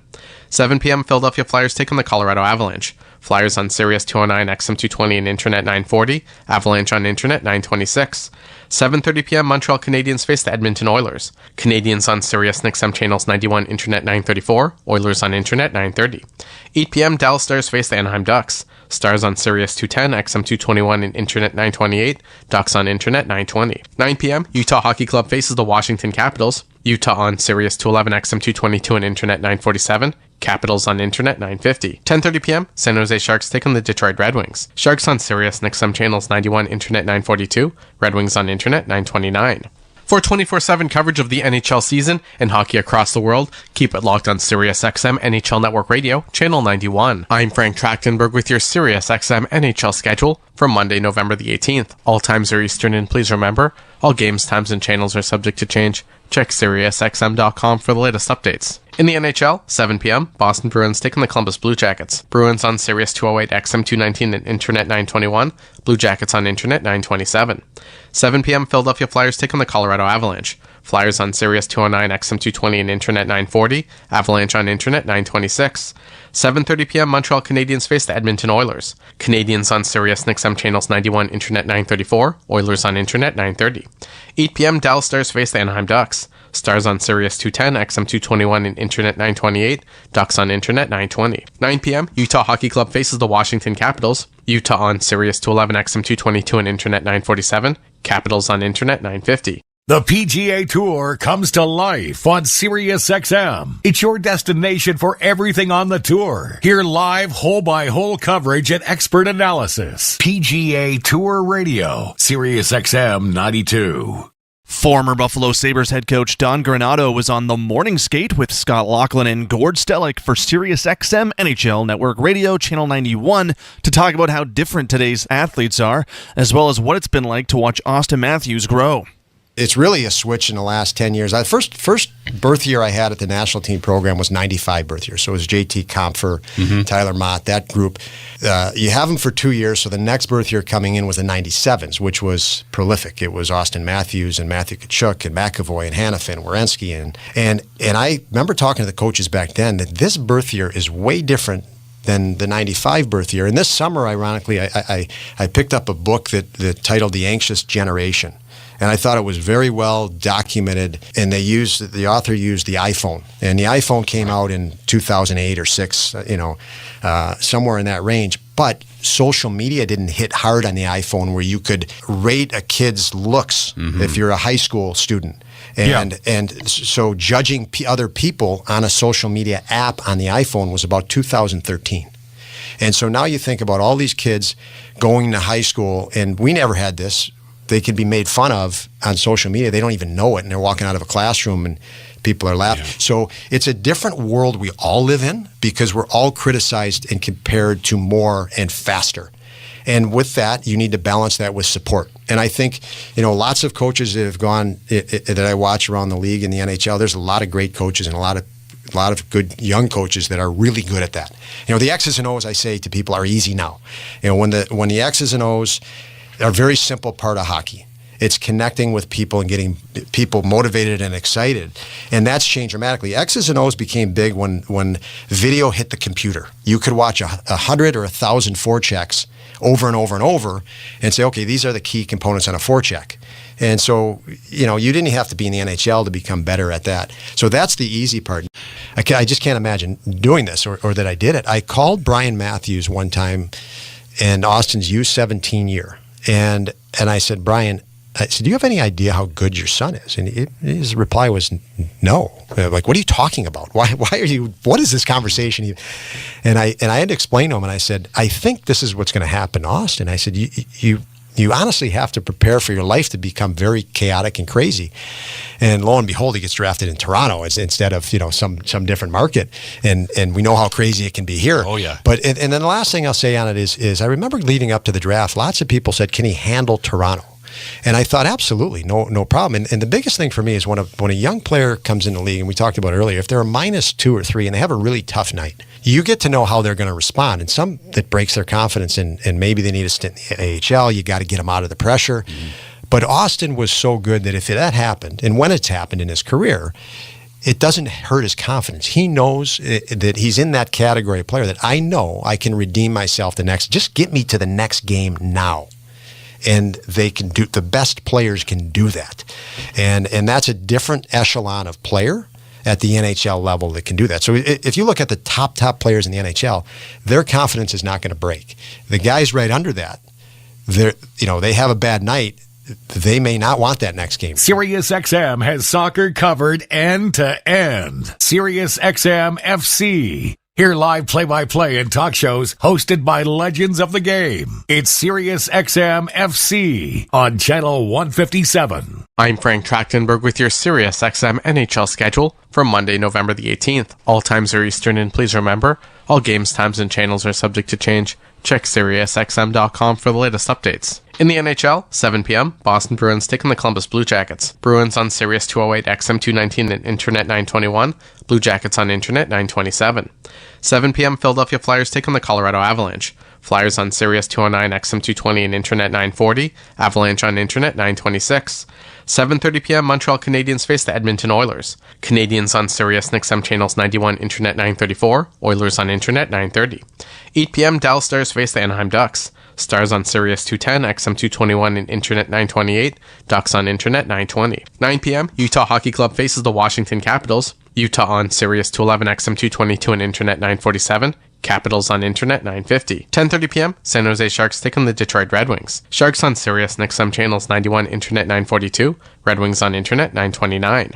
For 24/7 coverage of the NHL season and hockey across the world, keep it locked on SiriusXM NHL Network Radio, Channel 91. I'm Frank Trachtenberg with your SiriusXM NHL schedule for Monday, November the 18th. All times are Eastern, and please remember, all games, times, and channels are subject to change. Check SiriusXM.com for the latest updates. In the NHL, 7 p.m., Boston Bruins taking the Columbus Blue Jackets. Bruins on Sirius 208, XM 219, and Internet 921.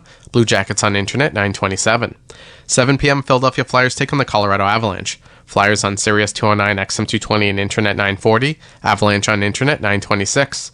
7:30 p.m., Montreal Canadiens face the Edmonton Oilers. Canadiens on Sirius and XM channels 91, Internet 934. Oilers on Internet 930. 8 p.m., Dallas Stars face the Anaheim Ducks. Stars on Sirius 210, XM 221, and Internet 928. Ducks on Internet 920. 9 p.m., Utah Hockey Club faces the Washington Capitals. Utah on Sirius 211, XM 222, and Internet 947. Capitals on Internet 950. Follow every second of the action on NHL Network Radio. From behind the bench to every play on the ice. If it's hockey, it's on SiriusXM NHL Network Radio. SiriusXM 91.